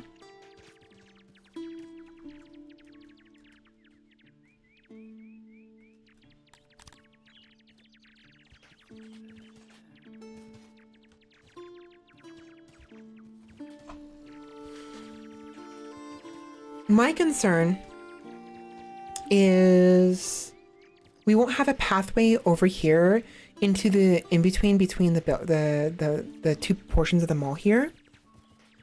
It might not be a big deal because we can have somebody have a path go underneath it.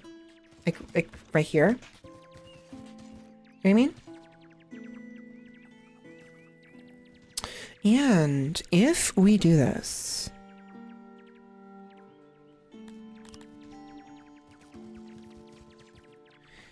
opening up the path to the right gives us room to put housing over here. That's an idea. We could do that.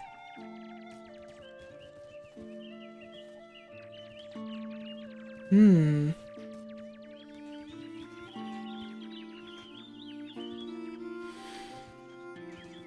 then later on, once we move the field, we can go ahead and do to the right side of the mall what we did with the left side.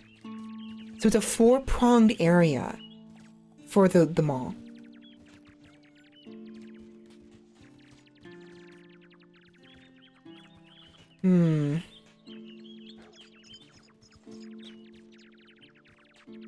I think we do this. I hate cutting into the forest down here, but we kind of need the warehouses as close as possible. What I'll do, I'll ignore it. I won't move the warehouses. I'm going to go ahead and make them all. We're going to see what the commute is like and the hauling is like for the workers. If they have issues with how far away the warehouses are, we'll go ahead and move the warehouses closer. If not, we're ignoring them. So these have to go. I know I just started building them. Sorry guys, this is garbage. Sorry, go away. Okay, how many do we need to move? We move all 4 of them, I think. Pretty sure we do. My voice is giving out so badly.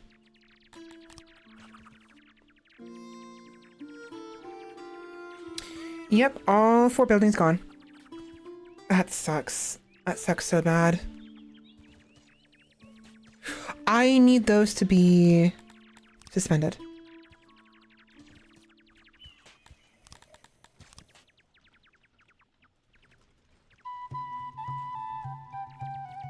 Okay.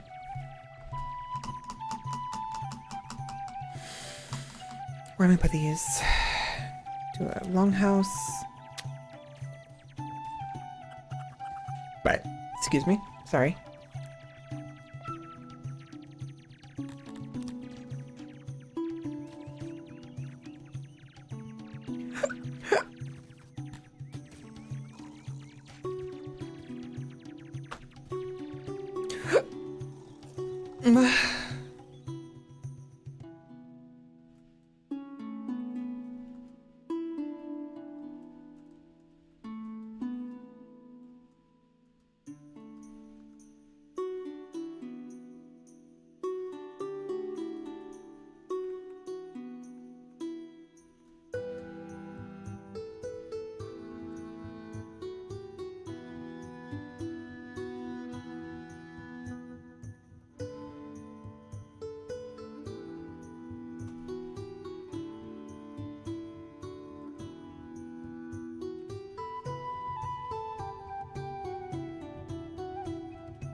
Why do I have these? Why do I need these? Hello? I don't need these. I'm stupid. I don't need these blueprints. They're useless. I don't know why I have that either. I don't need this. I mean, I could just do this. I'll keep it. But as an actual blueprint, we'll put it over here for now. That's 2 buildings. Make a little pathway here. And then like...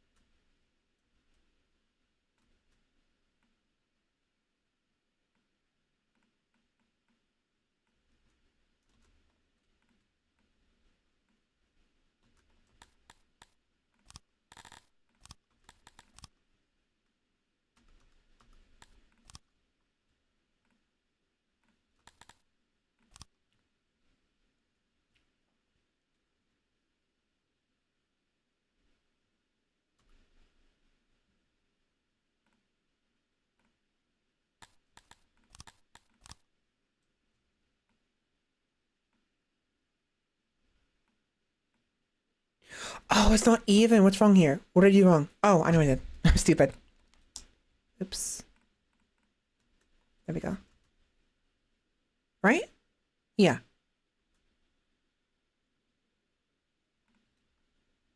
I can make it bigger. Big tree.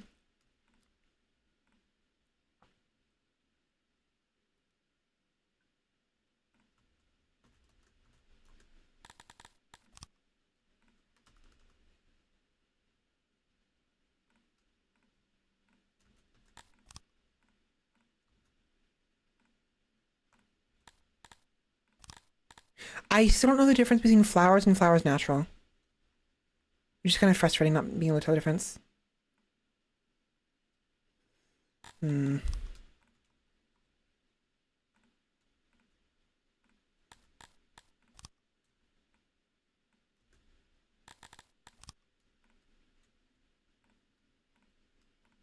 facing the wrong way. Oops. That's not good. That's nice. That's gonna be a really good park. Like, I'll activate it now.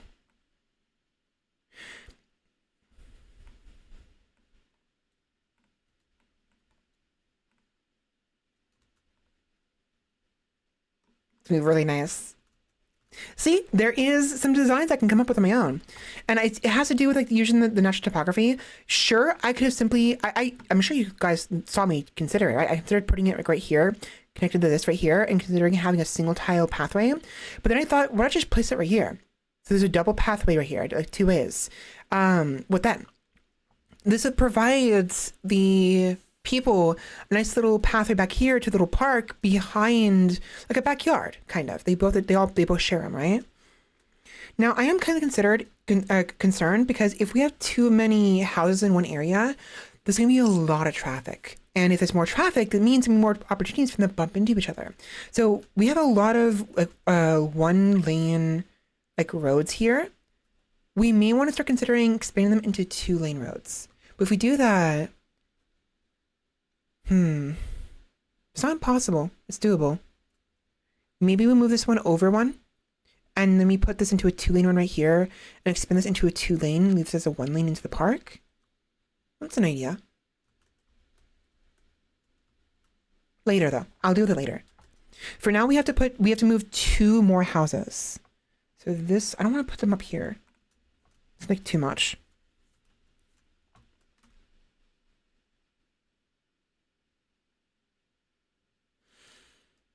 No. I mean, maybe, but not right now. We'll do that later.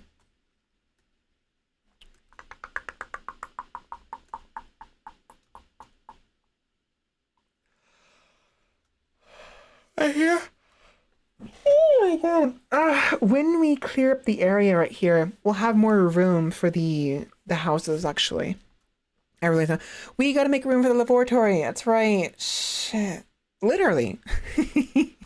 Literally, shit. I gotta, because we already have the hearth and the well taken care of. We have a huge one in the middle of the diamond and one right here, the hearth. And we're gonna be moving the food stalls in the market into a giant mall. So those are taken care of. But the laboratory does not have a space anymore once we move it.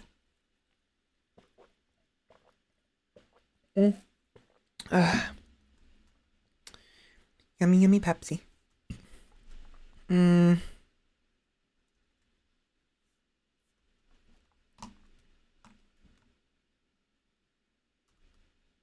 It's too cramped.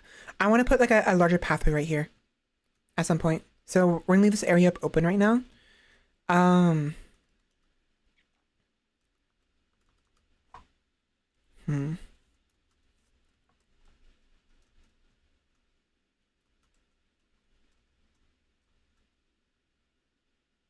By the way, I'm not only using the trees as blueprints, I'm also using the flowers. So see that there's flowers right here? There's more right here I was trying to avoid cutting into, but I didn't have a choice. So I'm trying to avoid completely cutting into the trees and flowers whenever possible, because they make beautiful blueprints. This right here would be a beautiful place for a small couple housing right here. Perhaps. And we can have the road go up here and carve through here. Maybe carve downwards through here. Or alternatively, we can have it go over here and go down and go through here. But the more flower fields I can create and maintain, the better.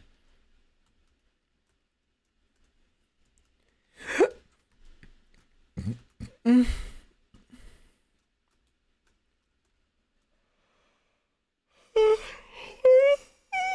I'm so fucking tired. Oh my gosh, I'm tired. I want to finish this mall before I end stream so you guys can see what I'm doing.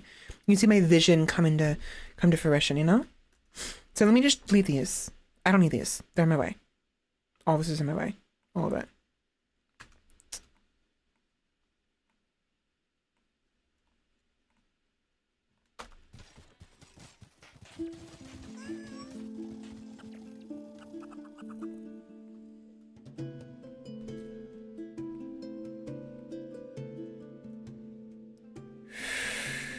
Okay.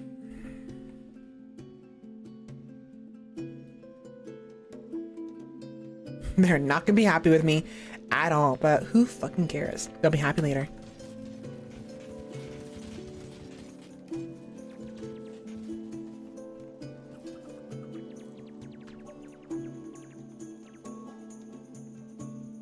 Okay.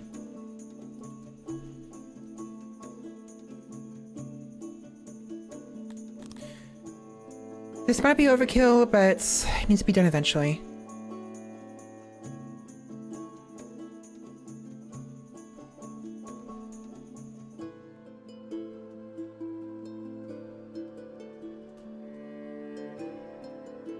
Biggest concern I have right now is trying to make room in the mountains for all this.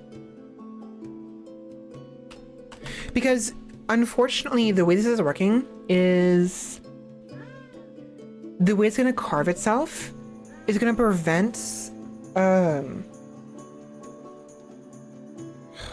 frustrating. Okay, what can I do here? How do I make this work?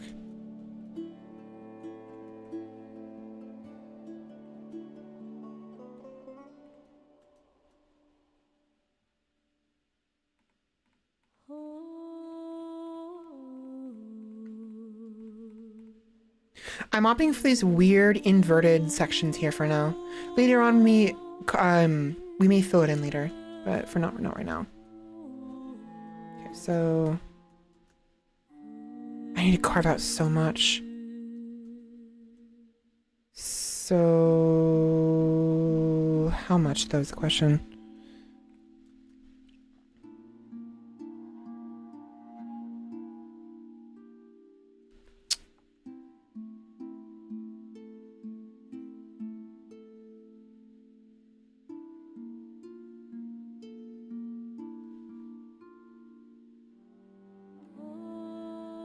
Obviously, we need to carve out this section right here.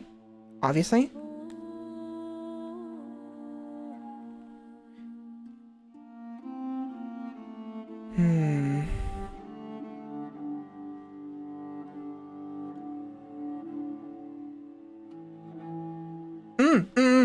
We can use the torches as a guideline.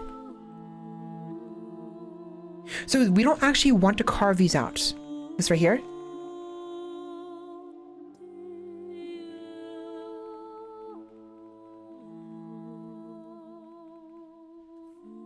Those are the walls, right? These are the walls.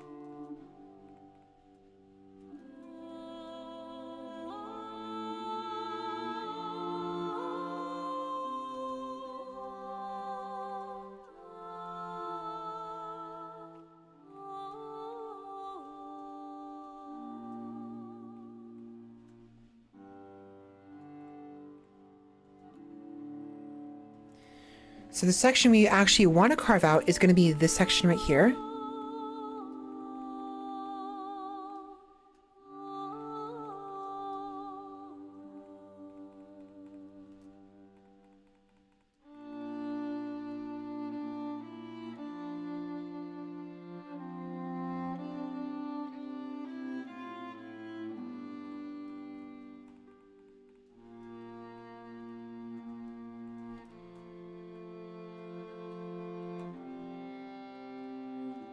All of that gets carved out.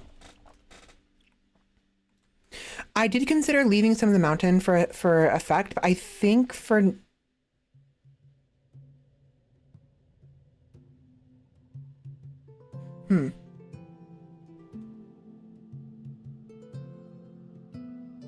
No, I'm gonna carve it out. I'm fine with this.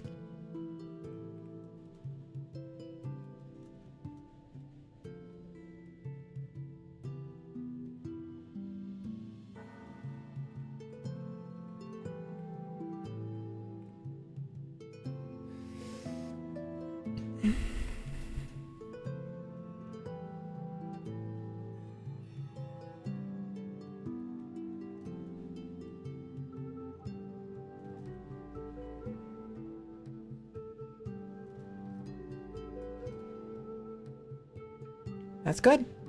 All right. Activate job. Boom. Watch it come to life. I forgot the fucking roof. Okay, you know what? It's fine. Let's see what it looks like first. I'll add the roofs afterwards. Not a big deal.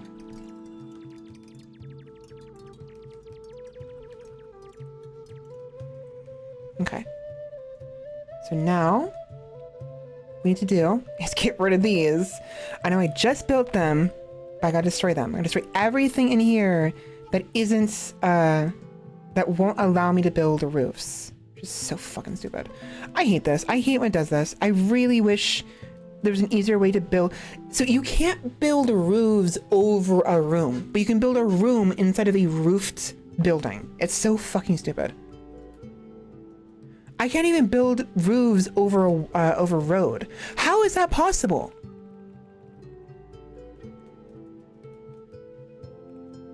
Oh no, I can.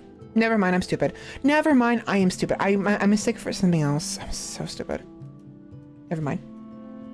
But this has to go. This has to go. This can stay because it's actually already encompassed, but I can't put roofs over torches. Like, why not? I can put the torches inside of a roofed room. Hello?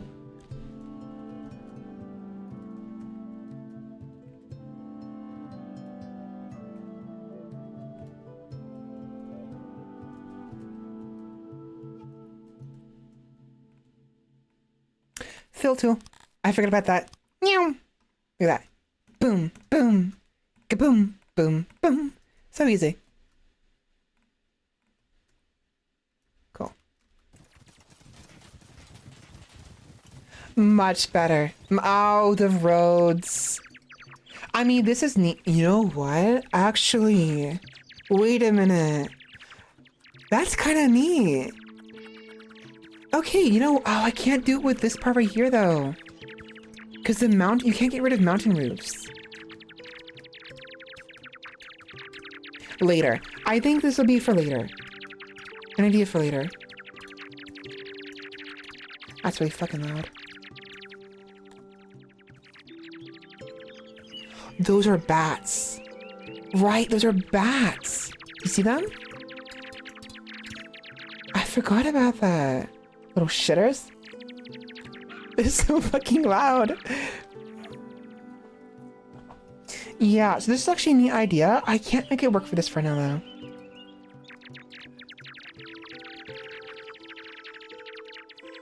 I am gonna go ahead and just do this, though. I'm gonna be a little cheeky with this. Build another blueprint. I'm gonna actually build this blueprint. Oops. Pause it.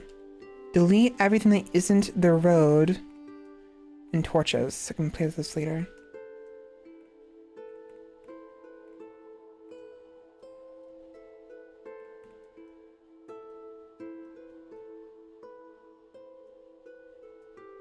I don't know why the torches are here. That makes no sense. Those should not be there.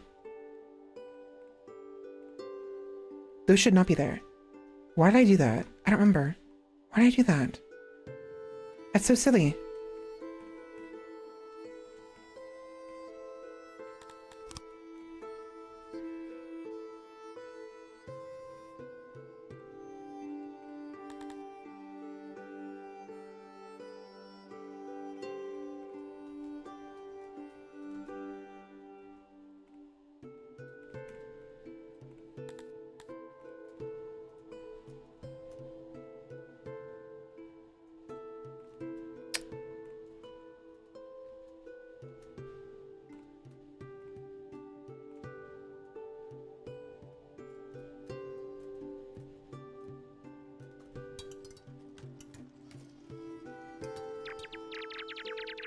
The bats go again.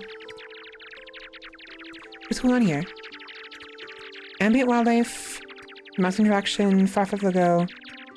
Okay. Control W. Oh. I must have turned it on by accident. I don't know how.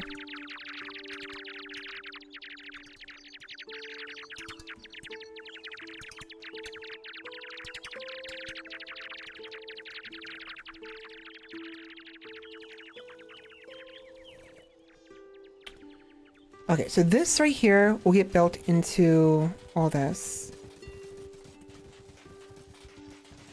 What is this? Rock? I don't give a shit.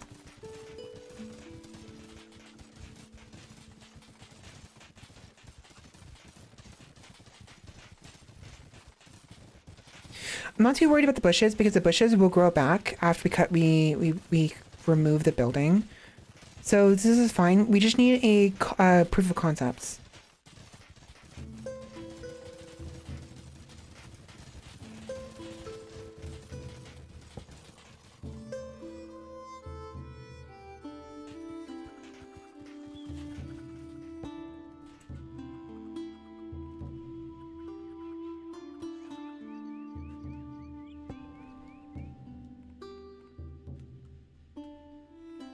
Again, I don't know why the torches are there. I have no idea why I put this there. I really don't.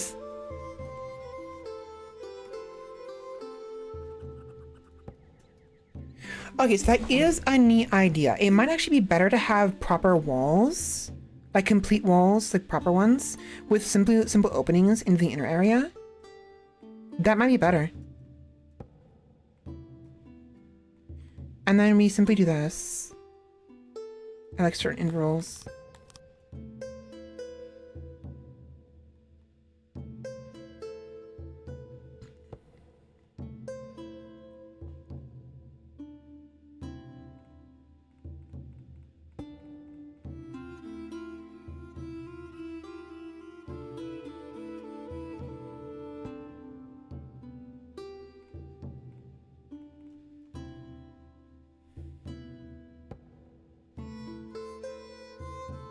Wait, why is this... What? 9? Wait. Oh, you're fucking kidding me. Oh no, I did not notice that. It's too long. Are you joking me? I thought I had it perfect. No. It's not that big of a deal, but now I gotta freaking restructure everything. Again. Oh gosh, it should be as simple as pulling it back a little bit, but like, at the same, oh my gosh, hold on. 8. It's fine. That's fine. How did that? I know how it happened. I know how it happened. Okay. So if I move this back a little bit, there'll be a weird gap right here, which is going to be frustrating to deal with.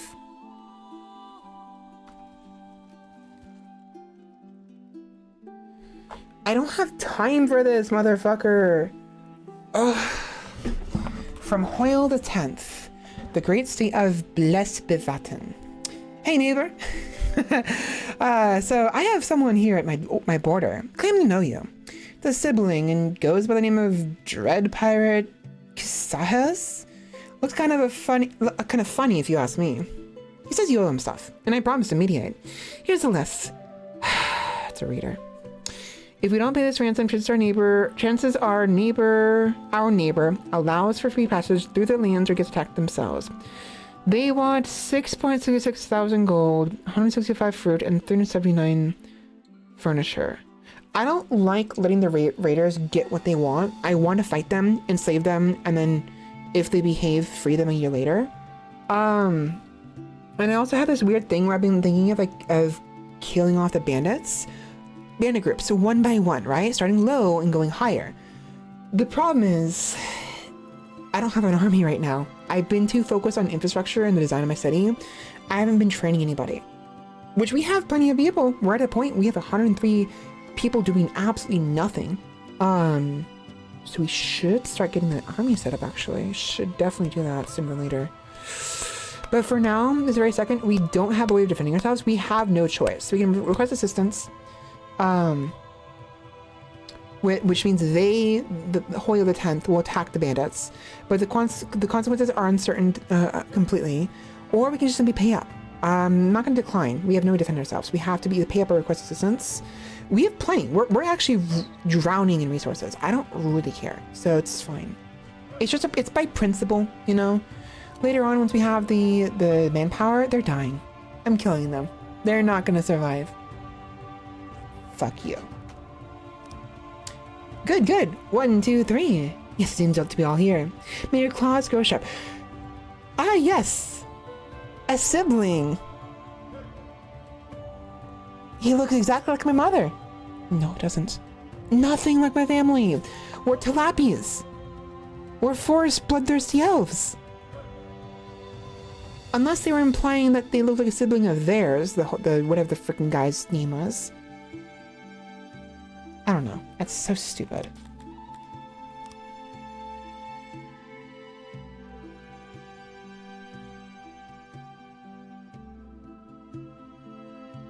Ah, okay. So I think what they're implying here, it is Hoyle's, not actual sibling, but the Hoyle, that's the 10th. These people, they're hive minds, right? They're all like their ants, basically. So any individual of their species is considered a sibling, basically. Instead of a kinsman, they're siblings. They're all born from the same parent, usually. I mean, within reason, of course. So they meant it is one of my siblings, and not directly by association, just by way of like the same species.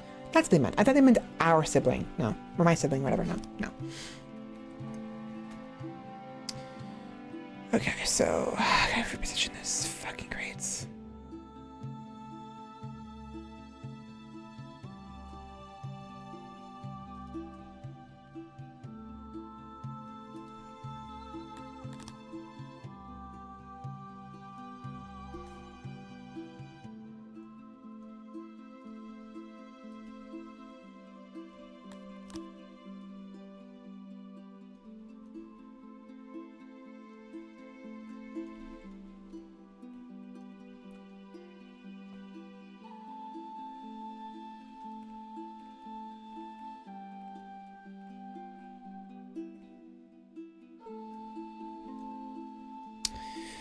Okay, so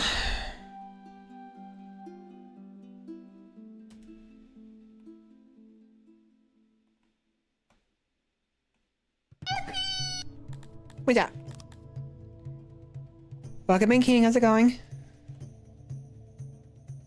So this goes like that. Yeah.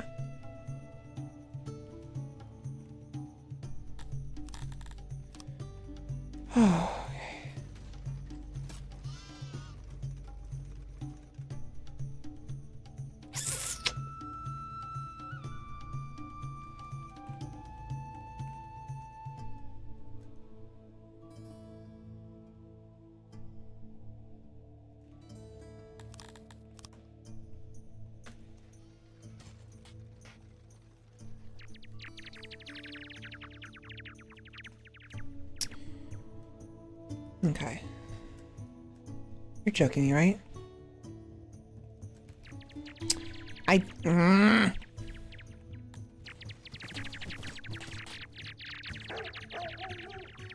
Oh, whoa, whoa. Doggy. Puppy. There you go. Okay, so this is what we're looking at. We're done here. We're over here.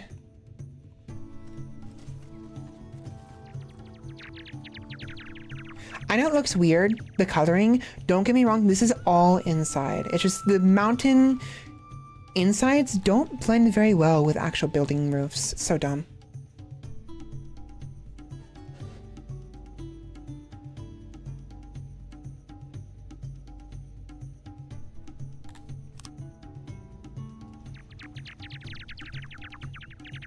Okay. Okay.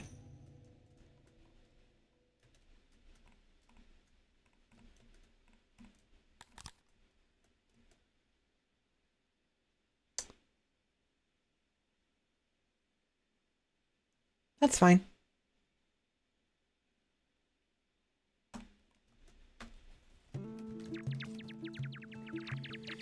So this will be a mall for food and furniture. Again, we're going a little overboard with the market stalls because really we don't need them. People rarely ask for furniture, but it's just nice for the cemetery. And if we need to, we can simply replace them with something else. And otherwise, it'll be like very, very small amount of like service. It'll be one. I'll have like one person here, maybe. I'll force it so the markets are only one person instead of them being auto. And we'll look at it later on. And if the workload gets too much, we'll go ahead and add another person. Otherwise, we'll keep the food stalls automated.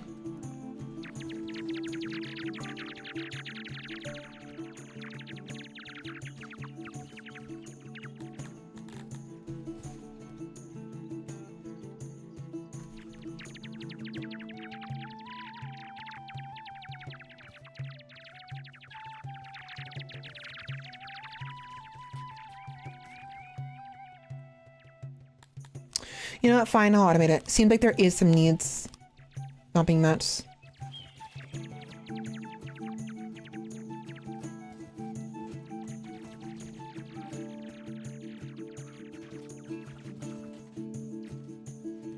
They're still not having their needs met. What is going on here?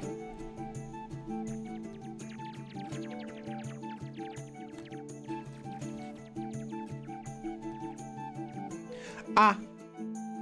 Okay, I didn't think about this. I'm so stupid. I'm so freaking stupid. So, okay, so each stall has their own storage. They want to collect a certain amount of goods for the storages. Let's say one of them can hold 50 food. And we have a surplus of these buildings because we're trying to serve all the needs and maybe eventually, you know, in case we have too many people, too many needs, right? The problem is we have like 3 of these buildings. Even if each of them only need like a fraction of the amount because each of them are serving a given number of people together, it's like the workload is spread amongst all 3 of them. All 3 of them want to have the maximum amount of their storage. So it means even though, let's say theoretically, we only need like 25 food in total between the 3 of them, they're going to want 150 food.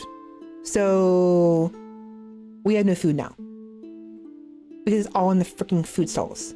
And they're fighting among... Okay. I knew better. I knew better. I'm just gonna delete them. We'll stick with these ones. As needed, as they become more demanding of their goods, we'll expand further into the mall. For now, it's very bare bones.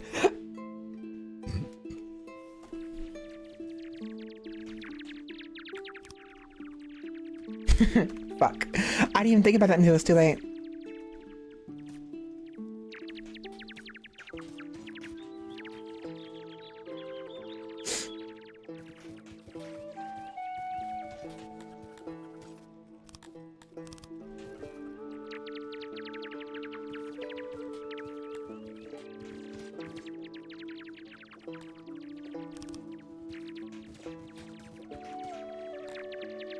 I want this number to go down. There it is. I want this to be hovering around 80 to 90%.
It really is frustrating how even though roads will curve, they'll like diagonal when they're outside. If they're in buildings, they don't.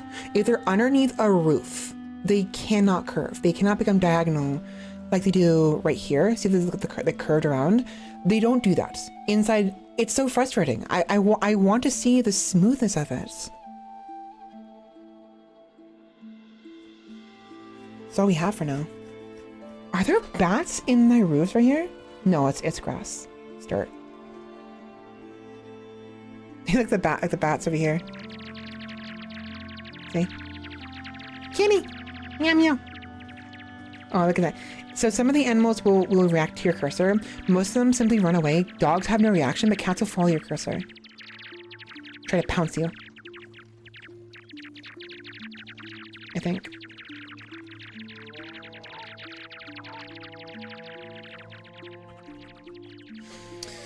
All right, maybe 6, 7 people is too much.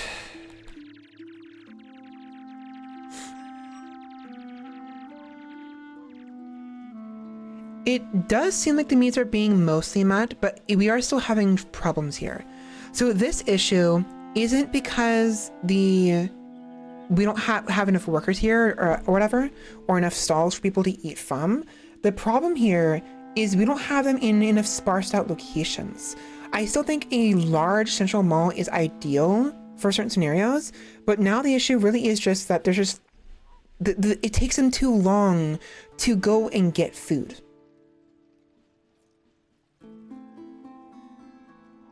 Which is frustrating because the white areas is the diameter, the distance at which the building can reach, right? That they'll garner customers from. So there's people all over here who can't meet their needs, even though we have plenty of food here.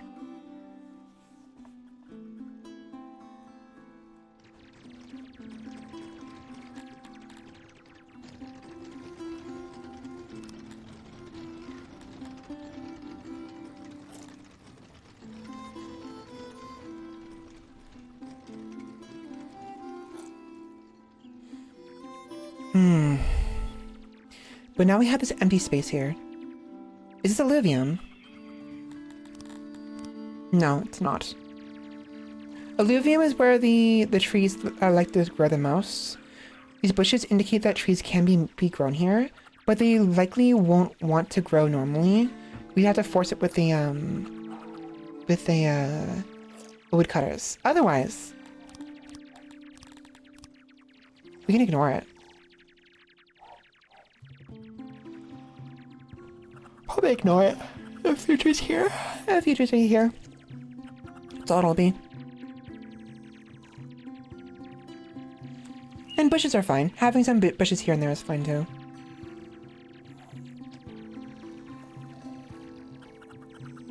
We still need housing.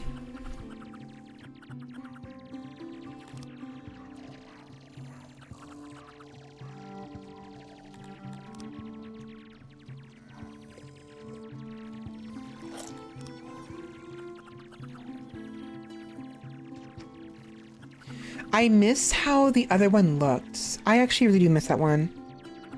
I like the design of the roads.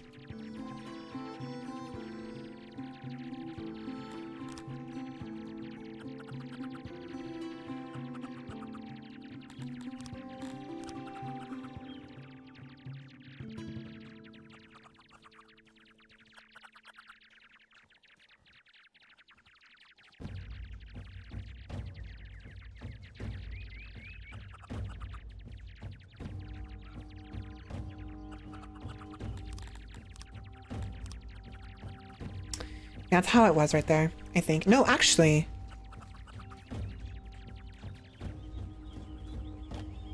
Wasn't it that? Yeah, it was this, I think, roughly. I'll leave that blueprint there for now. Copied, actually. Yeah. That doesn't look right. Mm-mm.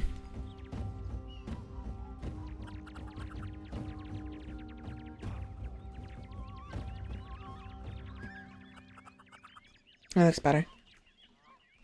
So that is the original blueprint we had right here. How are we doing on surfaces? Workload is only 44%, and we still have people somewhere here. Hold on. Why is there... Okay, never mind. Sometimes when the characters are building buildings and like walls and what have you, they'll trap themselves behind walls. I was thinking maybe... Given there's a blocker here with like a thumbs down sign, there must be someone here, maybe, trapped somewhere, who can't meet their needs. But no, there's no one here. It takes a while for these tiles to update, unfortunately.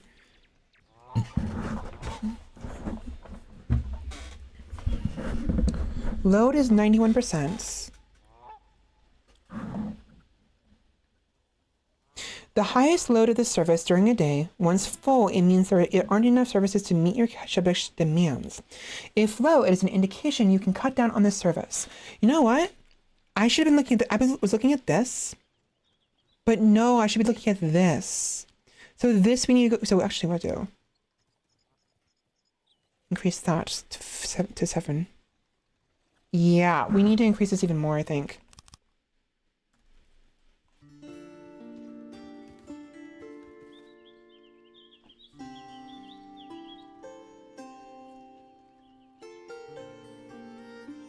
Better. So if you look at the information here, there's available services currently used, needs, work, and total. Look at the available services. It does seem to, like, you know, average out around 6 and 7, but occasionally it'll dip down to like 2 or like 0. It's probably like rush hour.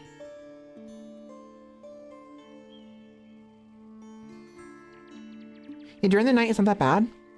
But during the middle of the day, it's just like a huge dip in available services.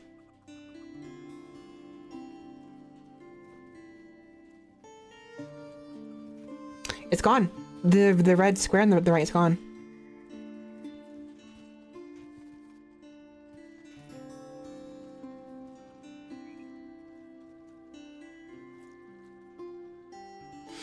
It being at 50% is honestly ideal. I think 9 people is probably the rough amount we need. Maybe 8 people. Oh, it went up to 75%. So we lost 15%. We don't want 100. 100% is bad. So I think maybe 10 people might be ideal. I'm gonna go 10 people. How are we doing over here? Oh yeah, the market isn't nearly as much in much demand as the other ones because all they really need is furniture and wood. At best. And they have plenty. The furniture and wood doesn't go, they don't degrade very much in their houses, so they don't need them as often. Fuck's sake.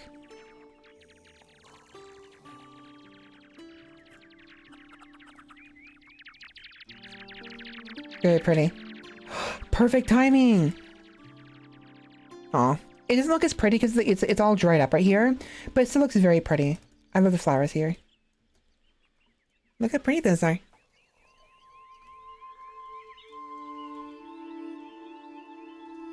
Very nice. The fruit farms.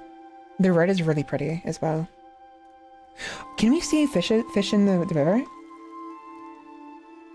Since it's brighter and there's no snow? No, I don't see. There's supposed to be like fish in the rivers. Like moving fish, you know what I mean? There's frogs. I've seen frogs before. And a naked person.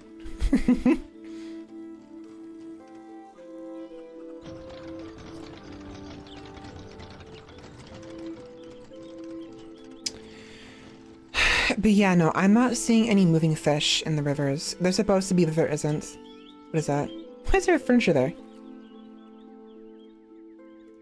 I know why. We had a bridge there and got rid of it. It needs to decay and disappear. I don't care about it. It'll go in its own. Yep, there's no fish in the river. At least as far as I can tell.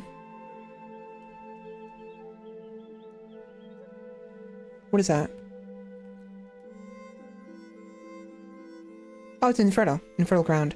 Sometimes these indicate like, oh, that's weird. That is weird. What is going on here?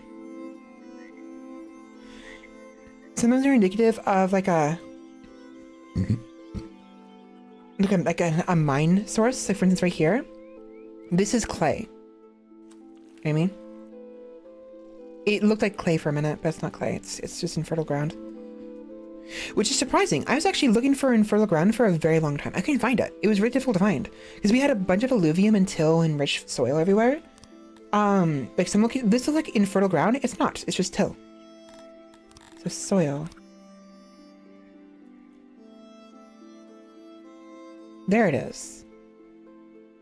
So it's all right there.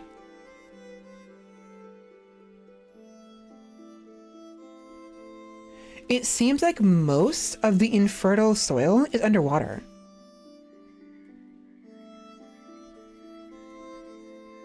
Yeah, it's all underwater. That's nice.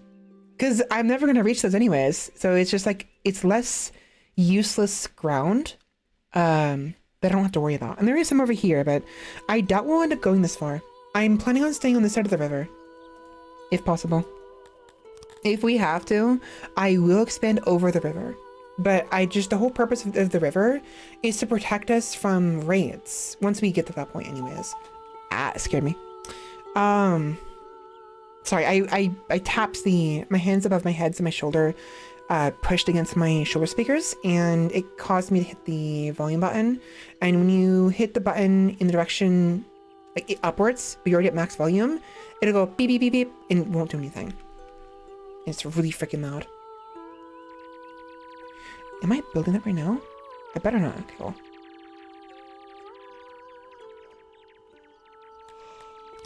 I'm so stupid.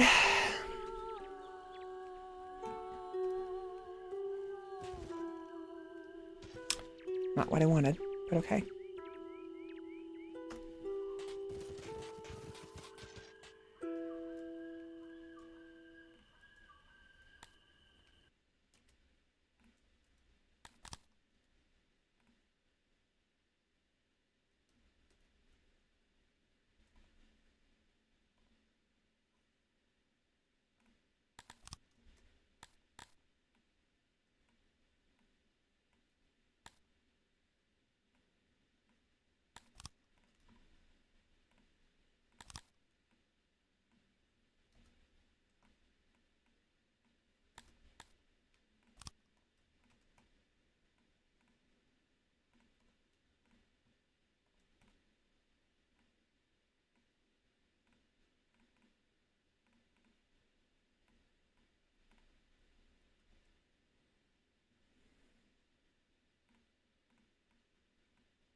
Yeah, that was the original idea.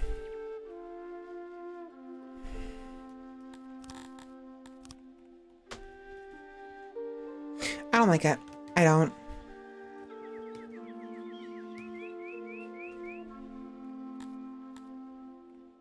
Oh, they're both markets. Oops. I didn't mean to make them both markets.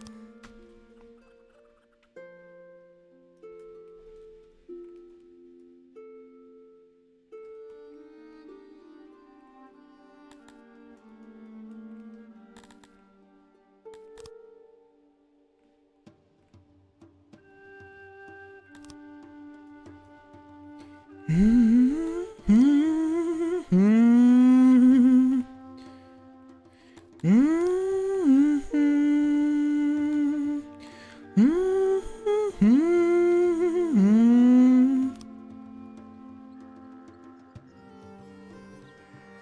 we actually out of wood? Why are we not making wood? Hello? I deleted, oh, I'm so stupid. I forgot. I deleted the woodcutters and never rebuilt it. I deleted because I want to look at it. Oh my God, I haven't been making wood in such a long time. It's so frustrating because I'm gonna cut these down now.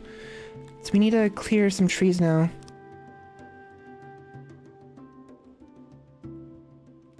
Funny, great, marvelous, love it. Fuck me. Okay, I gotta rebuild this now.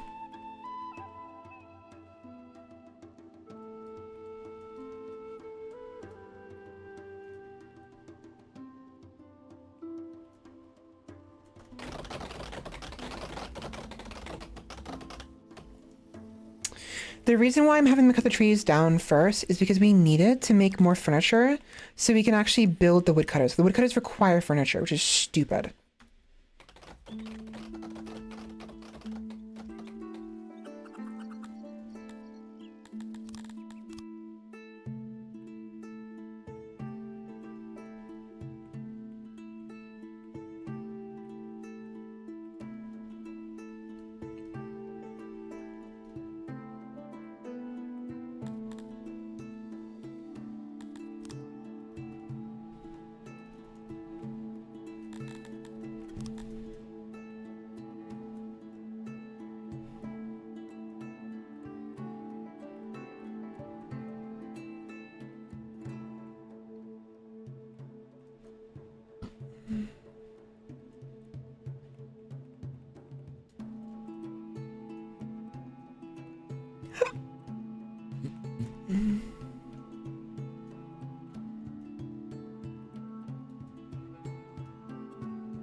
How far out can I go?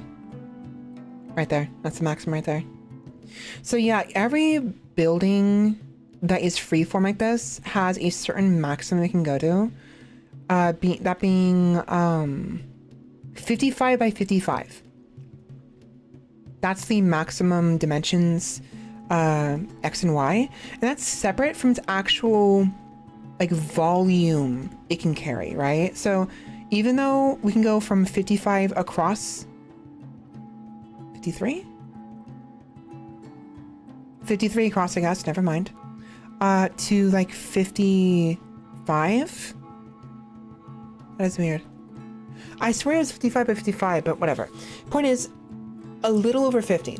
Even though it can go that far, you cannot fit 50 times 50. What is that? 50, 5 times 5 is 25. 250. 2,500. You cannot fit 2,500 tiles of material here. So even though we have all the space to work with down here, if I try to fill it out entirely, see, I can only have a few more spots. That is it. No more. That is it.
I like placing the auxiliaries at like random intervals. Do you want a huge one though? Huge one would be nice. Right there.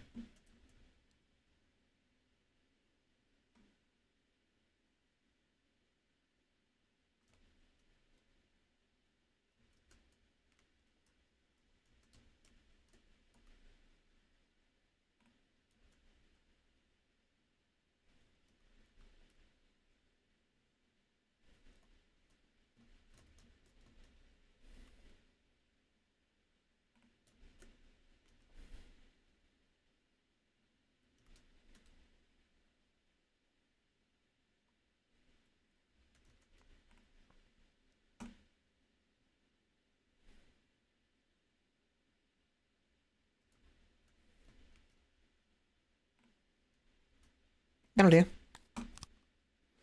This is gonna cost me 43 furniture. Fuck me.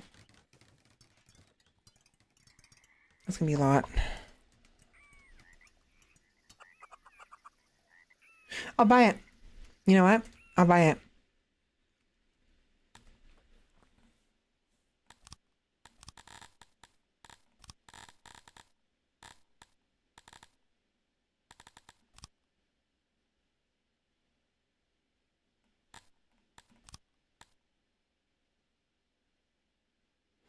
Sure. Whatever. There, we have it. Oh boy, I'm so tired. I gotta end it here. I did not mean to go 5 hours playing Songs of Syx. Whatever. Nice. How many people do we have working here? 70? I don't need 73 people working here. I don't need 353 wood. That is way too much. 30 people maybe. Maybe? That's plenty. 20. That's not enough. That's not enough. Fine, 30. 30 people. There, perfect. Okay, so this entire area is being worked on. I wanted to make the big ones because I want to see what they look like. So this is interesting. They look kind of like huts, almost. Okay. The auxiliaries change based on how big they are. Why is it? Why is that? Oh, it's not road. That's why. I never connected these, did I?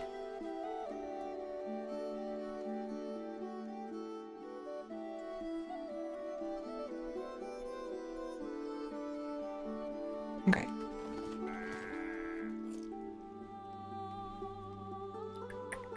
We really don't need this. I need to get rid of it.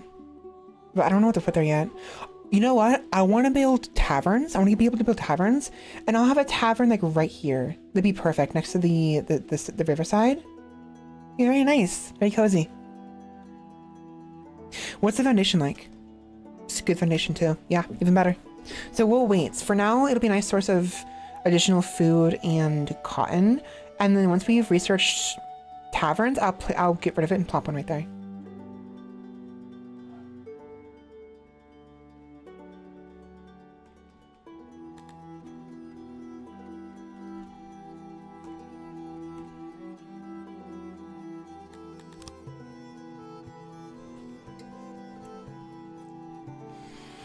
Okay, how are we doing here? Oh, I also need to keep an eye on the janitorial work because if we have too many things we don't need, it'll put more effort on the janitors. Seems fine for now, but we have the auto employee, and at 4 people we have 66% workload, which means we're not quite nearing the limit. We're getting close.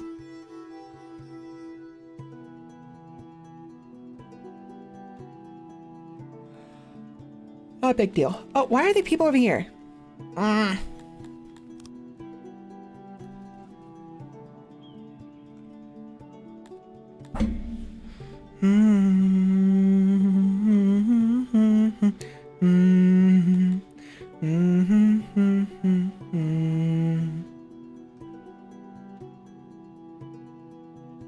It's not terrible.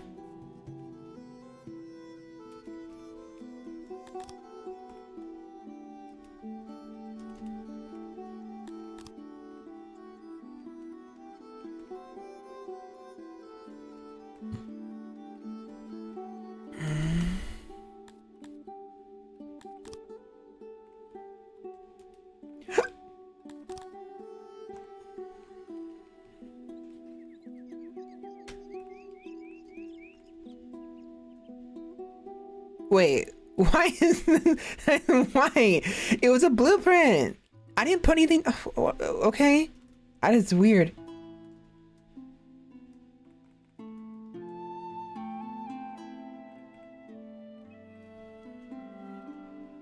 Okay, so those I'll keep. I'll keep this and I'll keep this.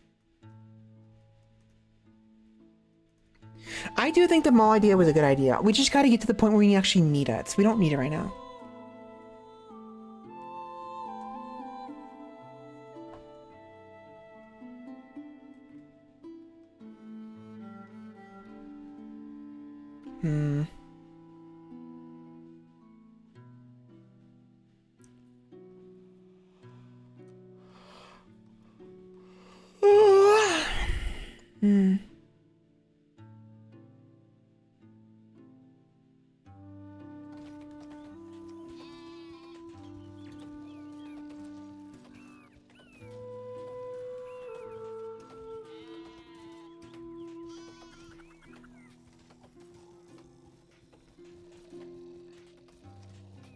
I wasn't gonna put one right here because this tree was like right here, but I'm just gonna get rid of this tree.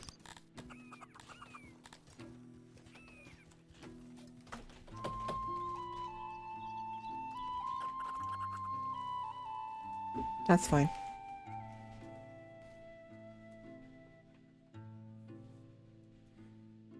What's happening here? Maria Livid. I don't know how to pronounce that. Livid. Ethiopian child, 2.6 years old, out of breath. Passed out on the bench in the middle of the park. That's cute.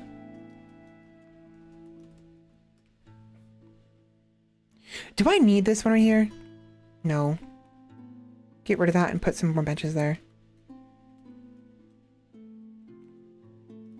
That's better.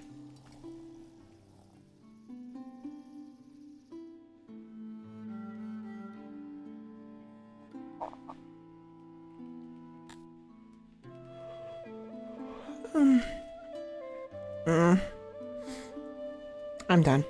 I'm enjoying this a lot. I was a little worried. I mean, was a lot of downtime. A lot of me just looking around and deciding things in my head. But I actually didn't mind playing this on stream. Hopefully you guys enjoyed what you guys watched. Hope you guys were able to glean some, I don't know. Hope the way I think, you know, whether it's the words of wisdom that I seem to have sometimes, whether or not they're actually of use is up to you, or my thought process of how I build things, you know, because I actually focused a lot. I was able to, on stream, I went from having this like this right here, this little building right here with the food stall and the market construction, to building a full-blown mall on stream. Right? I feel pretty good about that. Now, unfortunately, it's not of use at the moment, which kind of sucks. But we have some nice open space here we can use. We can, even if we need to, we can restructure it for like, for housing or something. But I really think if we don't need the access for room for the food stall, if we simply get the taverns or restaurants, we can plop them in here somewhere, depending on what they look like. And the shrine, that's right. Why did it do that? That's so weird. I'm still annoyed because it's still uneven, it still evens. Like, I had to put the shrine sideways to fit it right here if I put it right here. I don't want to do.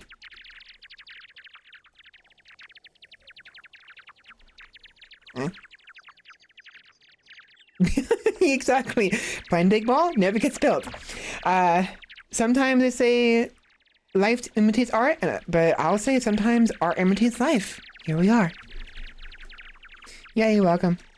I'll definitely return this in the future. I really enjoyed talking a lot, and I enjoyed showcasing my my town. I don't know how much I'll actually get to off stream. I've been wishy-washy with my games, going back and forth between this and League of Legends, and there's so many of the games I want to play Like I went down here and noticed, remember the other games I haven't played in a while. For instance, I really want to play, where is it? Death Trash. It's been like a couple years. No, it's still early access, which really sucks. I kind of wanted to wait until it was fully released to play it again, but I enjoyed what I played.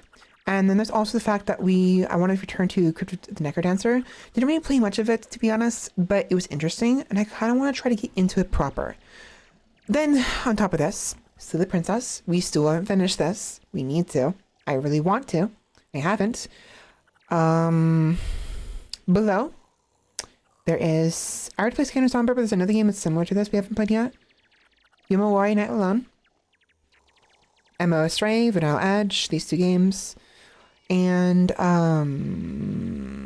this game. Siege of Avalon, Anthology. Siege of Avalon is a game that I enjoyed a lot as a child. I played this back when... I played this on my grandma's computer, when I didn't have my own computer yet. And this was like when I was like 10 years old, I think. It's a really old game. Fortunately, it's working, I think. Last time I played it, I was able to make it work somehow. I don't remember how I did that, but it was working. So I'm looking forward to this. The problem is I don't know how it's going to run late game because things change over time, and also the FPS I'd have to double check because I was testing out Joan of Arc, which I also want to play. This game is weird. Yeah, with the current modern hardware, it's supposed to run at like 30 frames per second. But because of the way my computer works and Steam and everything. Sorry, excuse me. You know what? Here, let me show you. I'm gonna end this right here. Let me show you what is wrong with Joan of Arc. It is hilarious, but also very disheartening because it won't function. It won't function at all.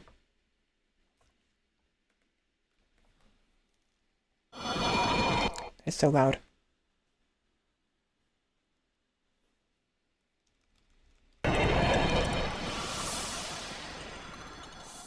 What's even worse is you can't adjust the audio, I don't think. AD 1429. Boom. Boom. Storm the gates. So this is basically, the whole thing is a retelling of the War of the Roses. No, the 100 Years of War, I believe. Joan of Arc was supposedly I don't remember exactly. That nostalgic metal sound is so nice. But the idea here is Joan of Arc was a real young woman who, in France, supposedly had a revelation from God with a holy sword and who helped lead the French against the English. At some point, however, she gets caught. She became a general and apparently was actually really good at her job. And despite her being a commoner, seeming nobody from Nowheresville. And so she led several French people in victory. But at some point, she gets caught by the English. And they persecute her as a heretic and execute her. The French actually had issue with this. Great issue from what I understand. They hated them English even more for doing that because they actually saw her because she's actually accomplishing a lot and was doing well. They believed she was true as being a prophet of God, not a prophet, but hearing God's word, right? So they were very upset with that. This is basically a retelling of it in a really fun format of playing as a video game. And honestly, this game is what got me into the Girls in Armor, to be honest. It's one of the reasons why I have like pseudo armor on in my main model, so I have the gauntlets and everything. I need to get a full plate armor. I need to find full plate armor one day for my model. Now the audio, you can't really adjust, I don't think. Oh, you can.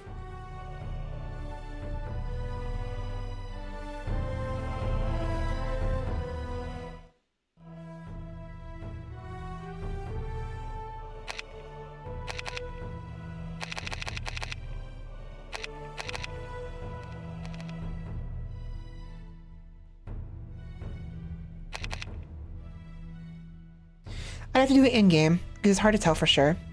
But I'm pretty sure this is pretty loud, so here, it'd be good. Here's the default. Here's the default. That's so freaking loud.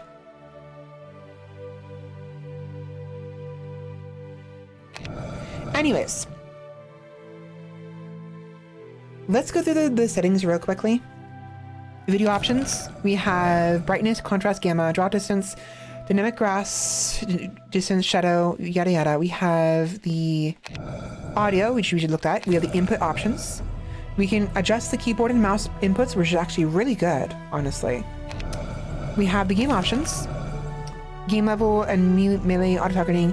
So all of this here, right? This is a very old game. It's a freaking, I forgot. It's a real game that is stuck in full screen. You cannot do Windows full screen. You cannot do windowed version of it. And it is a 2004 video game, right? I'm a load campaign. I can't. I forgot I deleted my data. Let me just jump into a game real quick. I don't want to spoil it too much. Easy, it doesn't fucking matter. Because you'll see the issue, right? You can see the issue. You can see it right now. May I please direct you to the top left corner of my screen? Tell me, please. What does that say? Probably can't see it very well, can you? We must make haste and reach Orleans safely. It's John. They're both John. She's Jean, he's John. However, if we are protective of John meets meet Jean. Jean meets John. Meet John. So this game runs natively at 30 frames per second.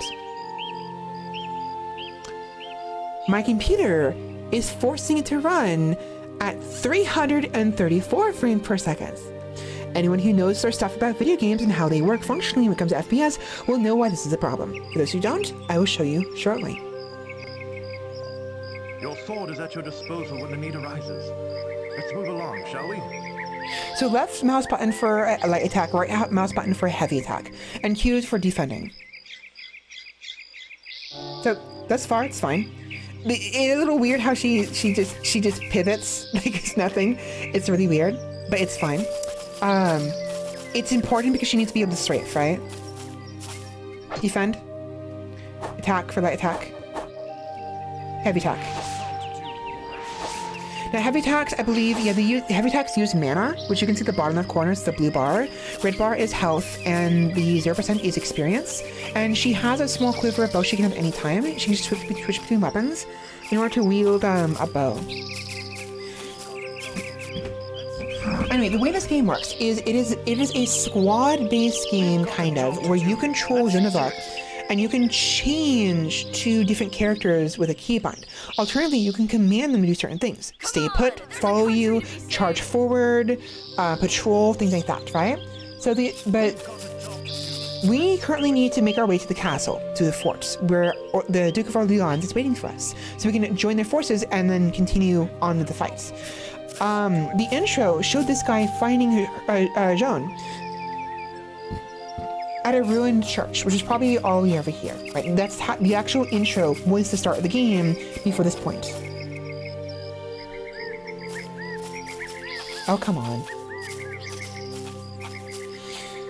Anyways, it looks normal, right? It's functioning fine. There's no tearing. In fact, the V-Sync, the sync rather, is fine. I'm not seeing any tearing whatsoever. Very responsive. Very responsive. Very, very fast. Right? Very nice.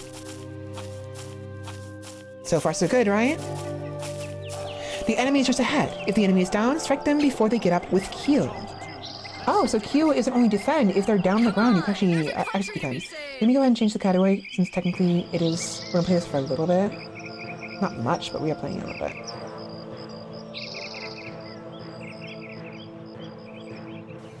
How do I go back?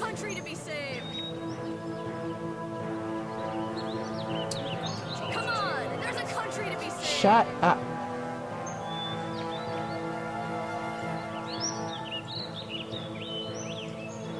Come on, there's a country to be saved. So the fact she keeps repeating that over and over again is probably an indicator of what's happening with the FPS. So that isn't supposed to happen that quickly. Wars and... I put wars. Wars and... Fuck's sake. Come on! There's a country to be saved! And warriors. Joan of Arc.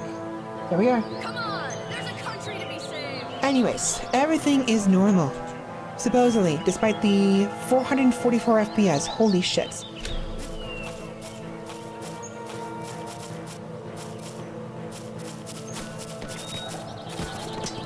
That was weird. I need assistance. Why is she... I need her to stop doing that. Ow! How do I lock on? How do I lock on? Hold on. There's a lock on function here. I can't figure out what it is.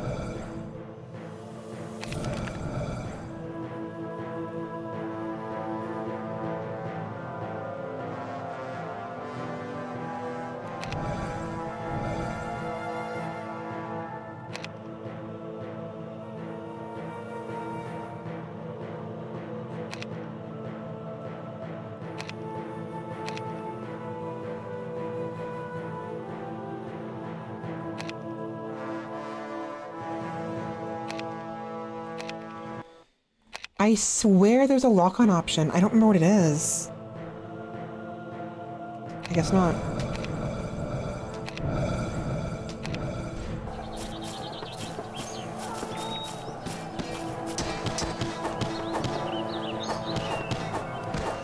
It's a little weird. For some reason the camera is not cooperating with me.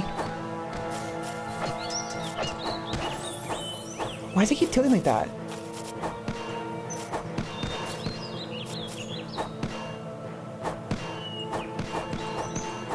That's so weird. It keeps tilting for some reason. So I'm actually not seeing the issue I saw before, which is a good thing, despite that running out. So the reason why I wanted to show you guys this game and what the problem was, when I tested it out a couple years back, I was having an issue where every time I attacked, now she attacked and hit the enemies one time, every time she attacked, right? Every time I'd hit the attack button and hit a target, it would go off like 50 times. I'm not even joking. They would get hit several times in a row in one auto because of the FPS being so fucking high. Come on, there's a country to be saved. It's a silly little thing and probably, you know, not that big of a deal. It becomes a problem later on when you're interacting with things.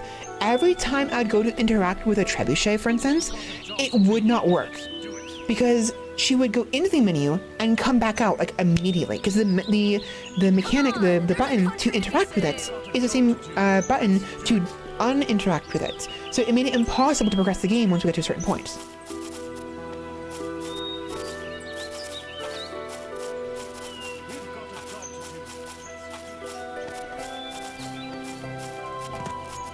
It's so silly. But instead, now we're having issues with the camera being weird. Like, why is it doing that? I fucked up. That's so annoying.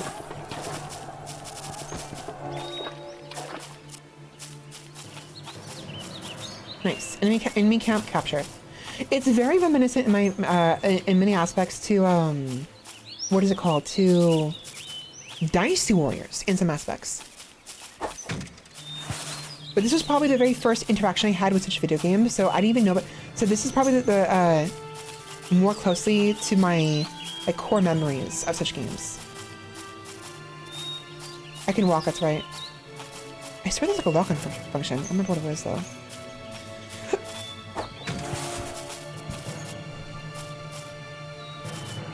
Right, there we go. She just has a bow, just because. What's nice though is you actually can focus on certain aspects, even though she's a warrior with sword and have you. I think if you want to, you can focus on range mastery, if I remember correctly. It's been a while. How do I access the?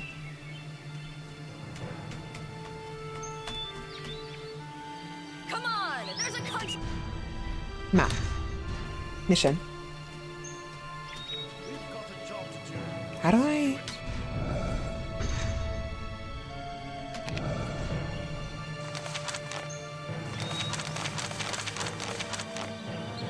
There is like a menu, like an inventory menu somewhere. I don't remember where it is.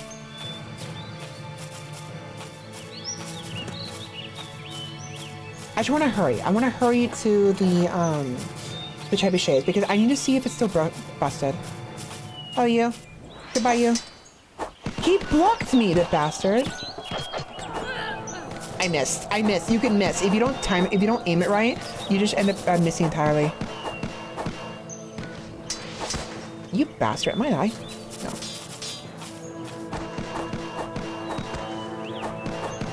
Fuck you. Ooh, gold.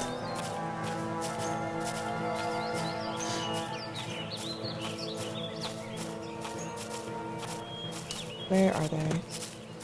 Hello, you. Goodbye. Oh yeah, you get like I don't remember what the purpose of the combos are. I think they increase damage, or maybe they're just visual. Not visual, they're just for points, just because, you know.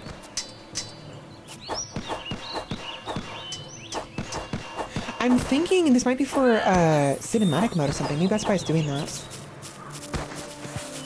But I kind of wish I didn't do I that. need assistance. Goodbye. Meow. Nice. That's actually kind of nice. Otherwise it just does that.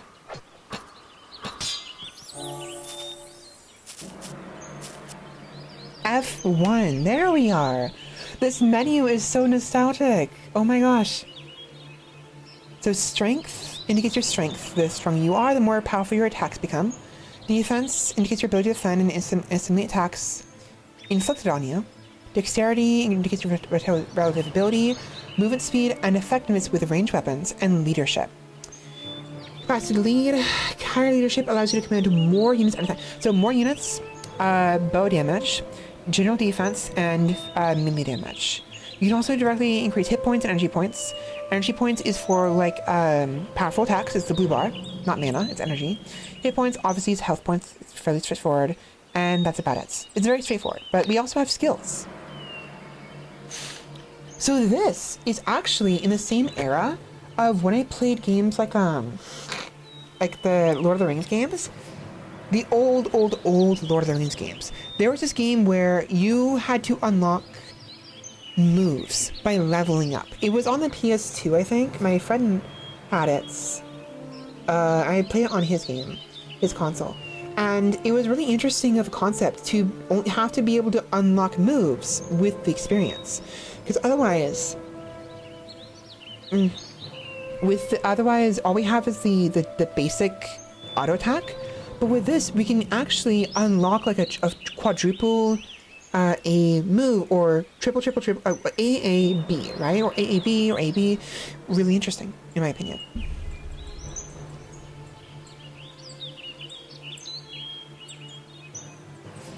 Actually, I think maybe. Oh, I'm mistaken. I already know these. This is the new ones I can unlock. So so right now we only have 1B, and there's the other one, right?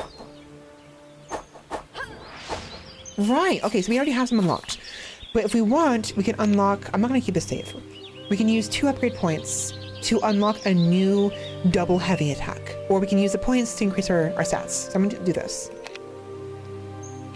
No? Oh, we only have 1 combo attack and we have 5 experience points. So we have to wait for us to have 2 combo attacks in order to be able to learn this. So either we invest in the damage these combos do, so we can invest in the damage of the down attack, so ensuring that our executes do more damage, or we can wait, hold on to it, and get these special double heavies. Welcome, Minotaurus, how's it going?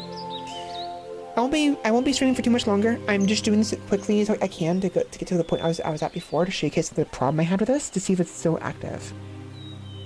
I'm ignoring this. Let's move on.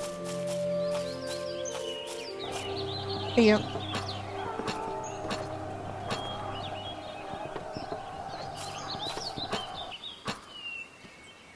Look at him go. Hey, you. Baka.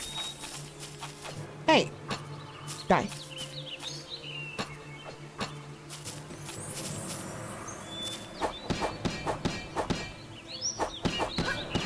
Nice.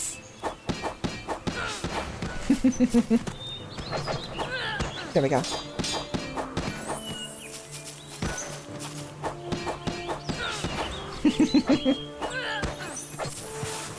Onwards.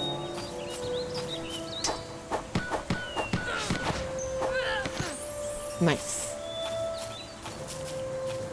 Where are you? There you are.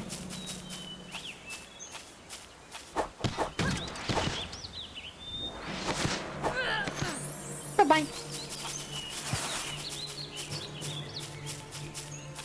We're almost there. I kind of wish we were already there, but it is what it is. You bastard! Ow! I need assistance. So do I, mate. Controlled attack. Oh, is that what the combos do? I wonder. He flies back, it's so fun. Right, you can also upgrade the your companions. Should I go to sleep, but I'll make it? Come on, there's a country to be saved. Make do? We've got a job. Hoping your dulcet tones can help a bit. I recognize the phrase dulcet. I don't remember what it means though. But if I can be of help, then I'm marvelous. Ooh, look at this, more soldiers. Go, I'm not gonna bother with the dialogue because we're gonna be doing me please proper. I'm just rushing through it right now. Blah blah blah blah blah. They join us now.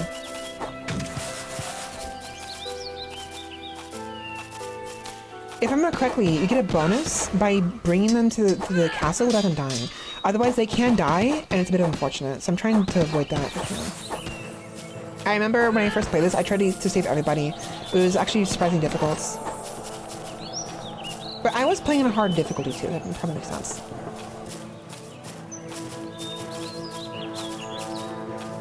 Thank you. Well, thank you for telling me that my voice is pretty.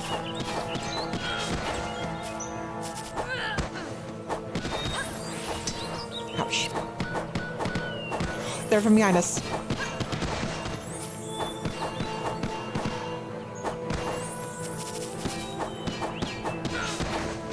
Good stuff. How are we doing? Cool. They both survived just fine, thankfully.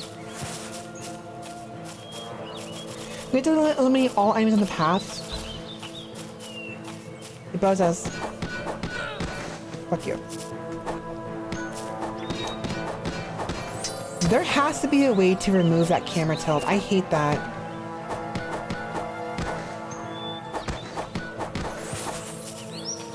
Red.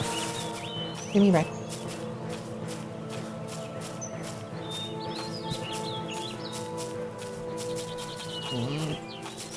I see it on the map.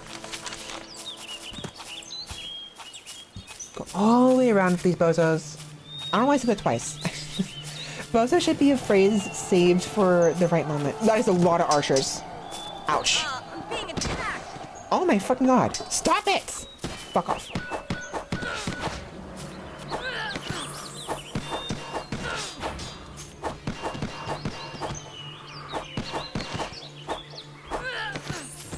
Jerks.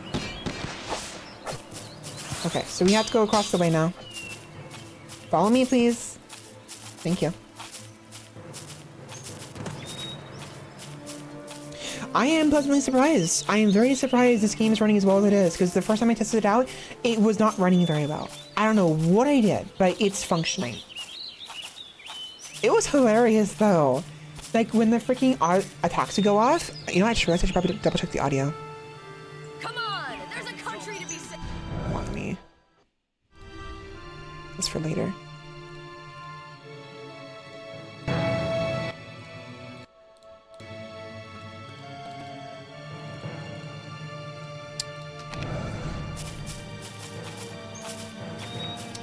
It was just really funny seeing the enemies go down in one auto attack because the audio would hit like 50 times because it was like 500 frames in. You fucker. No, no, no. My Fuck. health. How do I eat these? Bread.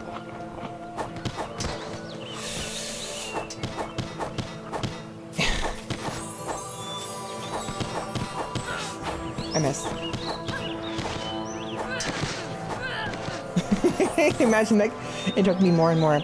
You have acquired the Flamberg, wielded by the strong and fearless, blade made from wrought iron and steel. Level 2, base damage increased by 20% and down attack increased by 30%. Only Joan of Arc may use. New weapon! The War Brand.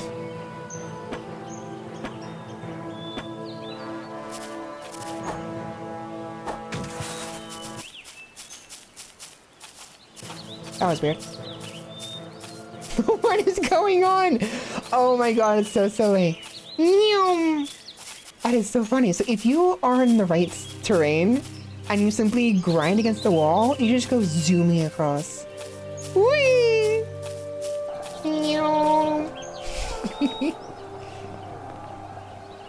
Blah blah blah blah blah blah.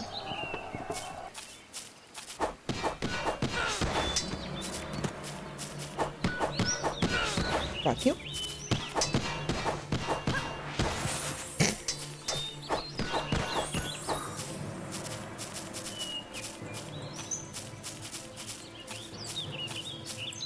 Thank you. Critical attack. Okay. Thanks.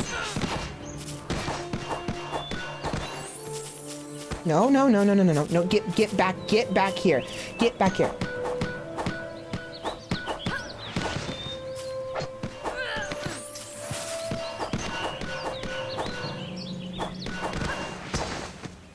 Yeah.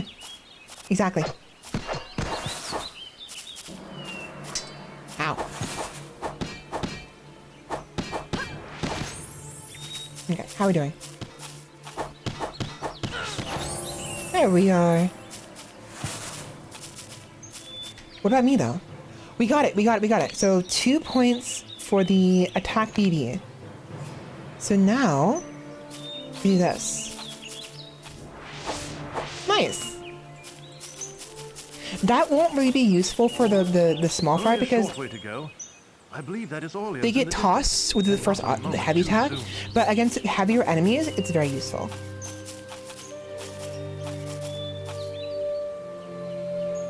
Skip. We might just have to check this out next time because I don't want to spoil it too much more, and it's gonna be a while before we get the trebuchets. I think I'm gonna wait. Come on. There's a And I'm gonna restart too because I want to actually read the messages proper. So it was a nice to know that it is functioning well, surprisingly. What I'll do, I'm gonna test it off stream. I'll get to the point where I had issues last time. If there's no issues, then I won't need to say anything. But if there is, next time I will showcase that scene only. And then when we come back to it proper for proper gameplay, we'll just go through it normally. Because there's a way I skipped because I just wanted to get through it. So I'll skip the game.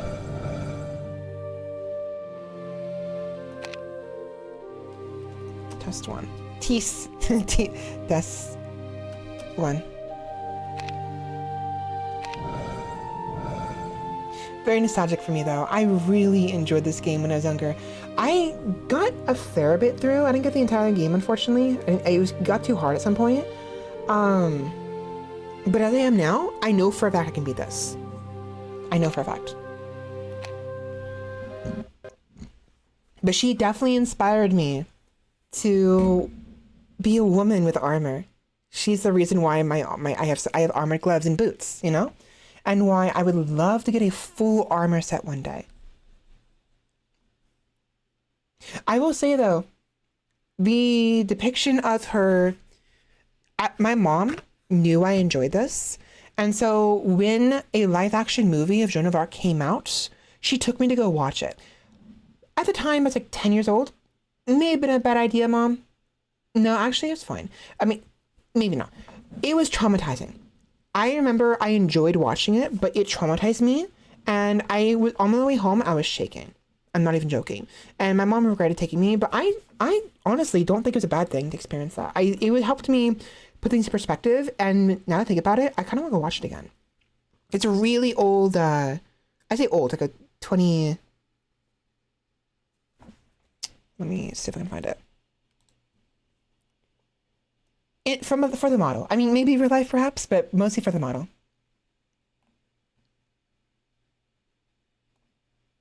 Okay, live action Joan of Arc movie.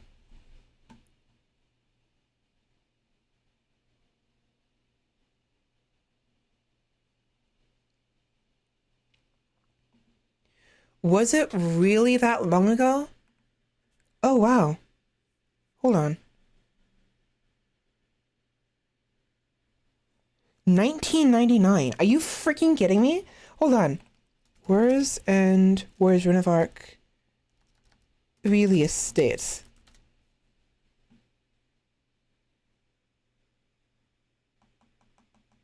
I swear there was another...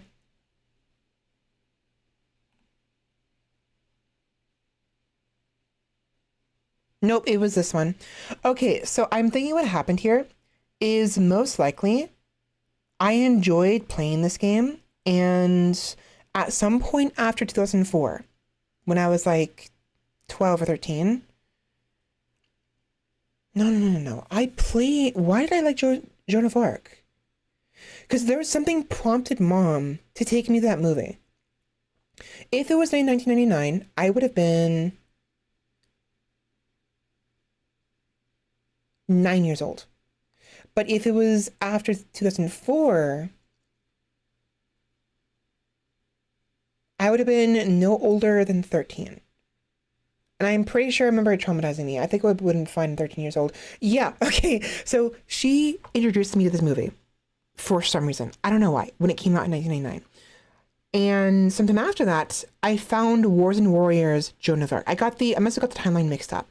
But even though I was traumatized by this movie, I enjoyed the game. And I enjoyed Joan of Arc. It must have been a school project. We must have been talking about history. And I must have learned about Joan of Arc in school and liked the idea of her a lot.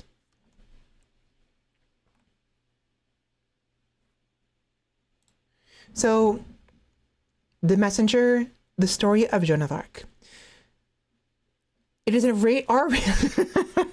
Mom, are you not?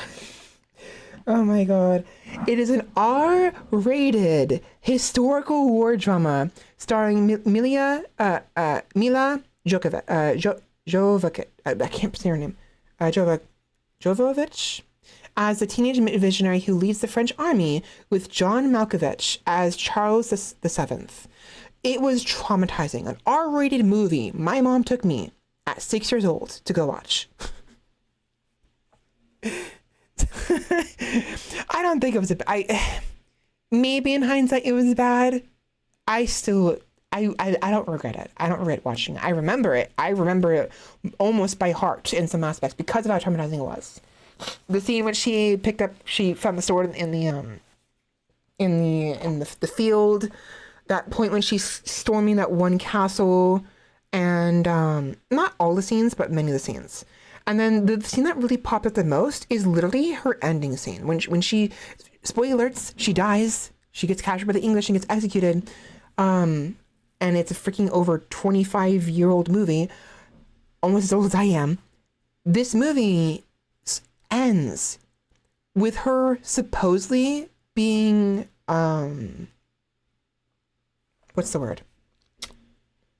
Confronted by a hooded figure who apparently is supposed to be Lucifer or Satan, right?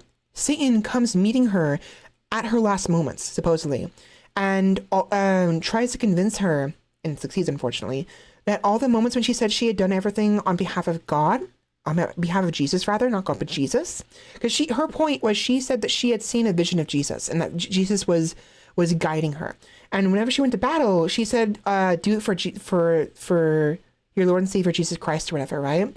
And in the ending, I never got to rewatch the movie. I should do this. But Satan is making her memories warped, saying that she told the French people, do it for me, instead of saying do it for Jesus, right?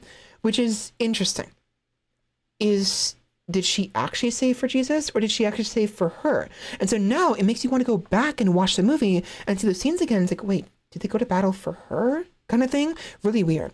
But there are a few moments. I think the moment the most that actually traumatized me was when we see Jesus. She sees a vision of Jesus, and Jesus is standing there with blood dripping down his face and his head, saying, why have you done this to me? To Joan of Arc. Her vision becomes scary to her for good reason. You know, because Jesus didn't want her to go to war. I don't even know what Jesus wanted her to do. I don't know what what the idea was. But the idea was, according to Satan, the actual turn of events wasn't that she had received a divine revelation and gotten a divine sword. No, she was playing in a field. She was running in a field because her village was being under attack by English raiders. And she had collapsed in a field, a really tall field of grass. In that tall field of grass, she found a sword, but she didn't notice the knight that the sword belonged to dead a few feet over. The knight had died and his sword had fallen like a foot over. But the grass was so tall, she didn't see the knight. So she took the sword, believing it was a revelation from God, and became a knight, right? I mean, she apparently did a pretty good job at defending against the English. So, I mean, maybe there's some merit there. And it's just a movie. It's just a retelling of the story of different events. We don't know what is true or not. But the point is, the movie, those are the events in the movie. And we don't know if the sword actually was given to her by God, or if it was actually just she found a sword alongside a dead knight and didn't see the dead knight and thought it was just crazy because her village had been slaughtered, and she witnesses her mom being pillaged. I'm not going to say the other word. She sees her mom being pillaged because Joan hides in a closet her mom put her in, and the closet wasn't completely closed. So when the English raided her town, her mom got pillaged. And then when they left, she opens the closet door. Her mom is dead on the ground with half her clothes off. And then Joan of Arc runs, collapses in the field out of exhaustion and crying, finds the sword, and then goes for revenge, basically. Because fuck the English.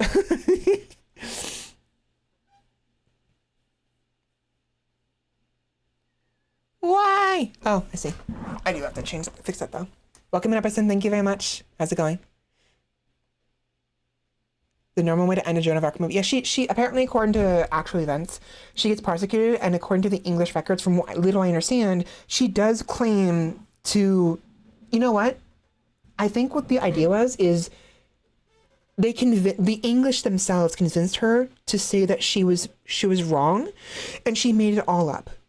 And if she did that, they'd give her either a lighter sentence, or they would stop torturing her, because I believe they tortured her, and I think they may have pillaged her as well. I think in jail, which was really fucked up with the English. No wonder we revolted against them, huh? I guess my forefathers were right after all. Okay, but anyways, it's the whole scenario is fucked up in all directions, unfortunately. So the scene of the fact I remember all this as I'm saying more and more is showing you how much it scarred me. But it left a good impression on me, in my opinion. And the game itself definitely changed it for the better as well. I really like this game a lot. Now that I know it's running perfectly fine, we have to play this next. I took a break from playing Motor Slice because I wanted to play some Songs of Syx, and I expected to play something else. I think we're going to take a break from Motor Slice, and we're going to play this for a couple streams, because I really want to play this again. It'd be a lot of fun. Yeah, reason number 4,568 to hate the English. Oh my gosh. What's a couple more thousand reasons, right? Anyways, I am done. I am thoroughly thrashed and exhausted. I need to end this here. It was fun though. I really enjoyed this. One thing I want to show you before we move on though. One more thing. Just because it's here, I have it. Where is that? Where is that? Where is it? Where is it? Where is it? Where is it? Where is it? Where is it? Where is it? Where be it?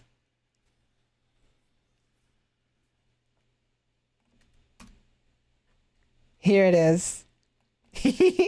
I need to play Uma Musume because I'm loving this freaking, these cute mambo chorus. I think is what it's called, right? Or mambo. The music people have been like remixing with this character. I guess her name is Mambo or something. And it's really adorable. And I've been loving it mostly because of these shorts, these Rimworld shorts that this person has been making. Hold on.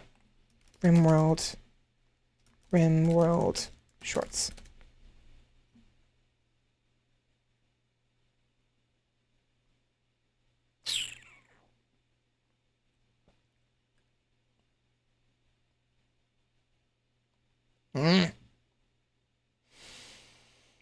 I don't remember their name.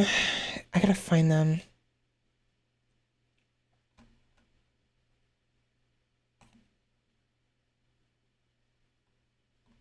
Rimworld. Come on.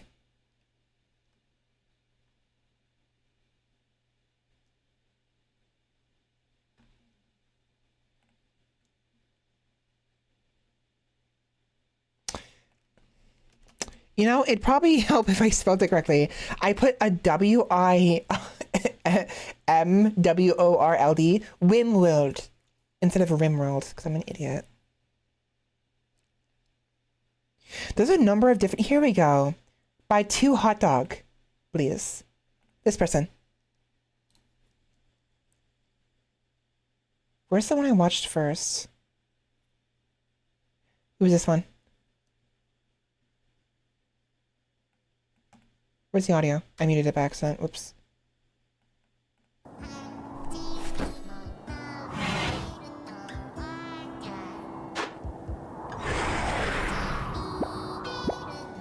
First and foremost, adorable. And 2, the music is lovely.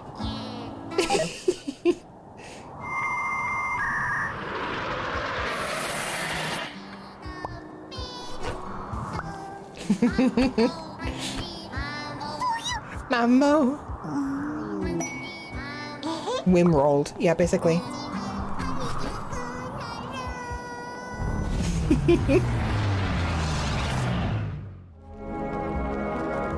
Uh-oh, to the back rooms.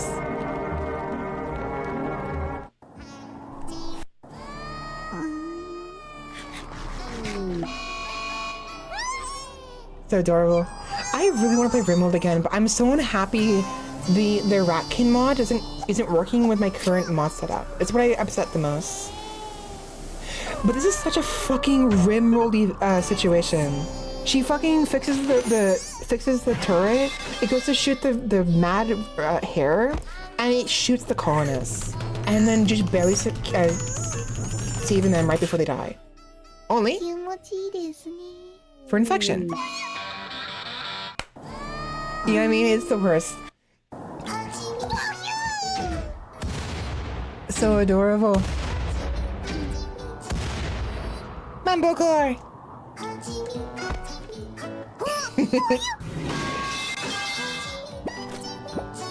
Sandstone killbox. Oh, was that? I wasn't familiar. Oh, I get what you mean. Yeah. Killbox, definitely. Oh. Aww.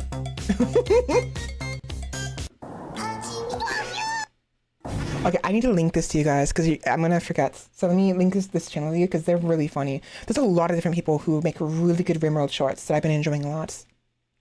Rimworld shorts that No, I don't hear myself. Shut up. Shut up. Here. There you are. That's the short we're currently watching.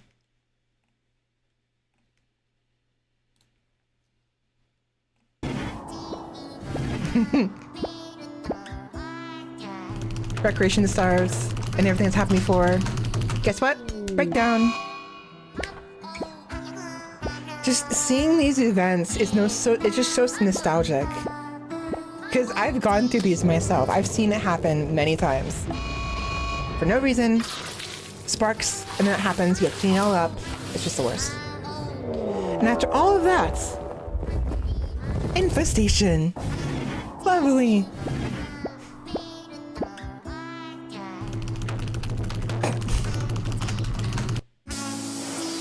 But the mambo core in the back is what I'm really looking forward to. In fact, I think if someone... I can listen. Oh, rebuffed. She's so pretty. I love her hairstyle.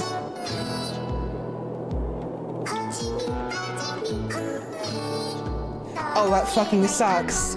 That sucks so fucking much. Look at that. Those who haven't played RimWorld don't know what this is. This is the work schedule. 24 hours, right? Each one of these is 1 hour. The gray box is anything. The blue box is rest. This weird, darkish yellow color is work.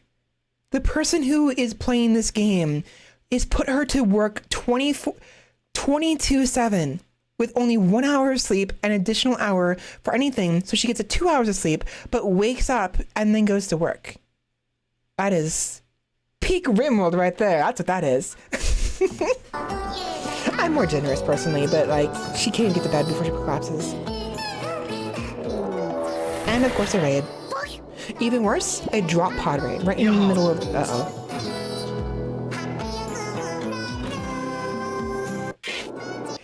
So adorable. I like her so much. I need to get the Ratkin mod to work. Where is the... I have it somewhere. I have it in the background music thing I've been doing. Hold on. Playlist. No. No. Playlist.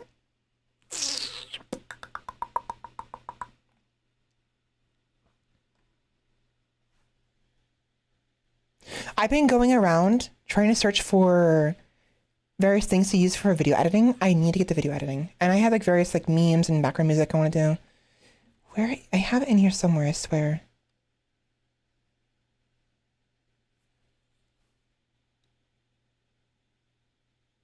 I guess not.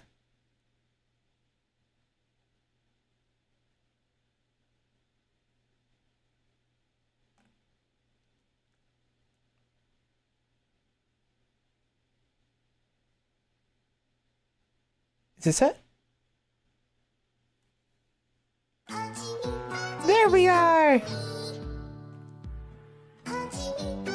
So Hajime. Who is Hajime? Is that the character from Uma Musume?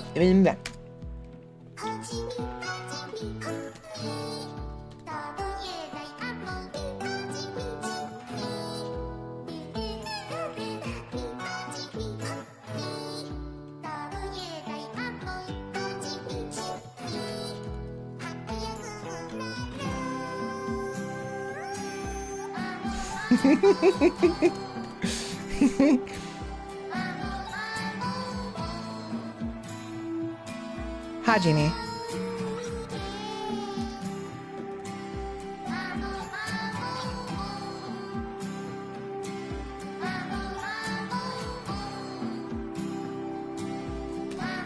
Hajime? I don't know what this means. The Hajime cover? I don't know what this means. It's cute! It's adorable! Look at it! I would love to sing along with this if I knew the lyrics. I guess it's Hajime Ha Me. Hajime Ha Me.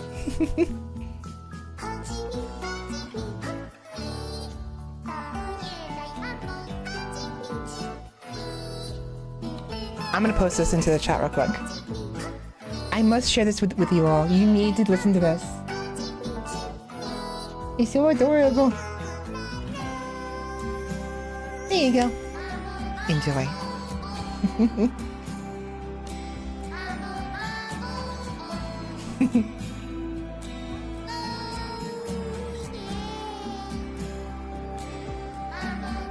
So adorable. I really like the part where she sings Hajime, Hajime, Hami. This is my religion now, thanks. Oh yeah. Mambo.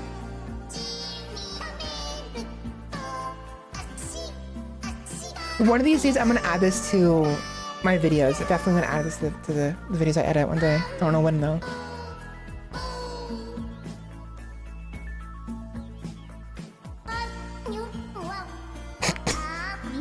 What is she saying? And she's slurping now. Probably slurping ramen. Sounds like it.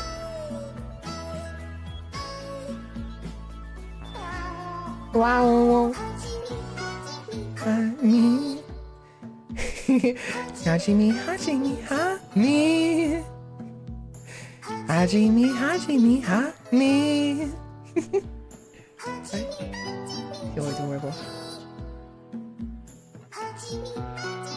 Okay, so I need to go back to the previous, what I was looking at before. I already forgot. Okay, apparently it's just, this kind of music we've been listening to are called like mambo chorus or mambo chorus. This is the whole reason why I brought the YouTube up.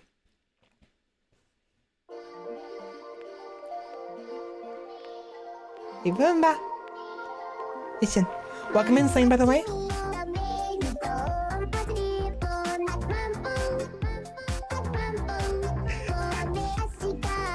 So adorable.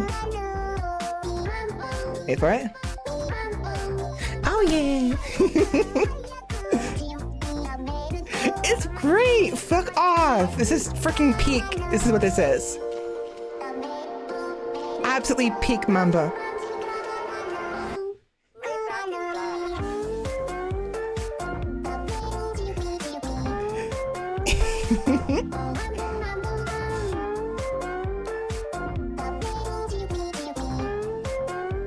The original song is peak itself. This is also peak in its own way. This does not cover the original. I'm not gonna say that. They're peak side by side. They're two different peaks, in my opinion.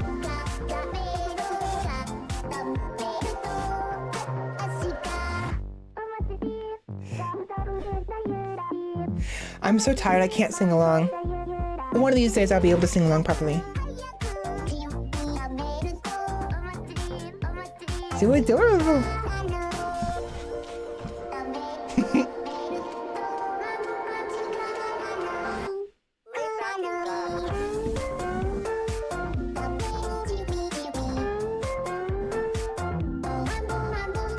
We're ending it after this. I have to. It is nearly midnight. I'm dead tired. I'm being too loud. My window is straight open because I can't freaking survive in this weather with it being closed. It's too freaking hot. I have two computers. They're both boosting like heat into my room. I have to have my window open all the time. Really fucking sucks. Oh yeah. That's the cutest part, I think. Oh yeah.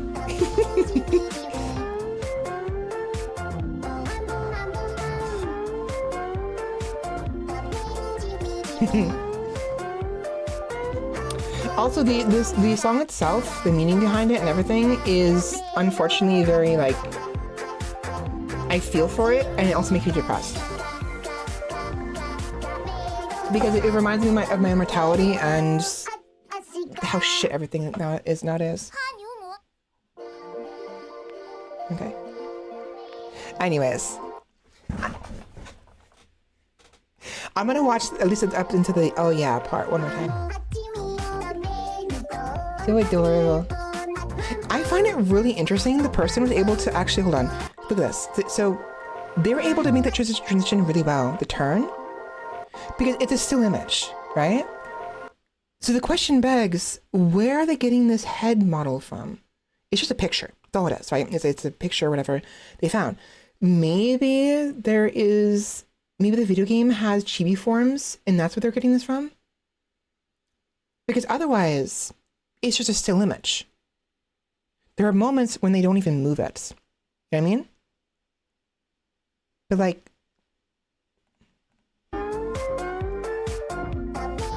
see, it's not moving with it too much. And the turning is very simplistic.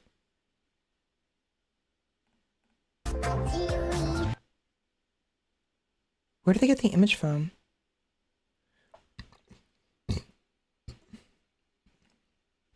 Like the angles, right? I mean, it looks like a 3D model. So it has to be like a 3D chibi model from the video game itself.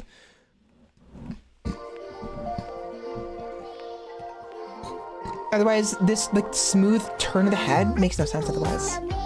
Same thing with the weird like side, like diagonal angle shoot they're doing here.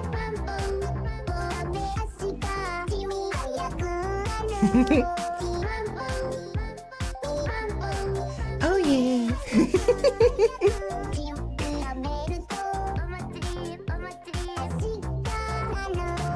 Okay, I'm normally I would go one more time just for the fun of it, and especially to fuck with you. But I am too tired. I'm done. I'm done. I'll listen to it later. I'll leave it on and I'll listen to it later. I'm legitimately way too tired for this right now. I have work tomorrow, which really sucks. So I'm done. It was fun. Okay. I should not have gone this late. I really shouldn't have.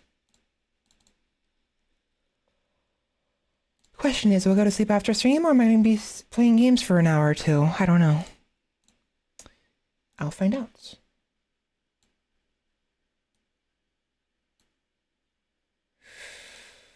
Okay. With that, we are done. Thank you all so much for watching, everybody. I hope you had a fun time. Songs of Syx is a lovely game for me. I really am happy, even though it was exhausting and we didn't actually play the game that much.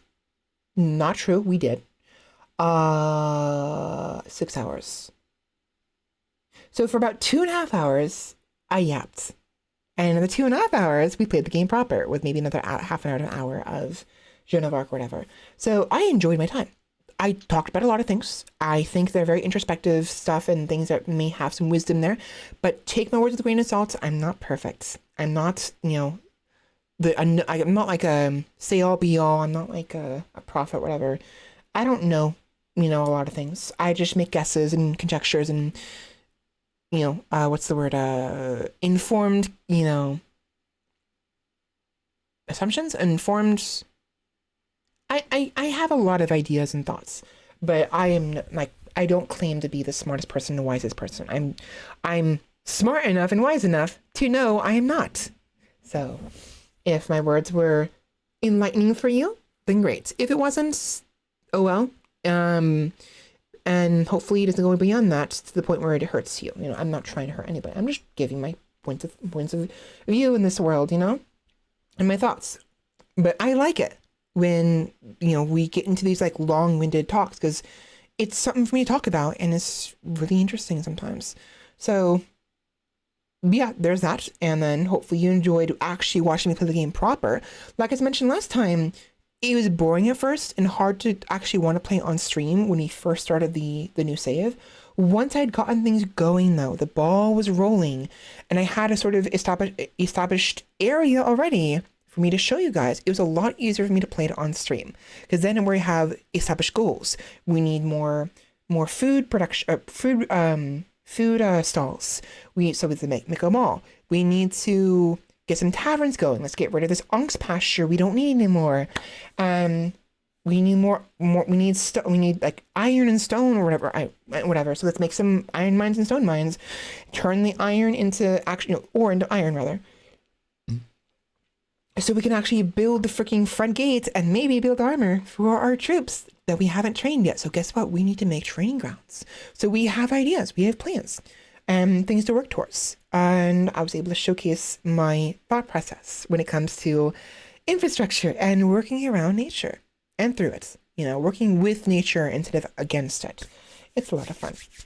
That aside, Joan of Arc, I will definitely return to it soon. I didn't really give it a proper, respectful look at because I was kind of skipping ahead to try to get to my points. But I'm surprised. I'm very surprised. The combat was perfectly smooth. It was a little weird with the camera, and I'm so surprised the attacks didn't go like a million times a second. So I will test it off stream. If the trebuchets work fine, if everything functions correctly, we're good to go. If not, I gotta figure out how to reduce the FPS, because I don't really want to be playing it to begin with, even if it does work fine at 400 FPS, because I'm worried it'll push my computer too far. But I can't reduce it. I've tried. Nothing works. Nothing reduces the FPS no matter what I do. So that sucks. And then finally, number core. Mambo music. I don't know why it's called Mambo. I don't know if her name is Mambo or Hajime or whatever her name is. Very cute music. Very adorable. I like it. Anyways, I am done. So, thank you so much for watching me, everybody, and I hope you had a good time. Rimba, thank you for joining me today. Educated guesses, thank you. I couldn't remember what it was called. I won't be staying up. I'm going to be going to bed probably within an hour. My throat hurts. I'm exhausted. I'm going to say something. My throat gave out. Slain, thank you much for joining today. And sorry for not saying how you're doing earlier. I think I said the same thing to Otis. I think Otis responded to me, I think. If not, how you doing, Otis?